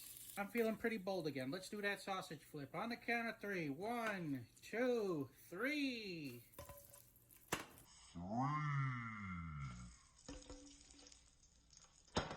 It's a first ever sausage flip, people. You've seen it here first. Uh-oh. Well, they snuck up on me and these two decided to burst on me. So the good news is we still have 3 sausages that made it out perfectly. I mean, they're perfectly cooked. They look like bratwurst. They have a little bit of push to them. They're not jiggly at all. These are the real deal here. I'm excited. I can't wait to try it. All right. You know, nothing too spectacular in there. All right, it's time for the moment of truth here. I'm very excited about this one.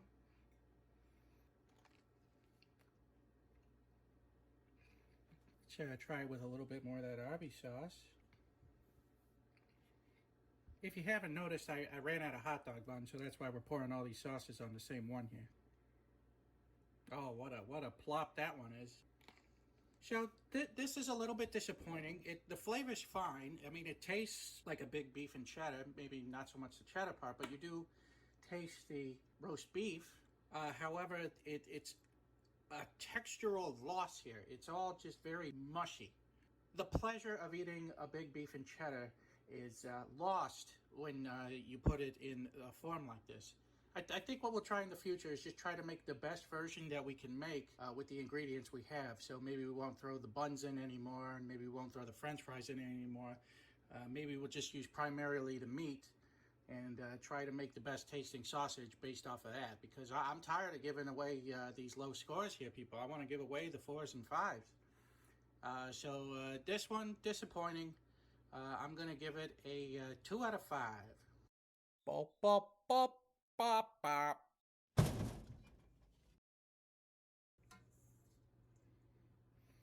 Yes, I've been afraid of changing.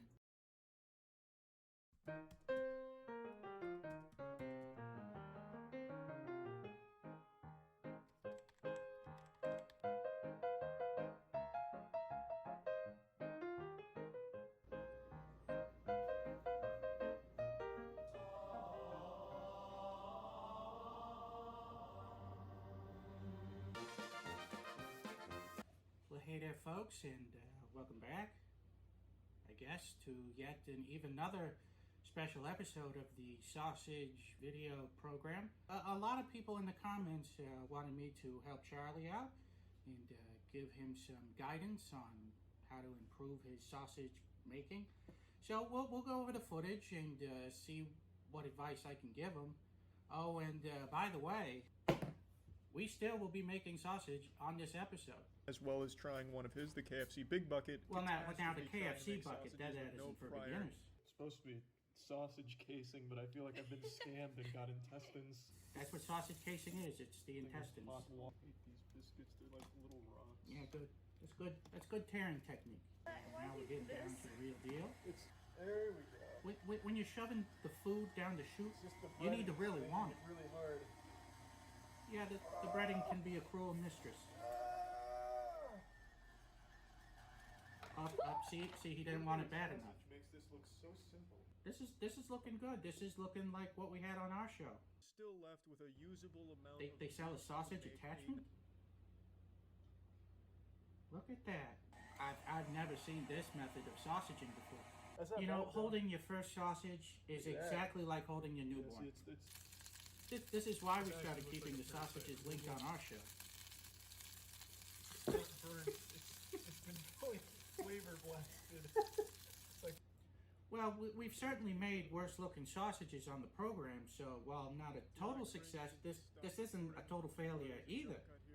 it's a 5 out of 5 sausage. Well, there you have it. We're The all in gravy did no agreement that favors. it's a 5 out of 5 sausage.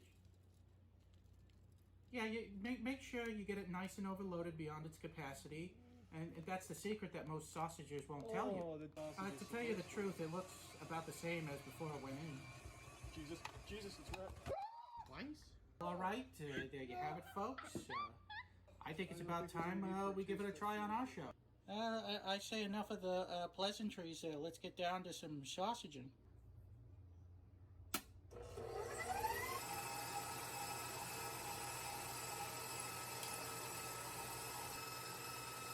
I was not anticipating this.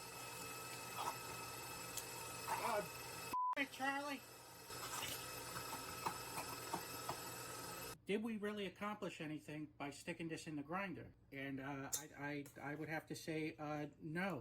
This is so loose, you know. If this was my recipe, I would probably crumble up some graham crackers. Try to thicken this up because this is going to be a really jiggly sausage.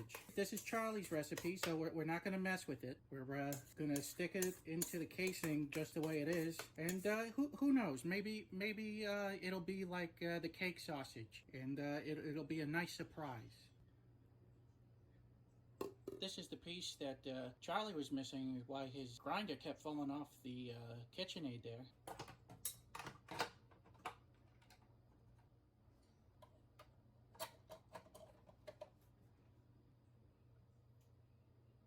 Well, that's a joy to put on.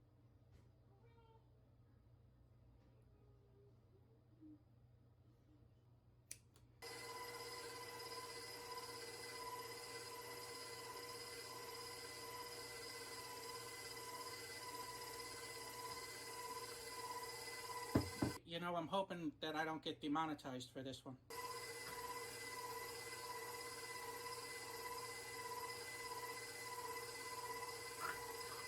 Calling this one sausage. We'll give it a little twist. How about that?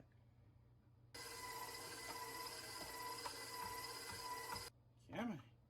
All right, we got about 4 sausages out of that. I say we put them in the pan and watch them burst. Here goes nothing.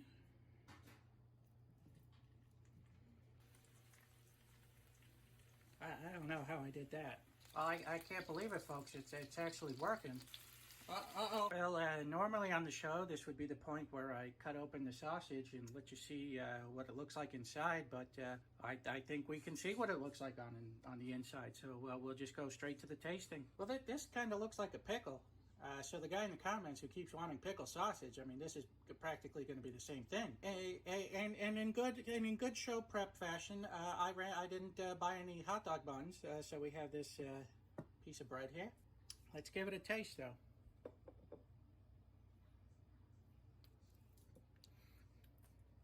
Oh, it just all kind of squirted out the end. All right, we're going to try to get one good bite out of this. This is not a 5 out of 5 here. This is a 0 out of 5. The compressed grass taste, it's even more so now. It is not good sausage making material. This is it burst on the other end. You know, maybe there's a better way to cook this. I certainly don't want to try it again. Bop bop bop bop bop. You know, the secret might be to cook it before it goes into the sausage. It's getting really sticky now. I says to him, I says, wrecked him. Well, damn near killed him. You're underwater. Well, hey there, folks, and welcome back to a normal episode of the Sausage Show. And those of you who are the MRE fans of the show, you may be saying, "Hey, this is yet another episode that isn't the MRE episode." So some news about that: the post office, yeah, they went ahead and they lost that package, but you know these are had a difficult time, so we're not going to hold it against them. The guy who sent me the MRE, he didn't want any public recognition. All he wanted in return was raise awareness for autism charities. He didn't mention a specific one, but if you know of an autism charity that you would like to donate to, please do so.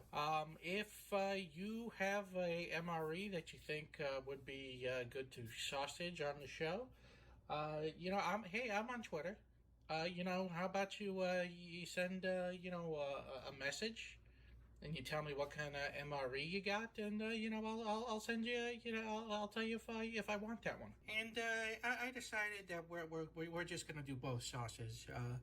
We'll do one barbecue and one honey mustard, just to make sure we're giving it a fair shot here.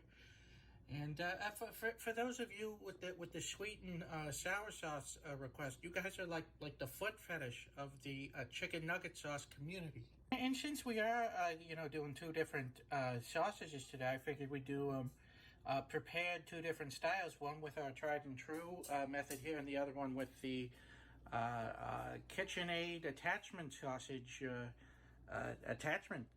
So we'll see which is the better method to sausage with. It's the chicken McNugget sausage.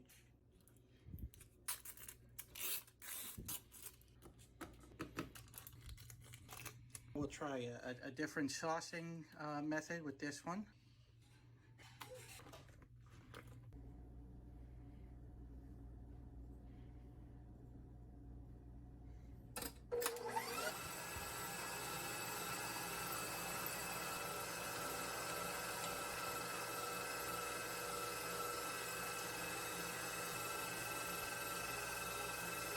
I gotta say, this looks like sausage, breakfast sausage meat. You know, this only made a handful of sausage in it, so I think we could just do this with one hand.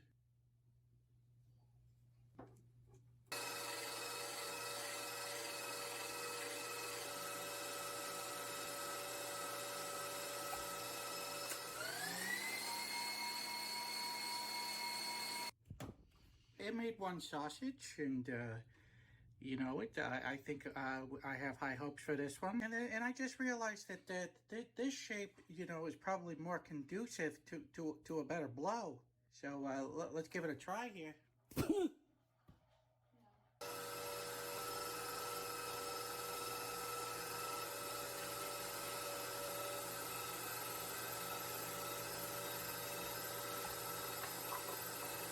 I fucking love Will It Blow, dude. That shit's so funny. Same thing with this one.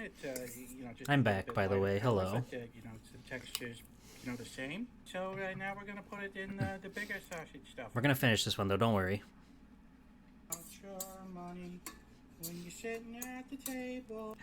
I literally laughed out loud when that sausage smack just plopped into the thing. Clearly see, which system produced a bigger sausage. Clearly the KitchenAid one.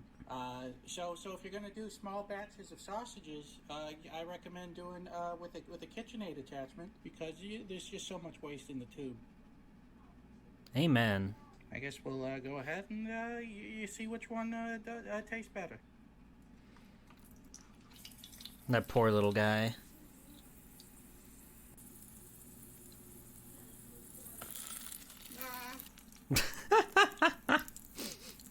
He panicked. He got scared. Oh. That's upsetting. This is a tragedy. Up until the final seconds, it was looking just good. Same thing with this one. Well, we came so close. We came so close, and we just stumbled at the finish line. And I didn't even buy sausage buns again. I mean, look at this. Mr. Sausage even went out and bought some nice props for the show. display the final product, and then we do He this. still didn't buy sausage buns. Let's start with the. It's so funny when you can just hear his kids making noise in the background. This man is a father, and he's getting the job done.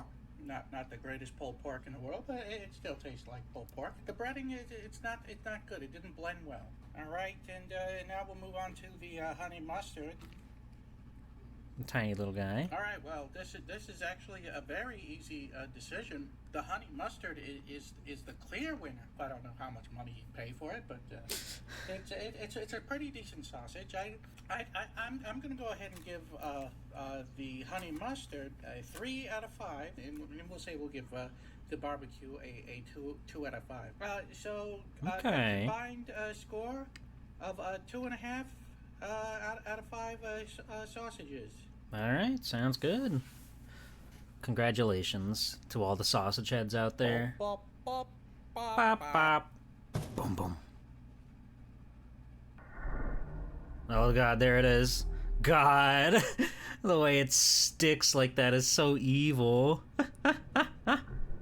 Oh, alright. Let's get back to it, gamers. Hold on. I need to boop that away. I need to boop that away. Laura's still there. Isn't that nice? Isn't that nice, Laura? But now we have to say goodbye to our dear friend Laura. Hello, Boniface. I'm all done. I'm all done eating my big meal. My big meal of microwave pasta. It was nice. Hi, Jam. Thank you. Stalemate. Yeah, it was just some spicy pasta, some buffalo mac and cheese. It was pretty nice. But yeah, we're gonna move on to the legendary Game Boy Advance. We're jumping 30 years into the future to see what they got cooking for us over there. So let's see. I've got a lot that I've picked out for this one.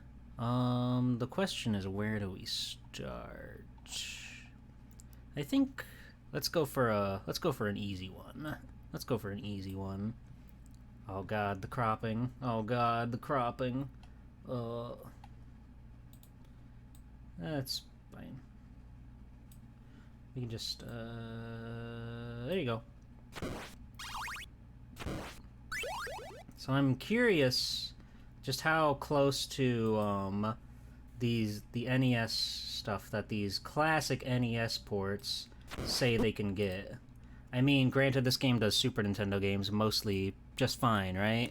So why don't we take a peek-see and see what classic NES Castlevania is like on the GBA. 'Cause, you know, not to blow smoke or anything, but I'm pretty good at this game. I'm pretty dang good at this game. It is in widescreen, I'm noticing, which is nuts. That's kind of crazy huge. Hello, Cartoon Cat. Welcome in. It has a continue option, like the FDS version. That makes sense. Yeah, I'm mainly just curious to see how this one, like, compares and contrasts to the NES, because from my understanding, those games are supposed to be, like, true, like, well, I mean, I guess I can't say true, and this one's immediately, like, in a widescreen format, but, I always assumed that they were just supposed to be, like, replicating the original Castlevania.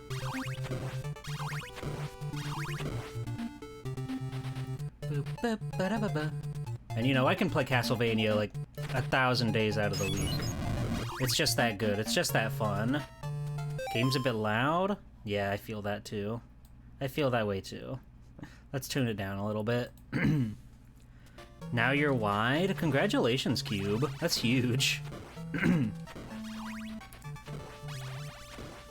bum, ba, bum. Ow. Bum, bum, ba, bum, bum, bum, ba, bum. Alright, gamers, let's see if I can get the cool gamer skip. Let's see if I can get the crazy big gamer skip. Out of my way. I'm trying to be a gamer.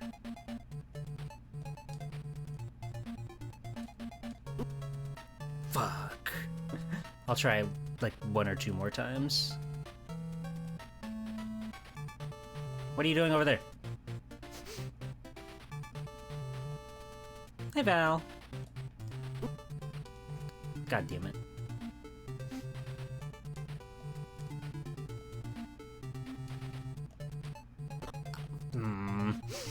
Don't worry, I can get it. I can get it. We just have to manipulate this bat RNG. It's easy.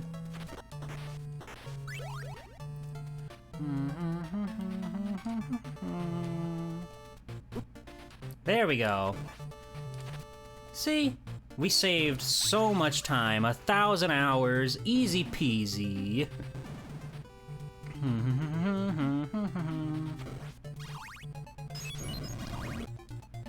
Now we just gotta go beat up the funny little bat at the end of this wonderful adventure.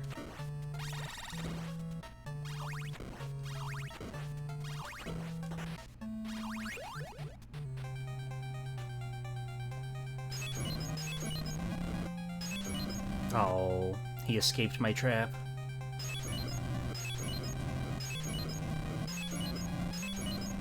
There we go. See you later, chump. Yay! I mean, it feels pretty standard fare for Castlevania, I'll be real with you. It feels pretty normal. Which I think is the most important part for a game like this. You really gotta make sure that, it feels like the NES game if you're gonna call it the classic NES series, you know?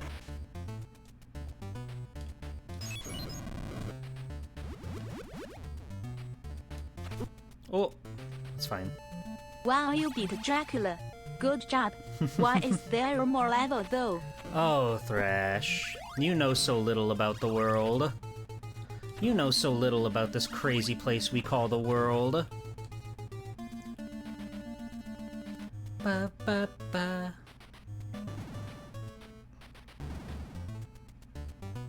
I guess I'll just go until, I get a game over, I guess, or death, maybe. I don't know. Maybe I could get the deathless game, I'm not sure. It's possible. Anything's possible if you believe hard enough, right? I may not We'll know see. about Dracula, but I don't know how to make a good eggs Benny. By the way, we are out of eggs. An eggs Benny, you say?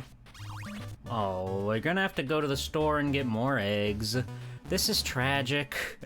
You hate to see it, but somebody's gotta do it. Somebody's gotta get those eggs, and I guess it's gotta be me.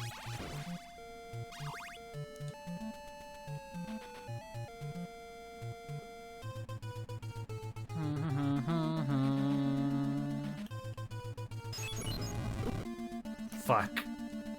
That guy kicked my ass.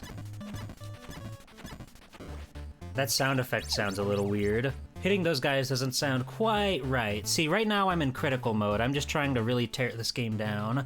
I really want to see how it stacks up 1-to-1 to its NES counterpart. So I have to be critical, I have to be mean, I have to be rude, I have to be nasty.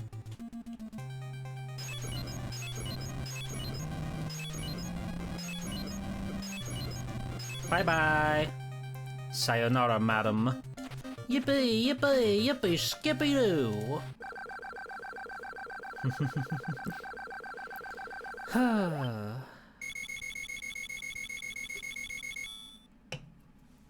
Have you ever played Castlevania? I'd be sad if you said no. It really is, like, my favorite NES game. I have done this. That's wonderful. Like, you know, I love Mega Man, I love, like, Gimmick, Contra, Ninja Gaiden, fucking Clash at Demon Head, sure. But, Castlevania 1 is really just, like, the supreme ultimate NES game to me.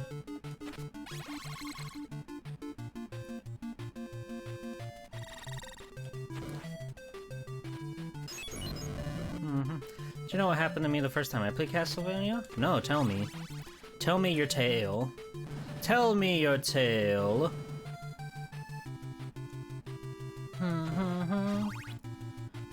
Ba ba ba ba ba ba. Da na na na na na na na. So cool to see this game played by someone actually good at it after stumbling through it yourself like a bumbling fool. Well, that's all games, right? Everybody bumbles at one point in their life. Ba, ba.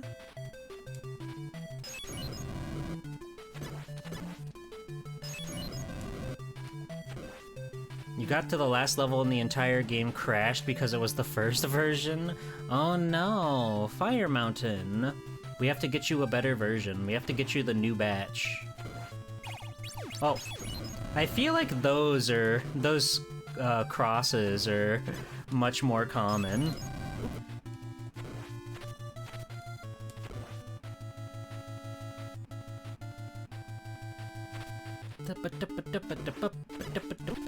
Ow. Oh. Don't let it be like this. Alright, boys. Play nice now.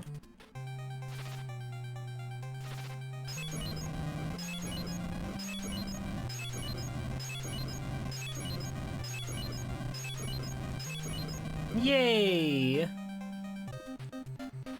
It did take you a really long time to beat Dracula. Oh, you did it? I'm proud of you. This game is hard. It is deceptively easy when you see so many people in this retro gamer community play this game and get good at this game, but it takes a lot of practice to actually like learn it and everything. Some of these guys are pretty tricky, especially if you're daring to go in without holy water through the entire run. Then it becomes like a whole new beast.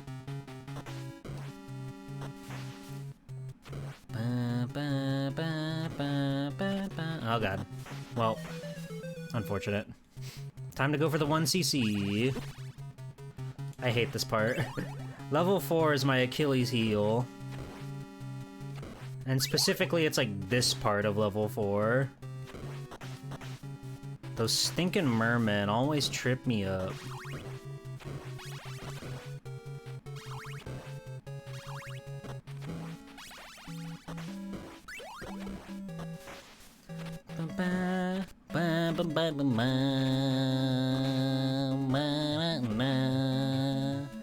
It's a good thing the music is such a bop in this game, though. Oh! I fucking hate this level. This level's cruel and unusual. That could have been dangerous. That could have been scary. Why are there so many fishmen in the water? Okay.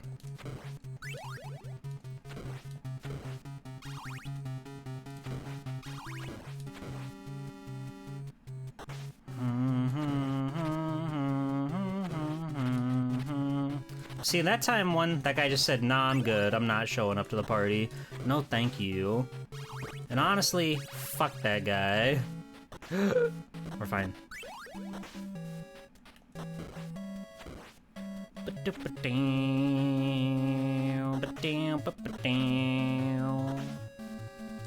Okay, we've got like a much better loop this time around.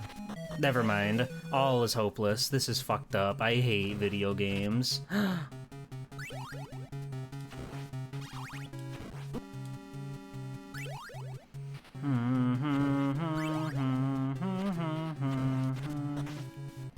Made you feel awesome when the second time through you beat Death Stage without dying, considering it took you like 2.5 hours the first time. It's a game that just feels really good to master. There's nothing quite like it, you know? Even the other games in the Castlevania series aren't quite like Castlevania 1. And I think that's really endearing to it. Like, 3, Dracula's Curse is very, very, very, very good. It is, like, considerably more difficult and considerably longer. So it is a bit of a different beast. This game is very, like, concise.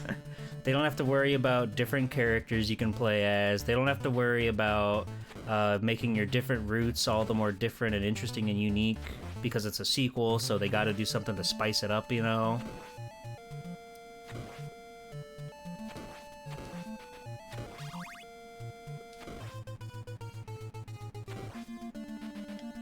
I wonder if the spawn rate is like the same in widescreen. And that will come into question in just a moment. Okay, we're good. I was wondering if because the screen is like a bit wider, then are we still gonna be able to sneak under that guy, or is he gonna spawn in sooner? But it seems like that answered itself.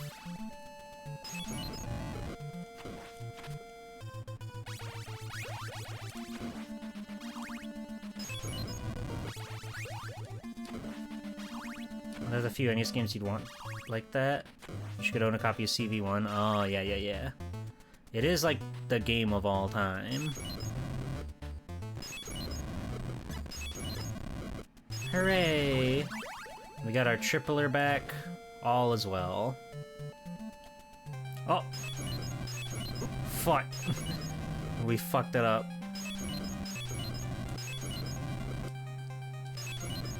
We're fine. We recovered. We recovered. Yay!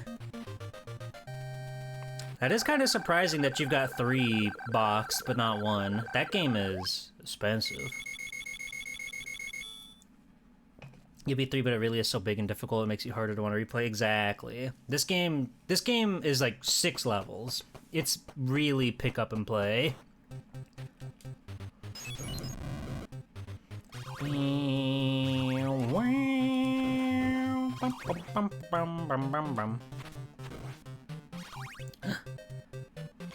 I feel like this Game Boy version has better drop rates for stuff like the crosses that kill everybody, the rosaries, and the invincibility potions.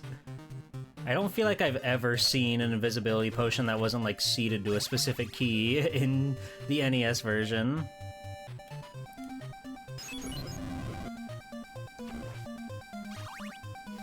Oh, I'm sorry to hear that, foe. There's the secret for you all. Memorize it. And with that, our 1cc still has a chance.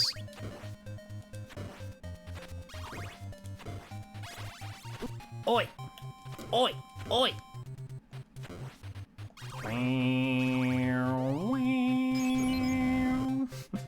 I love this song. What a fantastic soundtrack this game has.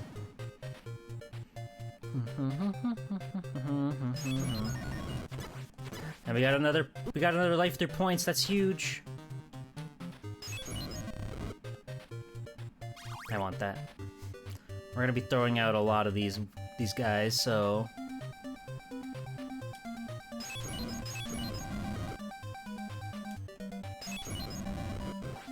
there we go.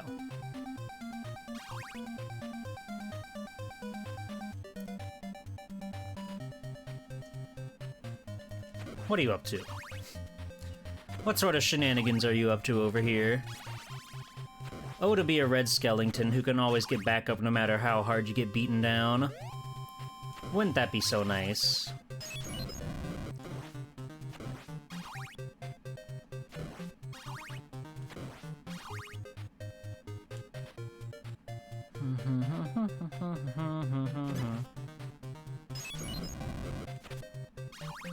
They seem pretty consistent about giving you a 5-drop. I think I'm onto something with my my crazy cracked fan theories about this game and it giving you extra items.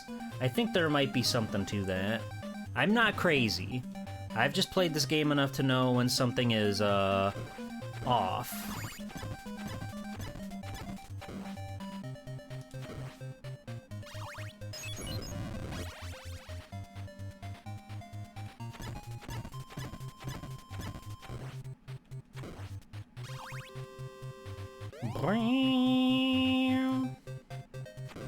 Who's ready for the Hall of Hell?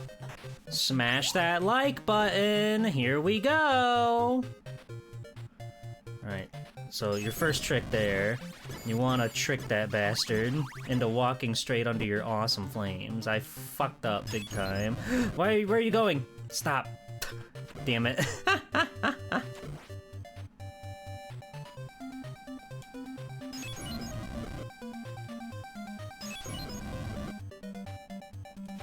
Okay.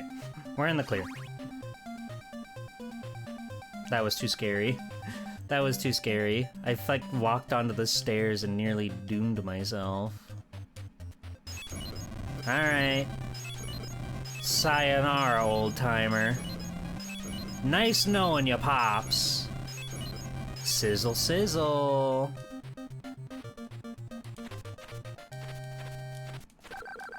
Yippee! We got a frame. We got a whip frame. That's huge.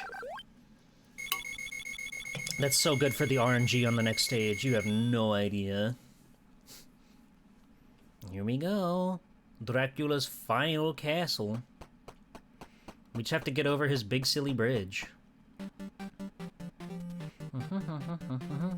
Ba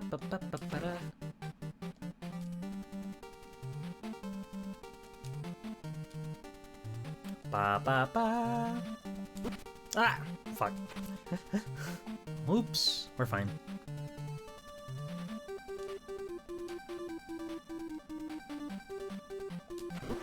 God damn it.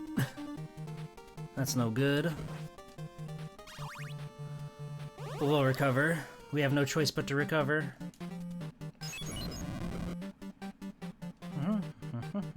Is it just me or is the yellow off on these tiles? This doesn't look quite as yellow as I remember it. Oh god. His bones. His bones. Okay. Hey. Nice try.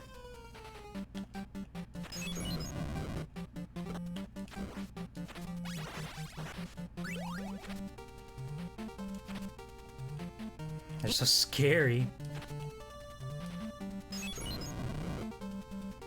Okay, we're good. Oi!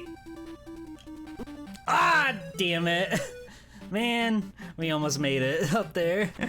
We're fine. We can handle this.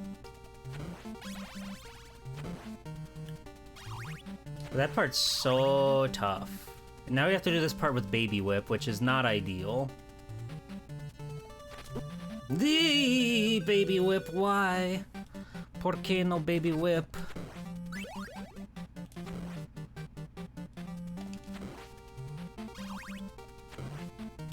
Okay, this is our last shot all of a sudden. All of a sudden, we're in the danger zone. We're in the hot seat. Okay. A boon or a bane?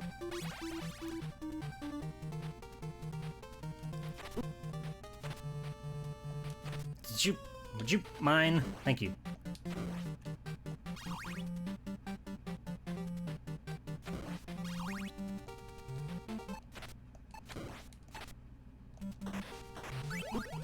Ow.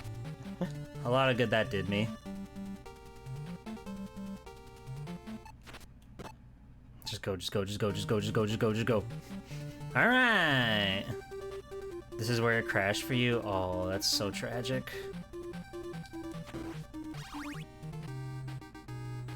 Alright. Let's get this done. So 1, 2, 3, 4, 5.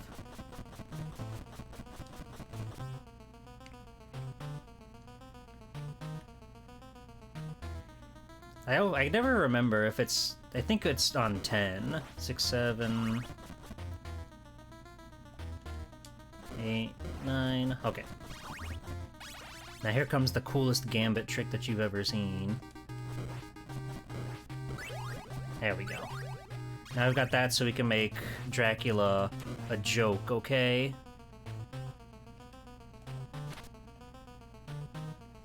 He's weirdly scrunkly. It's all about timing with this man. He never changes up the formula. You just have to know when to jump in time to still hit him and get over his epic blasts. But we can do Tomorrow it. is Cinco de Mayo. Can we get drunk on tequila pool? No, we can't do that. I'm sorry, Thrash. Sorry, I have to lock in, so I save my 1 CC. It's important to me, okay?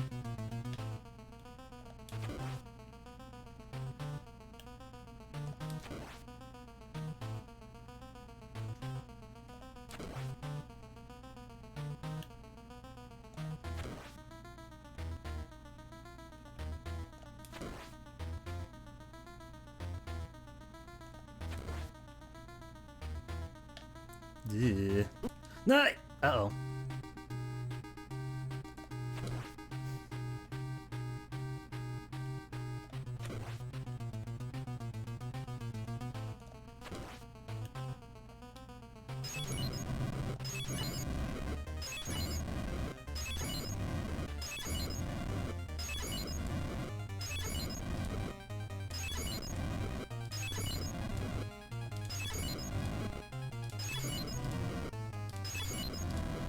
And there we go. And we had a life. Yippee! Bada bing, bada boom, baby. Happy Classicvania to you and yours.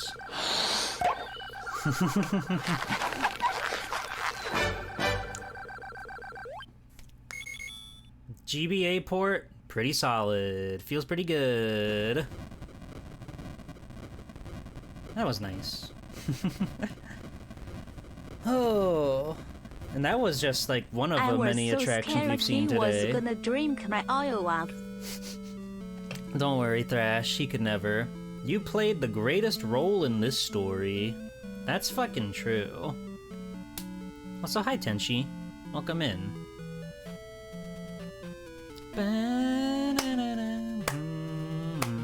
Shout out to Trans Fishers! Are they gonna show up? Did they cut out the fake funny credits? Oh, no, wait. Nope. They definitely did. That's fucked up. They eradicated trans people. I hate that.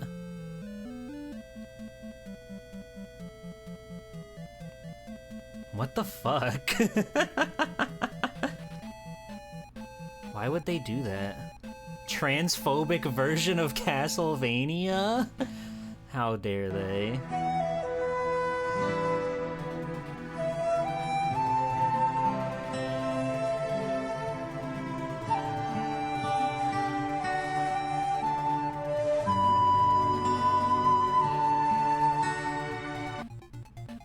Alright, let's move on. That one was pretty fun. Let's try something else that's just as fun. This is another one of those that's not necessarily a port or anything, but I just think it's important with the culture and everything to show this one off, because it's big. Huge, even!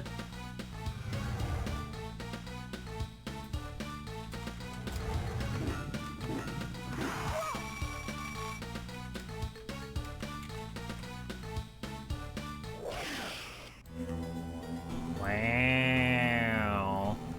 The important culture of Fred fucks. We need that guy. On a serious space station orbiting high above the Earth.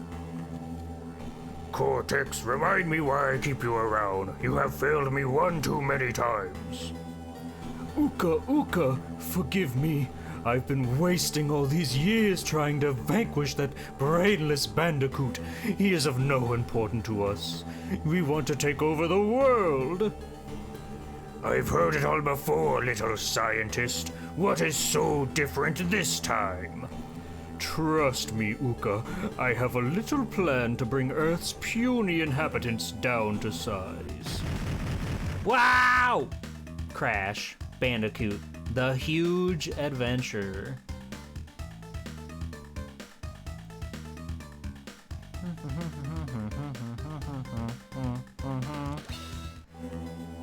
Yeah, his planetary minimizer. Oh god, he's scary.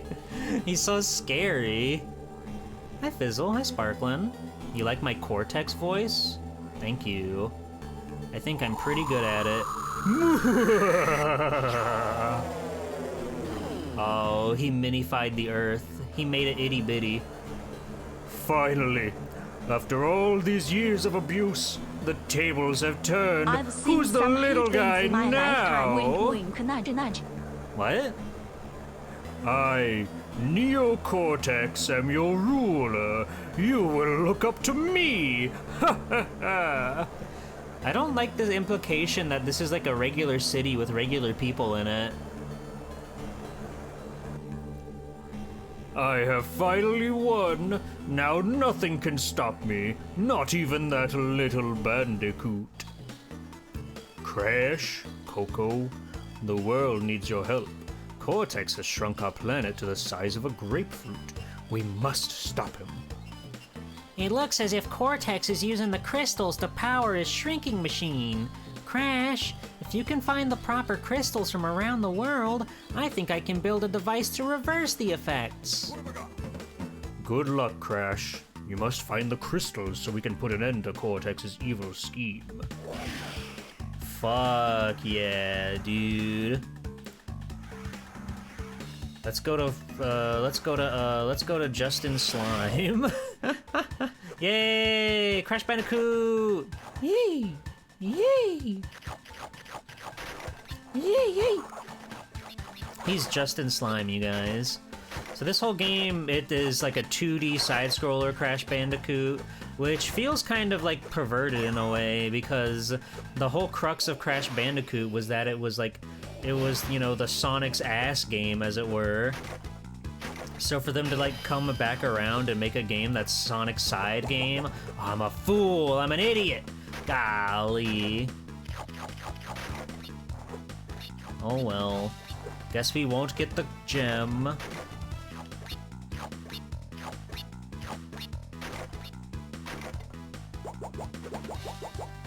Bop, bop, bop, bop, bop, bop.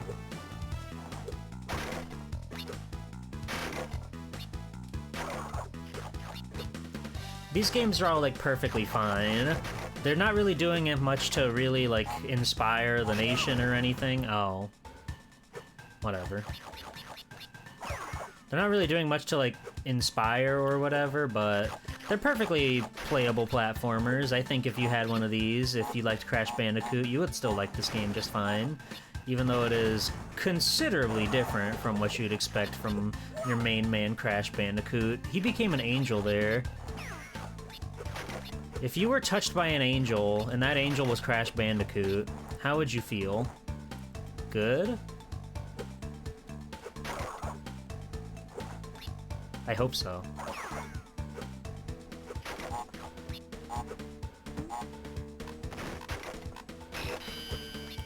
I'd go straight to hell. Come on, Crash Bandicoot's cool, look at him. He loves his sister, he loves his island, he loves Aku Aku.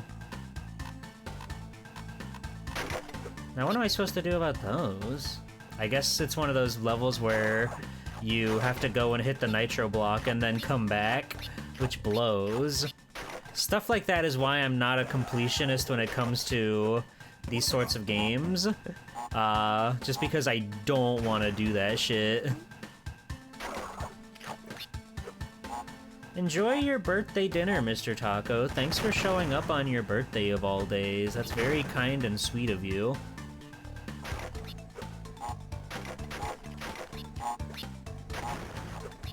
Blech.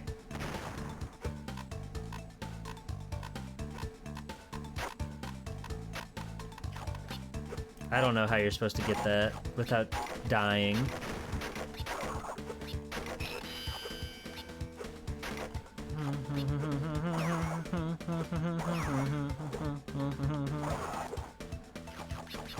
We got to the checkpoint, everybody.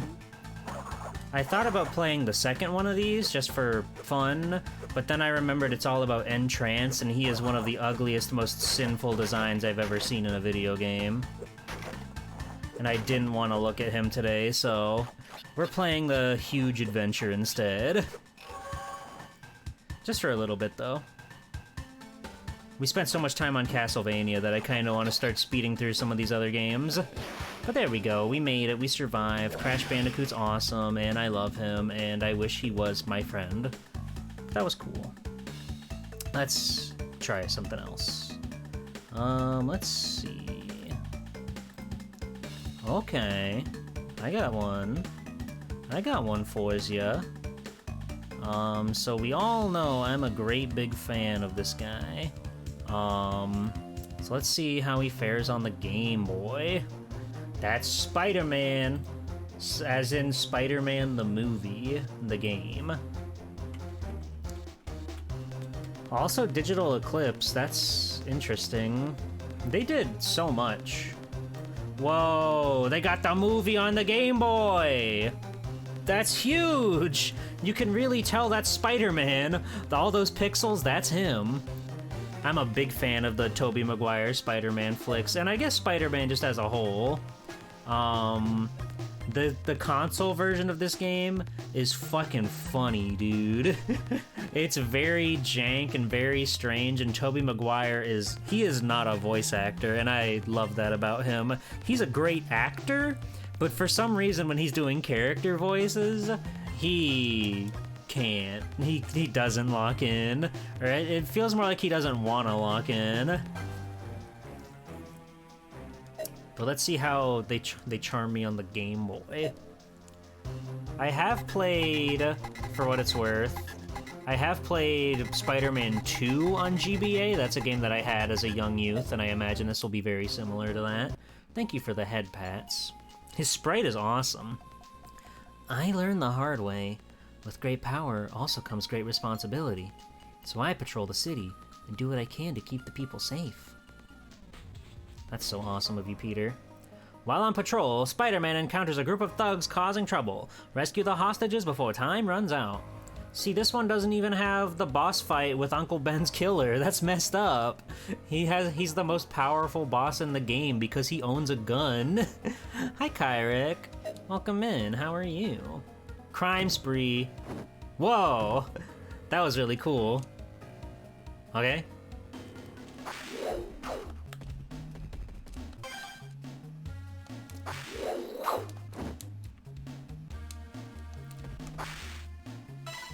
Damn, you can shot web. That's awesome. I love being able to shot my web. Uh-oh. Oh my god, those are some meaty sound effects. Jesus Christ. We're fucking decimating this guy. Oh! We're fine. No. Go, Pete. Whatever. I've lost interest in the golden spider web. Wore a cute outfit and did some shopping earlier? Hell yeah. Stalemate. Who was that guy? Uncle Ben's killer, presumably. It's not, but I'm gonna pretend it is. Yeah, I don't really know what those gold webs are about. Hi! Ah! Oh! Ow! Spider-Man's killing me! Stop! It really does sound like they're in a lot of pain.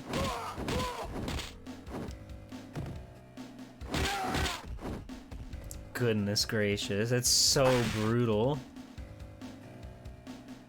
I am having a bit of a hard time deciphering what is and what is not a platform for Spider-Man to crawl on with this perspective.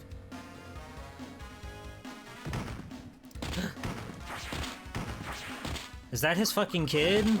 Oh, that's his hostage, okay. He looked just like the guy there. So, you know, I could only assume that... Wait, what the fuck is this? Hi, Miss Nunn. Hold on, what is this sign for Matoza mac and cheese? What is this, like, real-ass photo of mac and cheese doing pixelated in the Spider-Man game? Mac and cheese! Let's fucking go, Matoza. Just the length of your web line by holding this place? Okay. What is this? Am I making like a tetherball?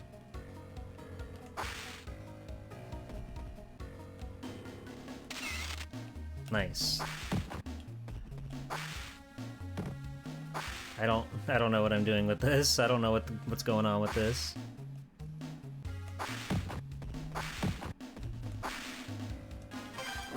I feel like I'm supposed to be able to, like, swing around on this or something. But it's just like pulling me to it. Hey! Let them alone.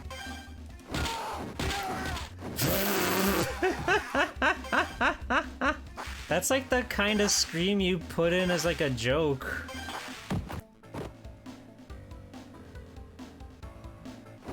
Ow!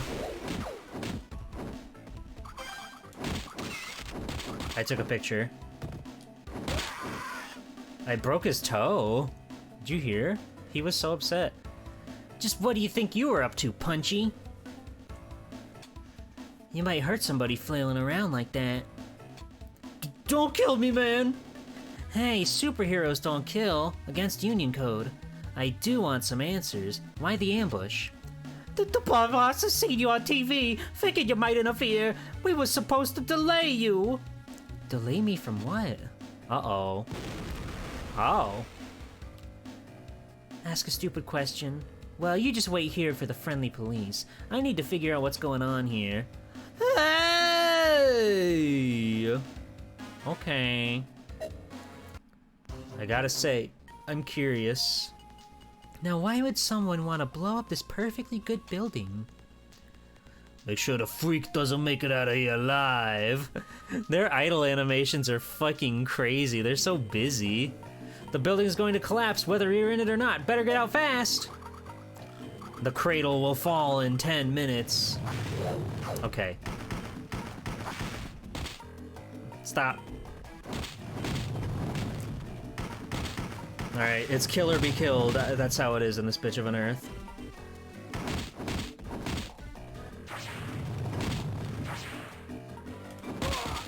Okay, I literally can't, like... I can't run past him. That's a nice little door animation. Look how clean that is. Ah! You got me with the goo, you bitch.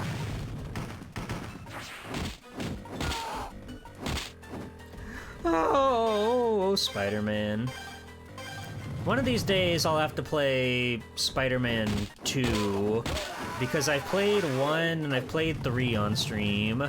So one of these days we'll have to get to the one that's apparently the one that everybody likes. The one that revolutionized Spider-Man gameplay for the future generations. Jesus Christ. Ah!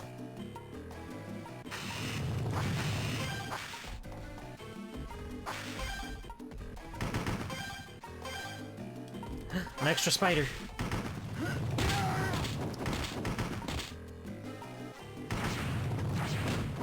Get out of here! The place is coming down! You gotta move! You can't stop and shoot me! Fascinating that there's a 10-minute timer on this level. I'm taking a picture. There's a 10-minute timer on this level, but the danger seems pretty... Yep. Wait. Where was I supposed to go? What's the point of the timer on the bottom? I don't understand.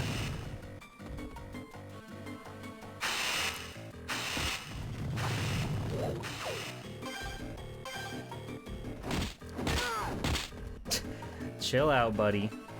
You'll be okay. Ah, Spider-Man!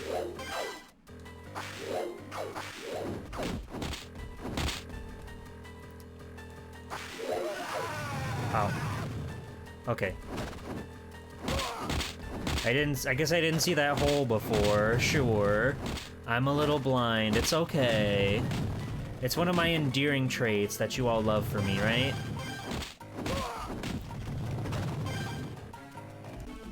You always say, oh, G-Pull, that lovable scamp, they never see anything. And I'm like, well, you know, I'm busy right now. I'm busy right now. There's a lot of steam I gotta deal with at the moment.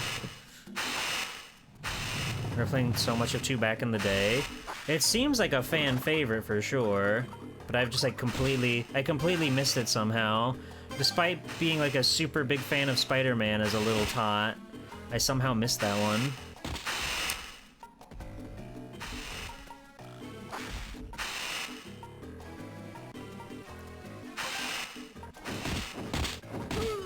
Oh, poor guy.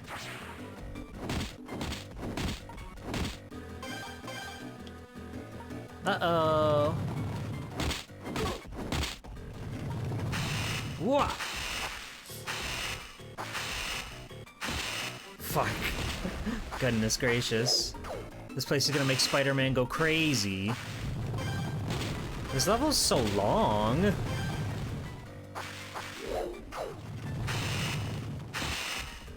Welcome back, Smash Bro.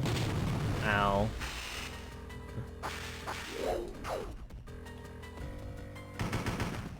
Cut that out.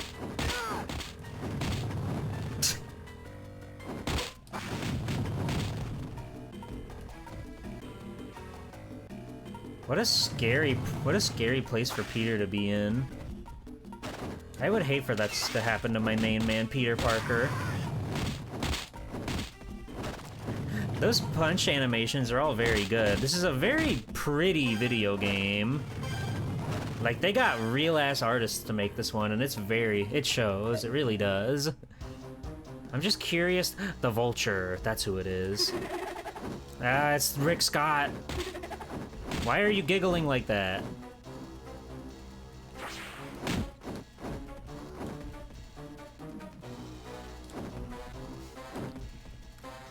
Does the Vulture normally have goons?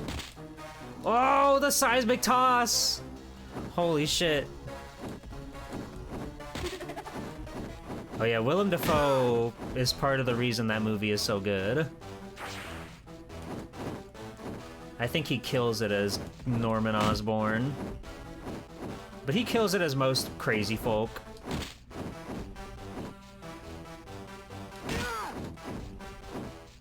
How are these unconscious people going to get out of the exploding building? That is a question that Spider-Man does not have the answer for. Oh god.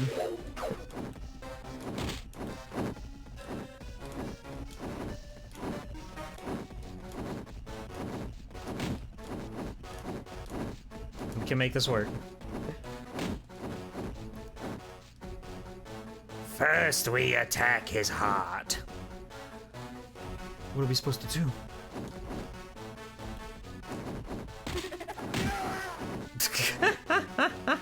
Stop giggling, it's creepy.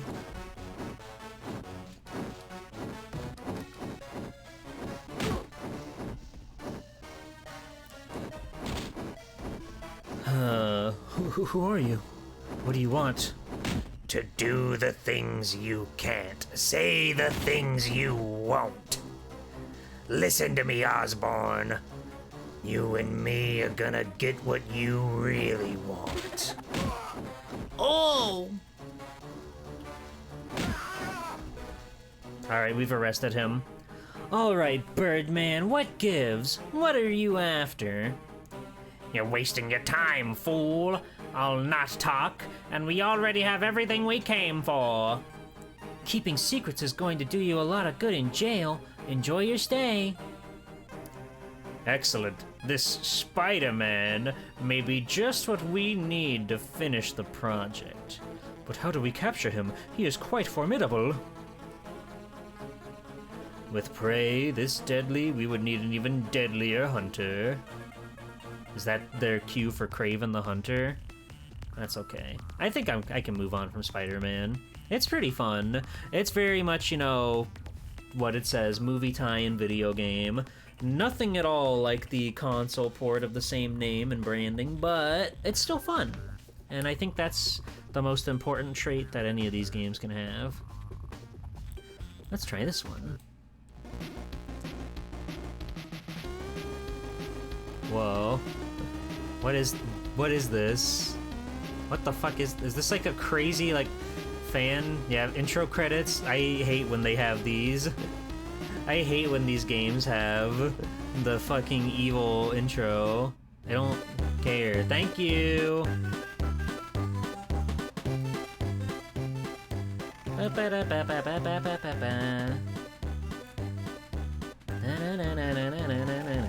Hooray!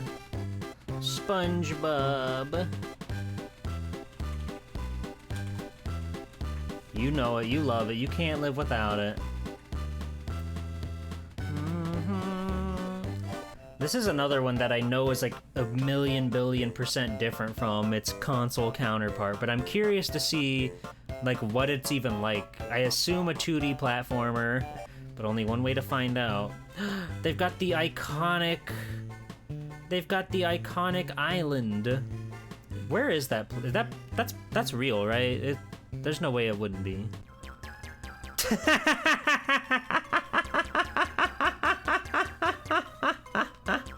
They just ripped that cell from the show. When I finish building the Duplicatatron 3000, my robots will allow me to rule Bikini Bottom. At last, robots, I command you to get me a Krabby Patty. What? Robots, I command you, come back! The switch! I forgot to flip the switch! Next morning. Oh, so this is it. Do you notice anything strange about Bikini Bottom today, Gary? Oh well, I better get to the Krusty Krab for another great day at work. Even Squidward is here. Well, I'll be hog-tied and horsewhipped, SpongeBob. It looks like Bikini Bottom is infested with robots. Gee, I wondered why there was a robot in my shower this morning. What a god. The way Mr. Krabs just like fucking Masatsu'd in was so scary. Why is his nose orange? SpongeBob, these robots are scaring away all me customers. They're making off with me recipe. Well, if there are no customers, I guess that means I get the day off then. I bet my first dollar that Plankton's behind this Krabby Patty thievery. SpongeBob, you've got to get to the chum bucket and stop him, or I'll be run out of business. Don't worry, Mr. Krabs. I'll put a stop to those robots. Sandy's Tree Dome. Okay, sure. Yep. That's about what I expected. His eyes are like so moe. I like that the little life counter is the drawing of him from the title screen. You don't really see that one talked about much. What the? Nothing stays dead forever, huh? This game doesn't feel super great.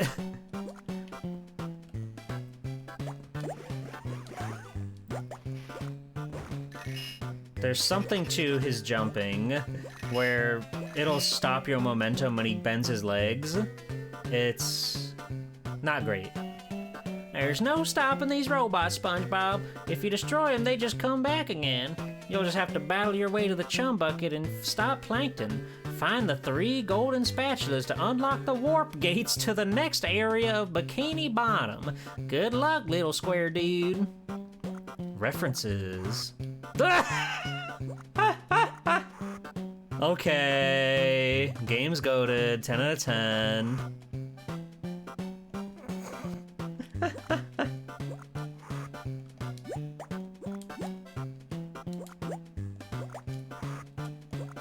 There's one. Hi, Patrick. Thank you for the follow. How do you like eggs enough? So what's your favorite way to consume them? You're making a list. The best way to make an egg for me is when you can boil it in the ramen broth and it gets all ramen and soy saucy and all that. That's the best way to have an egg. But for breakfast, scrambled with a lot of cheese, a little bit of milk, salt, pepper, the classics. Hello. Have you tried jumping on top of the robots? You can bounce off of them that way. So true.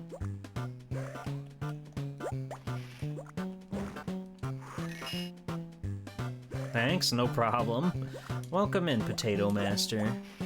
Welcome to the stream. The stream where your dreams come true. Bah! Hi, Gary. What's that, Gary? I should blow a bubble at the robots to deactivate them so I can push them around? Thanks, pal. That's a very wicked way of putting that, SpongeBob.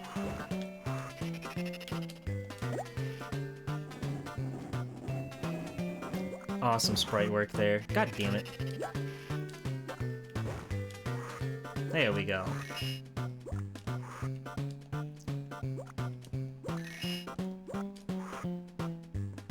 Your super technique for eggs is scrambling them in olive oil? Oh, I've never tried that. I usually just raw dog it and put them in the pan with nothing. But, mayhaps that is the way to go about it to make all your dreams come true. Hi, Hexagon Witch. How are you? It's nice to see you. Meh.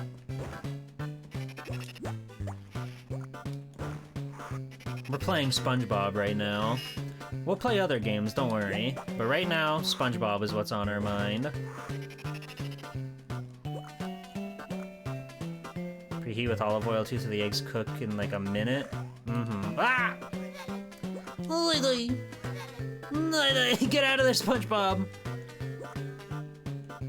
There's one SpongeBob game on the Game Boy Color. I think it's just called Legend of the Golden Spatula, and it's got a health system akin to Ghosts and Goblins, where if you get hit, your pants fly off, and if you get hit a second time, he is completely naked and embarrassed, and it's oh so terrible for him. Could you imagine that, if you got hit and your clothes are upshirt off, and all the girls are laughing at you? Wouldn't be me. Ahoy, SpongeBob. Try to find all me Krabby Patties. Don't let those robots get away with me secret recipe. Yes, Dad. I'm on it, Papa. Underwear. Holier than thou underwear.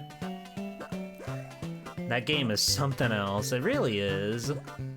It's not very great.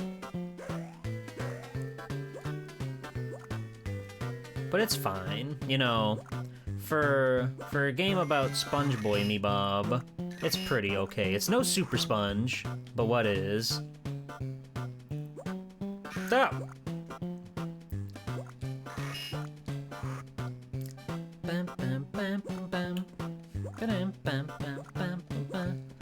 Super Sponge is a great game with honestly a really good soundtrack.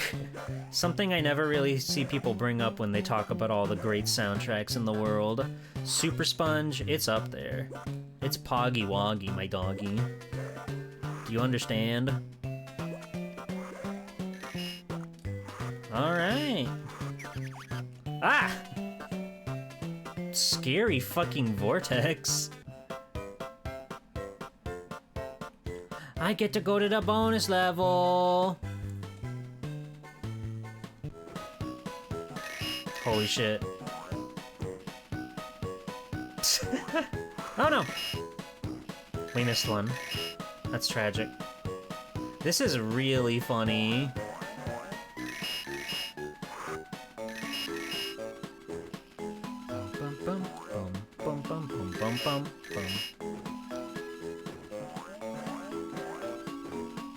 Something about him just being in like an idle walking stance when he's doing all this is insane to me.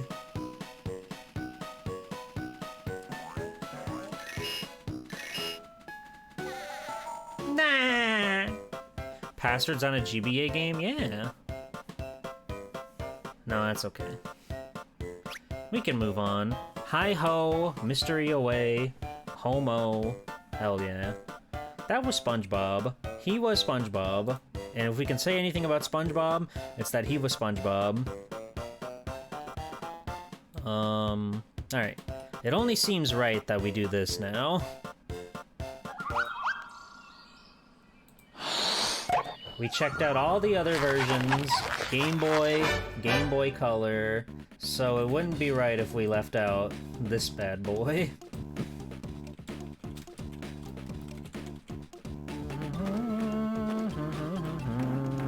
It's got a very cool opening cinematic. This is very neat. Donkey Kong attack! He will attack you! Watch out!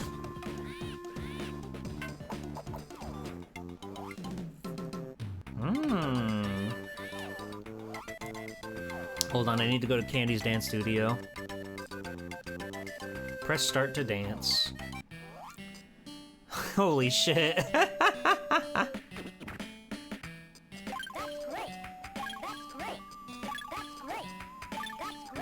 Thank you.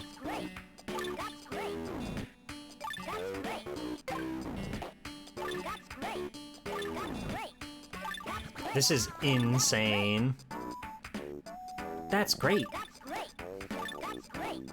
That's great. That's great. That's great. Oh, that's great. What? That's great.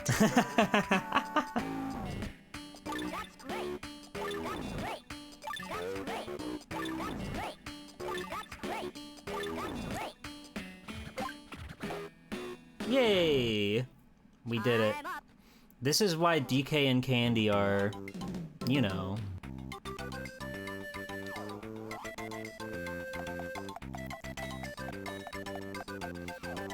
Is that the only song? Oh, okay. Monkey Mines Dance, Vine Valley Dance, Gorilla Glacier Dance, Creme Croc Dance, Chimp Cap. Let's do Creme Croc. Let's get Creme Crockin' with it. Their idle animations are so scary.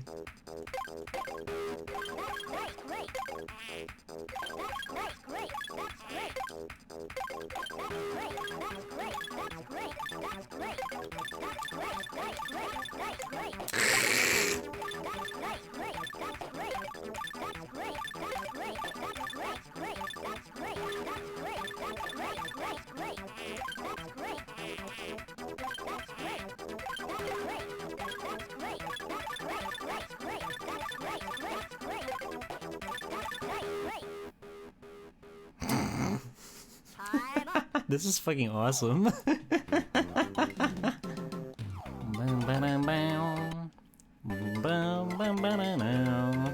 We might as well check out a couple others. We should work our way up, though. It's awesome that she says that's great on every perfect.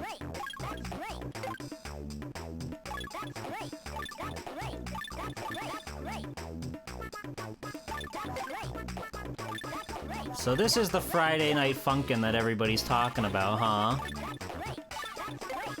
You have to defend the honor of your girlfriend from all these bastards?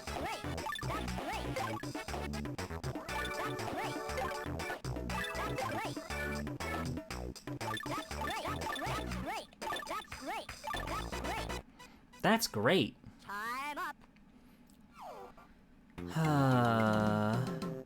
DK is very, like, tucked in this mode. Vine Valley. Holy shit, hold on.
Hey, Zeno. No, they really don't. They really have nothing to do with the music. It's just there. They're just there up there for fun.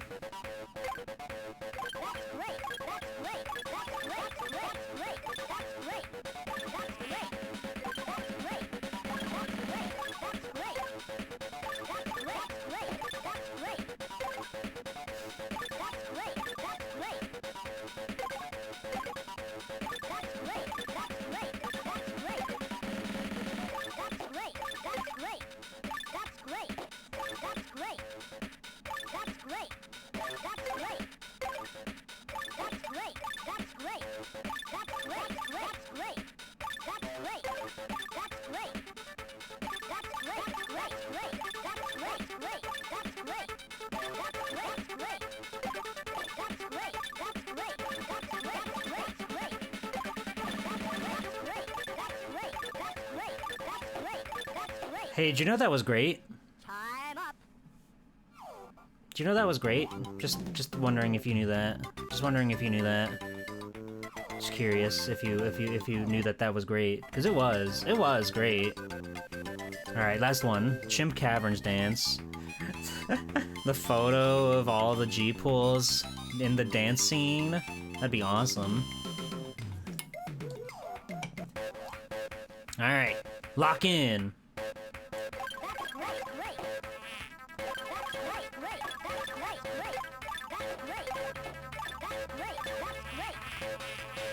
Oh, fuck.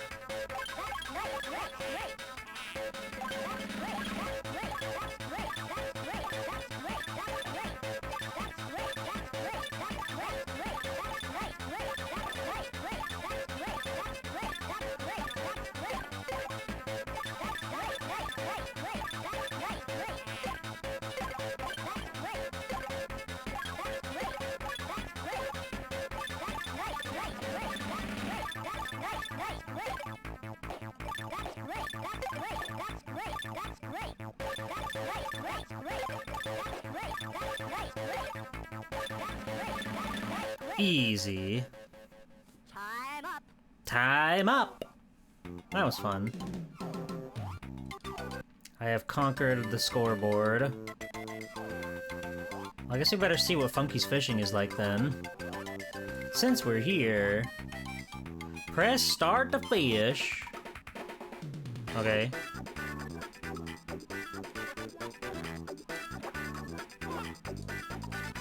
Oh, I think I get it. We gotta get him in the boat. A rainbow trout. Easy.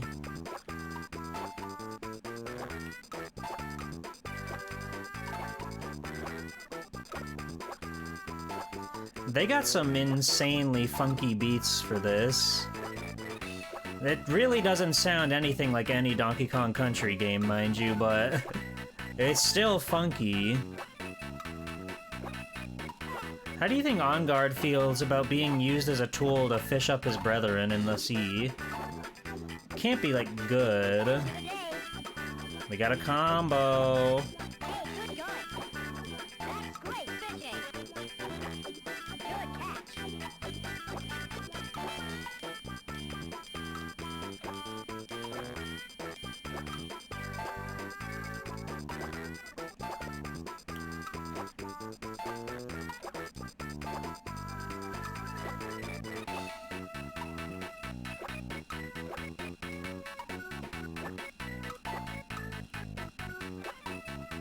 Oh.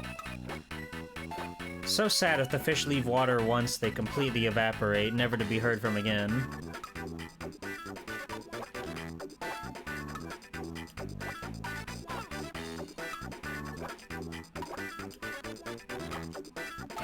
Combo!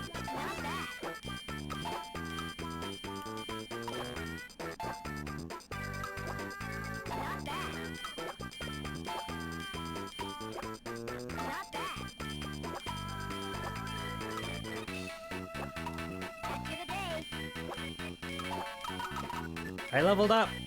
I don't know what that means, but we did it. We leveled up, baby. Hi, Handheld. How's it going? I'm wishing I was fishing right now. I don't know about you. Oh, oh, we got him.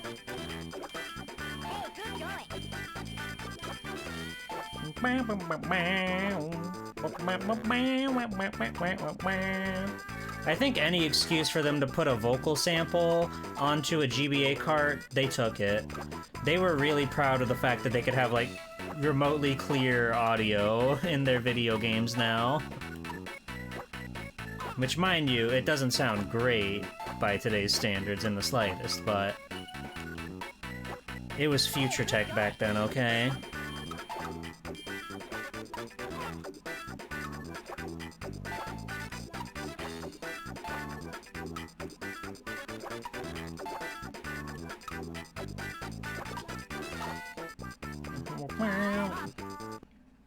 How'd I do? Did I win? Damn, I didn't even crack the top of the leaderboard. Fuck. Alright, well that was Funky's fishing. Let's see about the real game now. What is DK attack?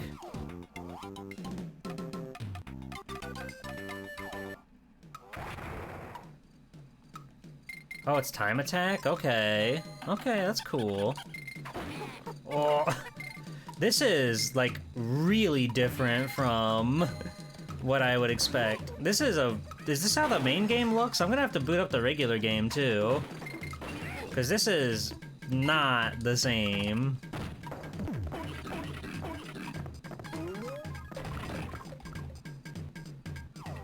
You're wishing you were... Okay. Thank you. Thank you for reminding me that that's my goal here.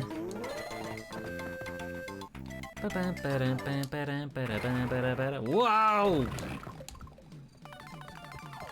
You see, on GPA is the closest to this nest, but still. I see. No! Fuck! Fuck! Fuck! Fuck! Fuck! Shit! Fuck! Piss! Ass! Dick! Ah! Fuck! Ah! Ah! God!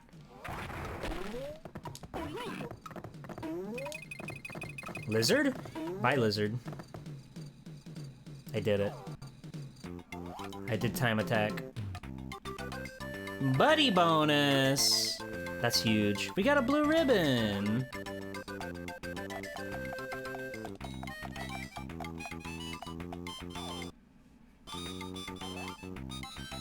Alright.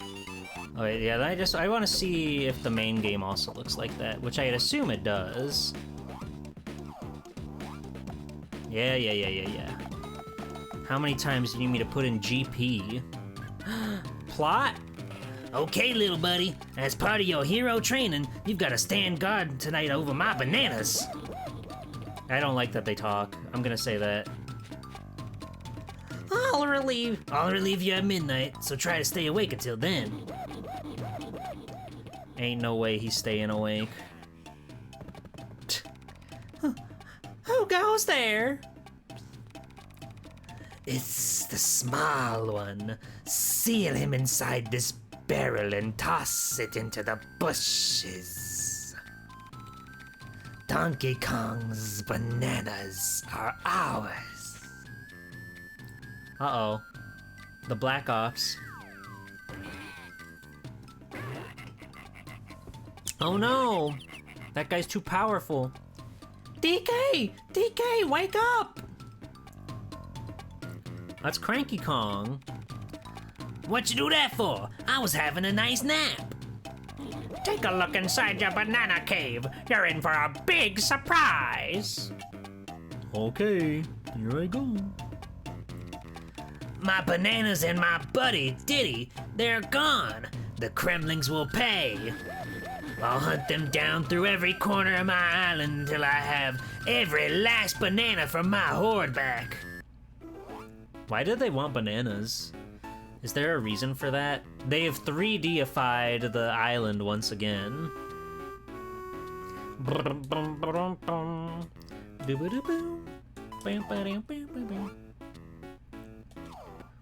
They are monkeys. No, not them, the Kremlings. You know why Donkey Kong wants the bananas.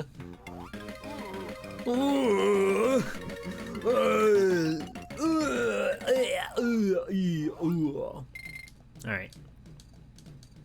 Can I go get my free life in here? Yay! Oh, they took down his awesome sexy poster of his awesome sexy GF. What? Secret camera? Secret decoder code? Bam. Diddy, I got you, buddy. Oh. Poor guy. Oh. So it seems like they've redone a lot for this game, actually. Like, a lot of the sprites seem reworked. They've got higher frame rates than they did before. Gameplay-wise, it feels pretty standard, I'd say. But yeah, it's definitely like a little Like how I was saying, the Game Boy Color version was kind of rigid. This one feels a little, even perhaps smoother than the original one. It might be a higher frame rate situation or something. I'm not sure.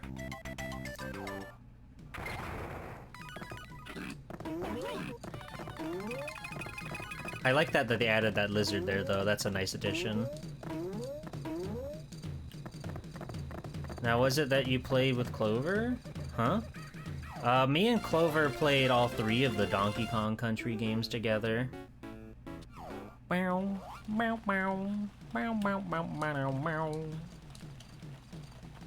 It was a multi-year long process, but we did it.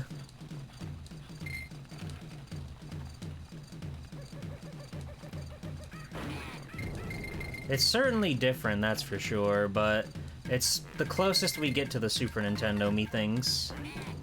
Like, it plays really nice, which is the most important part.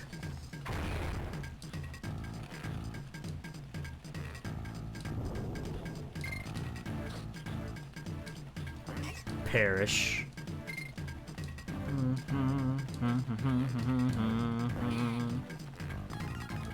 A game like Donkey Kong Country, you should be able to hold down the run button at all times and never have an issue. Uh-oh. Well, that tire's not getting out of there. Hopefully we don't want that for anything. Boom, boom, boom, boom, boom, boom, boom, boom. Yeah, the color palette is certainly a little, I don't know, it's a bit more like washed out, but it feels a little more vibrant in a way too. That water effect is definitely not the normal water effect. These heads are so scary on the map. Why does Diddy Kong's eyes like bug out of his head?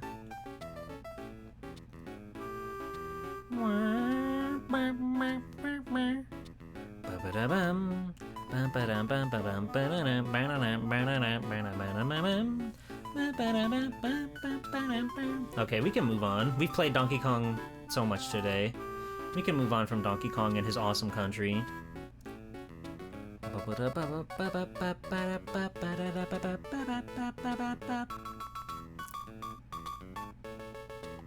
This is another one of those ones that's mainly for me, because I played the PS2 version of this one in particular quite a bit, and I'm curious to see how they adapted this one to the Game Boy Advance.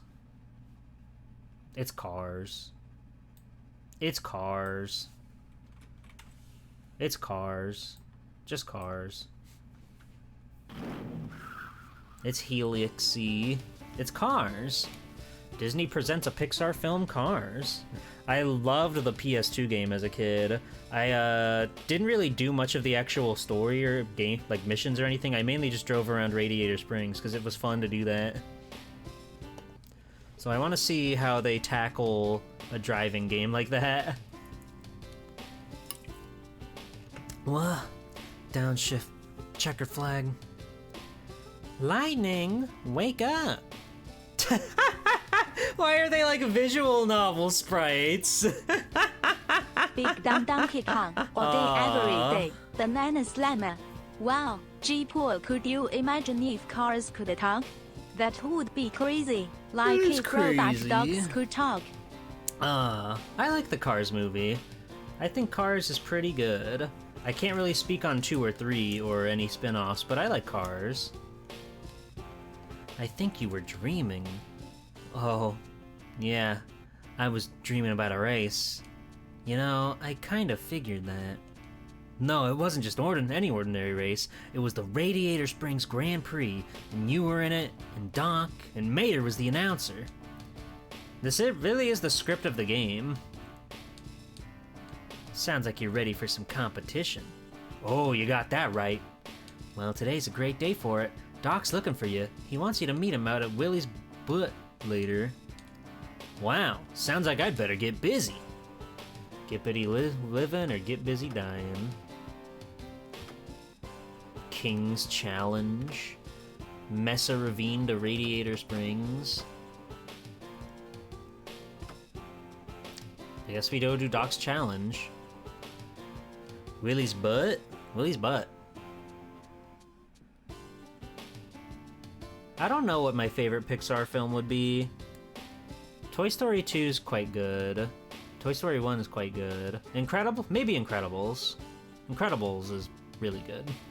Maybe that one, actually. Maybe I've actually figured it out. Okay, we have to beat Doc Hudson to the finish. And we can be Lightning McQueen. Hi, Doc! What's all the fuss? Let's see how you handle these back roads, you and me. What, me? Racing the fabulous Hudson Hornet? Nope, you're racing your crew chief. Let's go. Oh, whoa.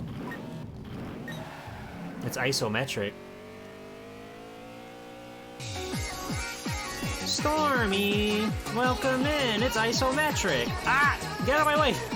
Hold on, I'm driving my car. I'm going so fast. I'm Lightning McQueen. Jesus Christ. That was so scary. It controls, like, pretty well, honestly.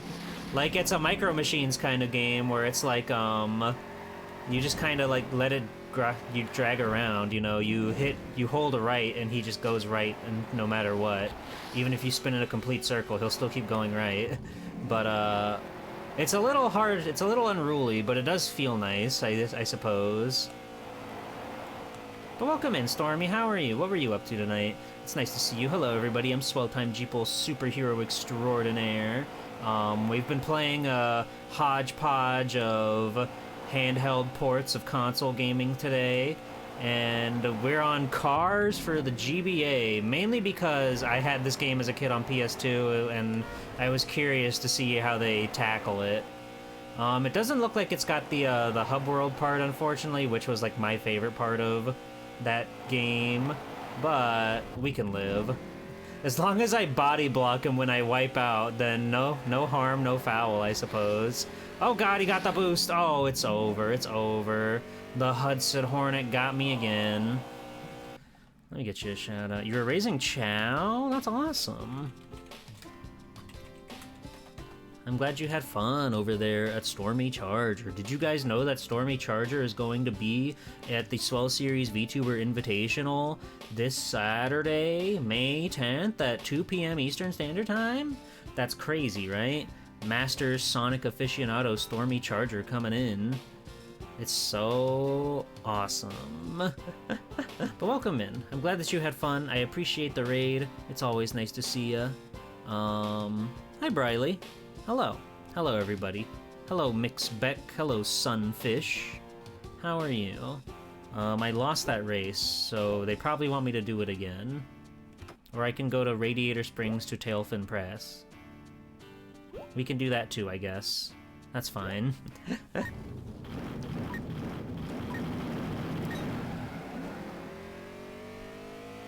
Watch it! Oh! Poor Lightning. Poor Lightning. He's so unruly. He's so fast.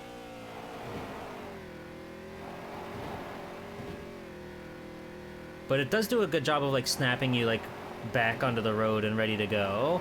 So, like, when you wipe out, you're wiped out for, like, maybe a second. It's not a big deal. There's, like, no acceleration. It's just, like, 0 to 100, so you don't really feel like you messed up too bad if you did hit a wall, which I guess is, you know, if the acceleration wasn't so ridiculous, that wouldn't necessarily be the case, maybe? I don't know. I don't know. This game's crazy. This game's a whack.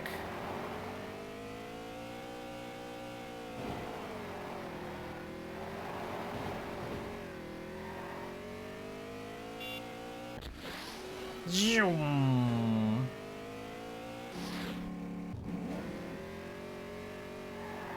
Some of those boost rails and the decelerators are impossible to actually see. Just because you're going so fast on this open road. But other than that, pretty solid. Oh, come on, we gotta get there. We gotta get there. Oh, lightning. Oh, lightning. Oh, no. Lightning. Oh, lightning. Dang. Oh, man. Oh yeah, no problem, Stormy. You take it easy. Thank you for the raid. I appreciate it very much. Y 盘得35毛的 Screamer 等于 bot。 Yeah. Raiders, hello. If you want to learn more about the awesome event that Stormy Chaser is going to be in this weekend, check this out.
That's happening this Saturday, baby.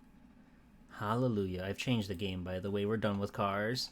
Now we're playing this one. It is called Pac-Man World. You may have heard of it in some place and somewhere in time. This is another one that's got me like, is it gonna be similar level design, or is it gonna be another 2D platformer? And that's what I'm most curious about. Okay. It's got anime OP, that's cool. That's fun. Where you going, little guy? Pac baby! Oh, so this is just like the actual opening of the game, but with 2D sprites. That's fascinating. They're abducting his whole goddamn family. Not my Pac wife! No! Oh! That's so fucked up. Why would they do that to Pac-Man and his Pac wife?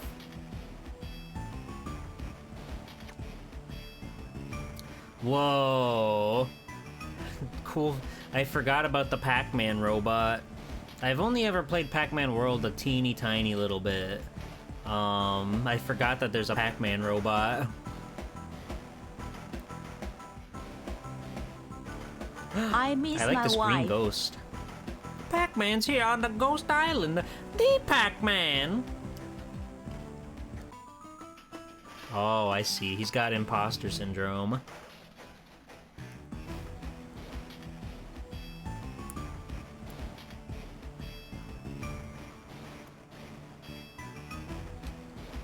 If I had a power pellet, you'd what? Commit manslaughter?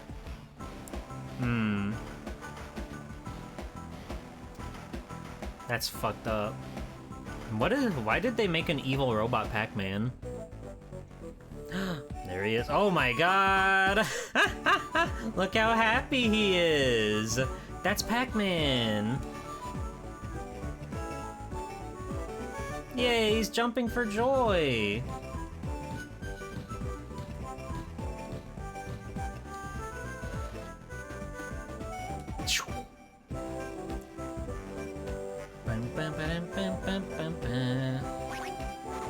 Oh my god.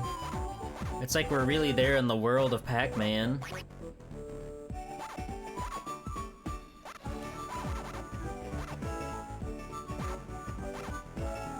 Yeah, I've never really played much of the Pac-Man World games. I'm not super sure what their whole deal is. The ghosts are a lot less threatening when you can just run around them. Normally you're sort of a locked in here with me kind of situation, right? But not anymore. We've broken out of our cage.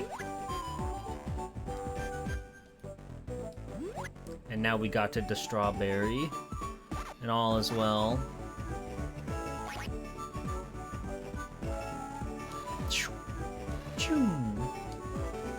This is really funny. Pac-Man World got a remake currently that's super good. It looks pretty good. It looks pretty nice. I'm generally not like super duper interested in remakes, but I thought that one looked pretty clean. Even if they had to get rid of Miss Pac-Man for Pac-Mom because of copyright. Because of fucked up, twisted copyright. Banana!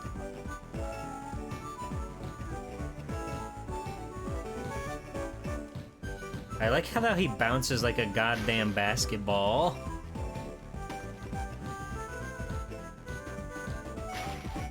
Do you think this feels good for Pac-Man? Do you think it's like when you work out a bad, like, knot in your back or whatever? It's gotta, right?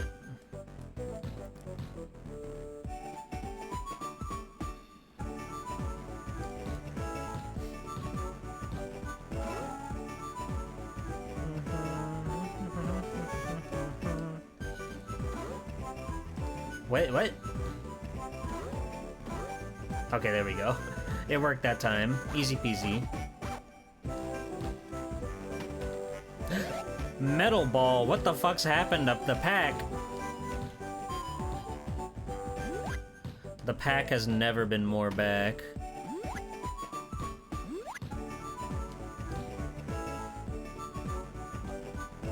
The music is really quite graining, isn't it? The music is something else, huh?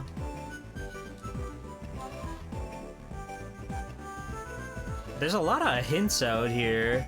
A lot of stuff that they don't think I'm gonna figure... Oh.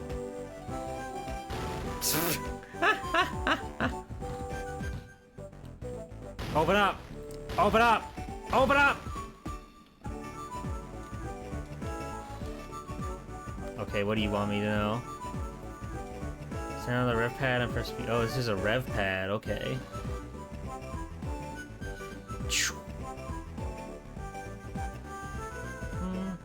Yeah, this feels like pretty nice and snappy, all things considered.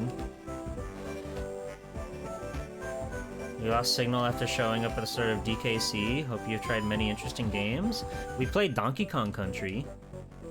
That's good. Please don't shoot Pac-Man. Sometimes one elevator will lead to another. Okay. I can do that. Now, we've been playing a handful of stuff. Nothing like... We played through Castlevania. We played through Castlevania on the GBA. That was pretty fun. I got a 1cc for what it's worth.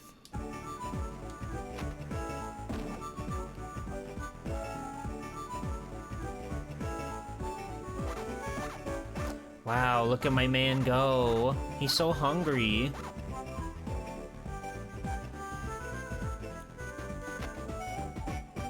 To me, my platform. Ugh. This shit is so funny. It's such a loud explosion. This is a fruit door. I could make a joke. I could make a joke. Apple.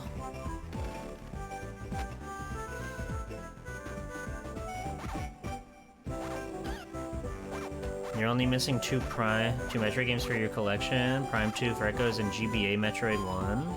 I see. That's cool. Good luck on your epic quest. I gotted the coin, and I got 54 dots and 7 fruits. What do you think about that, huh? Okay, that was Pac-Man World. That was epic, and cool, and badass, and sweet, and fun. Alrighty. Let's go to another world, another crazy place where crazy things happen. Alright, everybody? This one's gonna be a game changer. And we can even set it to English. That's huge. Or Netherlands. The Netherlands. Hooray.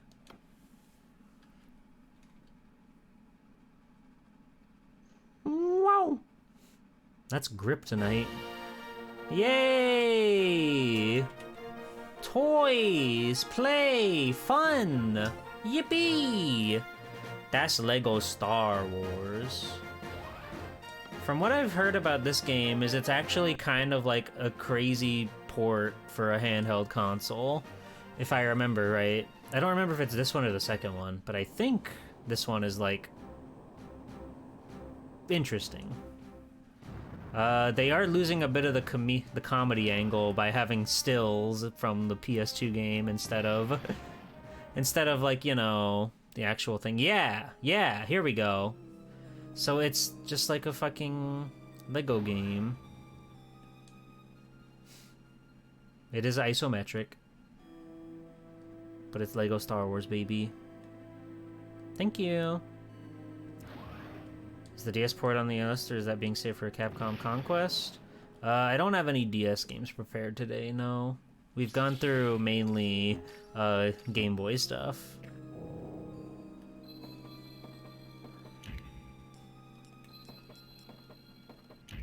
Thank you for the studs. Thank you for the studs. Maybe it's the second one I was thinking of, because one of them, or it could be a DS port maybe. One of them looks just like the console games. This one is very much just like sprites and stuff, which ain't a bad thing or nothing. Hooray. Now we're free to go as we please. Uh-oh. You can't tell me what to do. I'm glowed up. Pew, pew, pew. Pew, pew, pew. The original trilogy on DS is broken? Don't say that. I don't believe that for a second.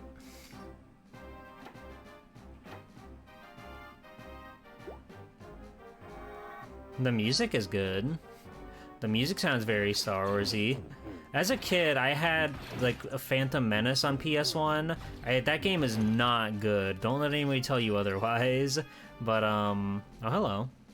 No, I'm good. That game, I played it so much just because it was one thing that I had, for one thing. But I was like into Star Wars, so I didn't care that the game was like broken and busted and it was impossible to even get past stage 1. It was just fun to be in the Star Wars realm.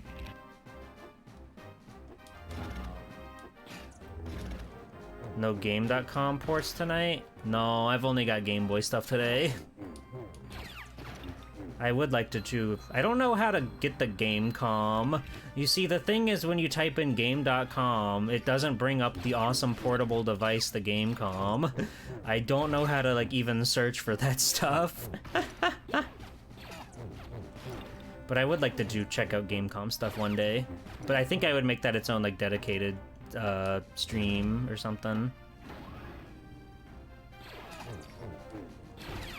Just like how I did the N-Gage stream. The Gamecom is a piece of shit. Don't be so negative in my chat. Ever again.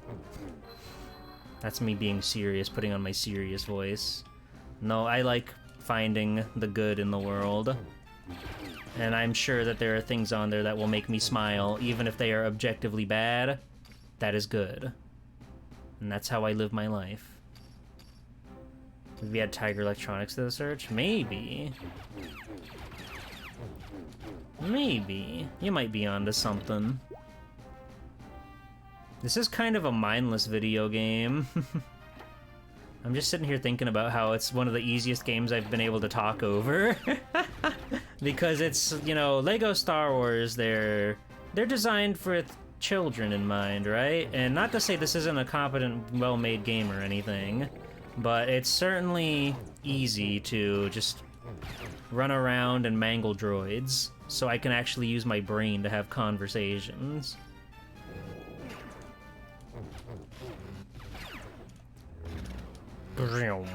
Ow.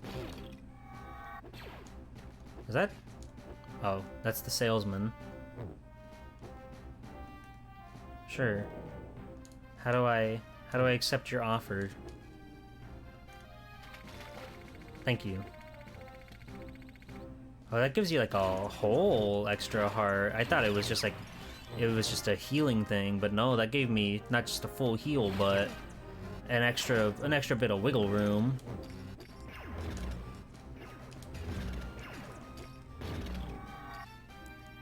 The Lego angle is certainly, like, not super prevalent in this version. I can say that. Like, it really doesn't seem to matter much that these are Lego guys. Sure, they've got little things that you can build and smush together and everything, but it doesn't have the same level of, like, snappiness and creativity that the console version feels like. It feels like I'm kind of just playing a platformer, and then this is a mechanic, right? To make this ledge here. It doesn't feel like it's, like, really need to be Legos. Qui-Gon?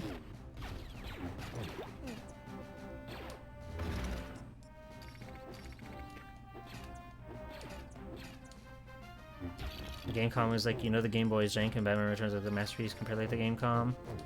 No, you don't understand what I like in video games, Smash Bro. You don't understand the kind of fun and joy that I live in my life. Which it's okay, I get it. Not many do. Not many understand what I love in life, and it's usually things that are generally conceived as, like, not the best. It needs to be Lego so it can be still rated E when you kill people? True. When these people are, when they perish, when they're destroyed, they can explode into tiny little bits and then we can laugh it off.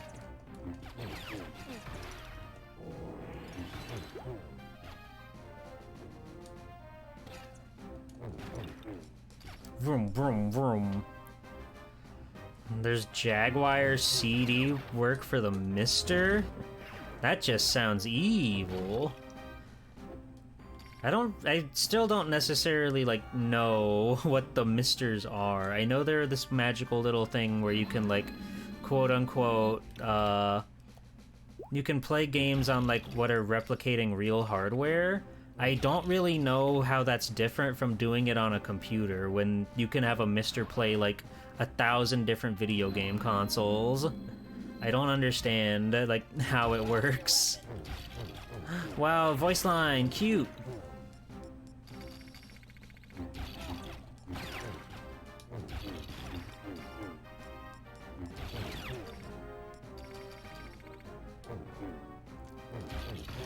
Okay, you're gonna have to explain what parallel processing is to me, because I still don't understand how that's different from a computer. Like, I understand that it's different from emulation, but I don't really know. I don't know the technical side of things. As you know, if you've watched my streams, I'm not very smart. So I don't really know, like, what makes a game different on console or emulator. Like, obviously there are some cases where a game will just, like, break or bug or whatever because it's not being run on its console. So there's one thing at a time, parallels, many things happening at once. I see.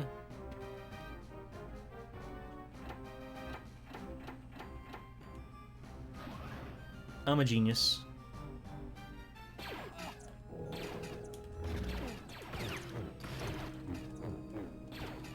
One of the best things Star Wars games came up with was being able to knock back laser beams with your cool S word.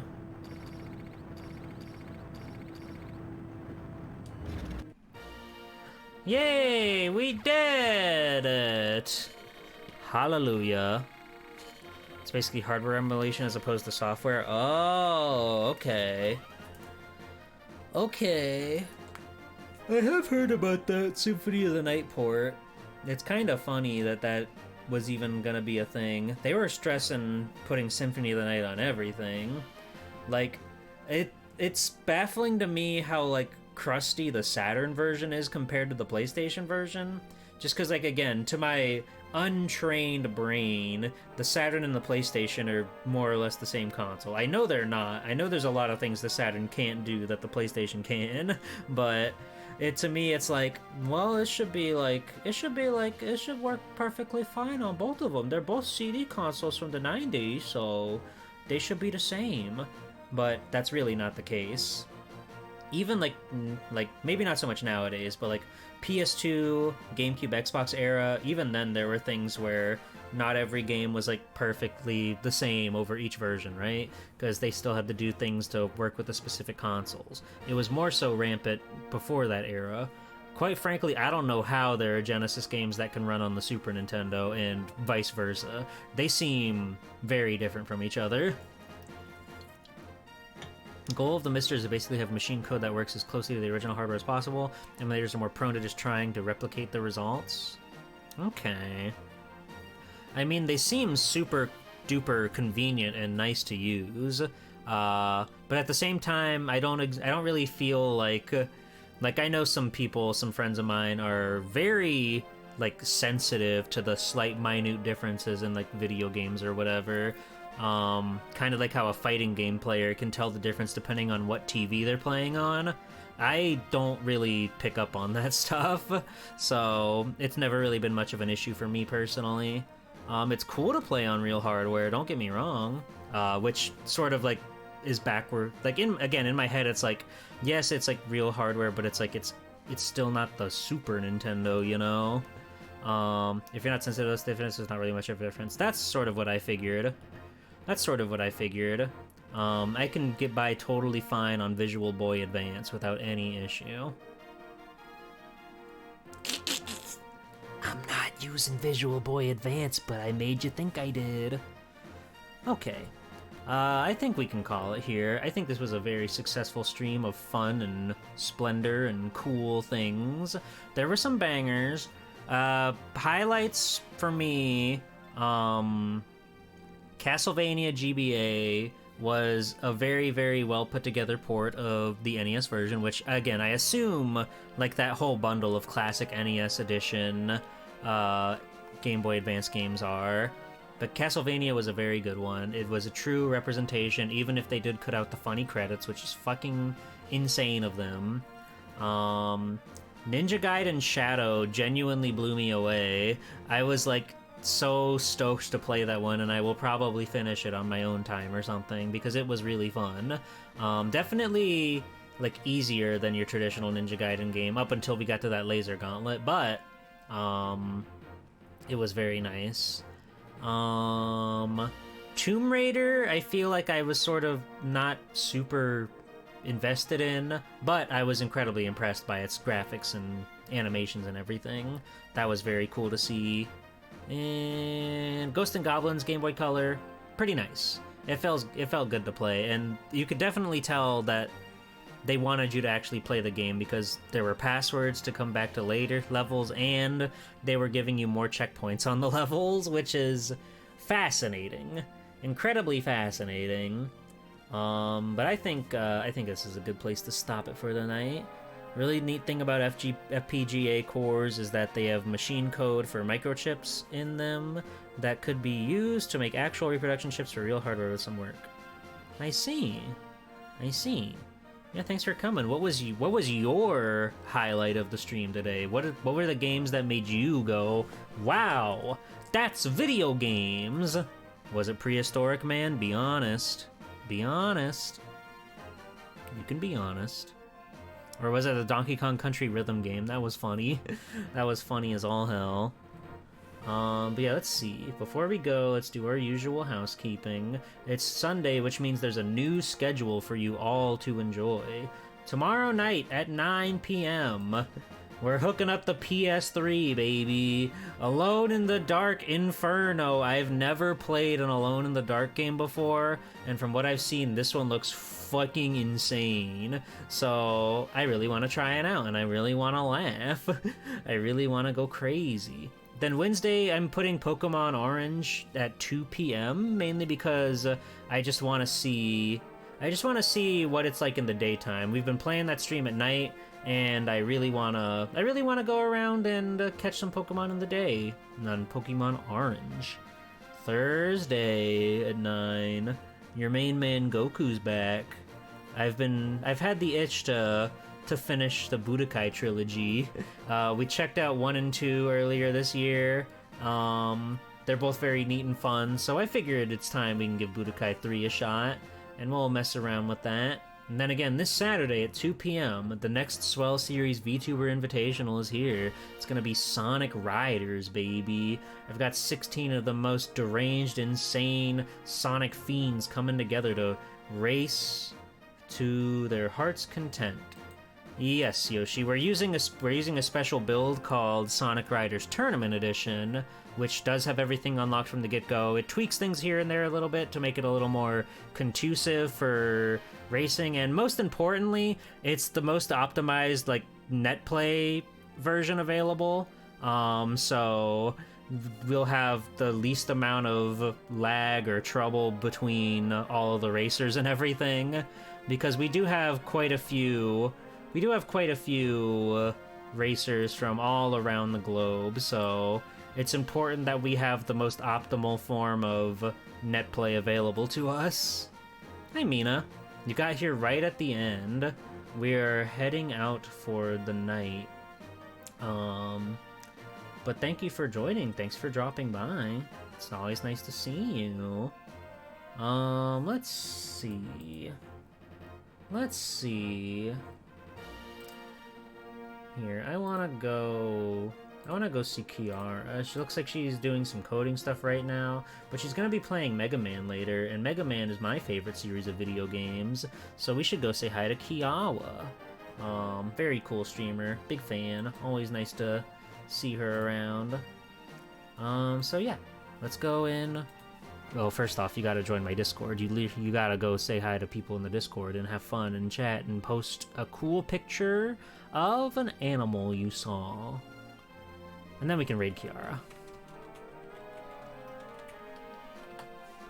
Kiara _ TV. That's the one thing that always trips me up no matter how many times I raid into somebody. I'm like, do you have an underscore? Because some people like do on one username, like one account, and some people have it on other accounts, but not all of their accounts, and it gets very confusing and spooky. But yeah, this was a lot of fun. This was very cool and very badass, and I had fun. We'll have more fun this week. I'll see you guys tomorrow for Alone in the Dark. I am ready to laugh. 7th console generation has a lot to live up to since I played Spider-Man 3, and I think that's gonna be one that's right up there based on the little bits that I've seen of that game. So, looking forward to it. Thank you again for watching, everybody. I'll see you then, and remember, May the 4th be with you.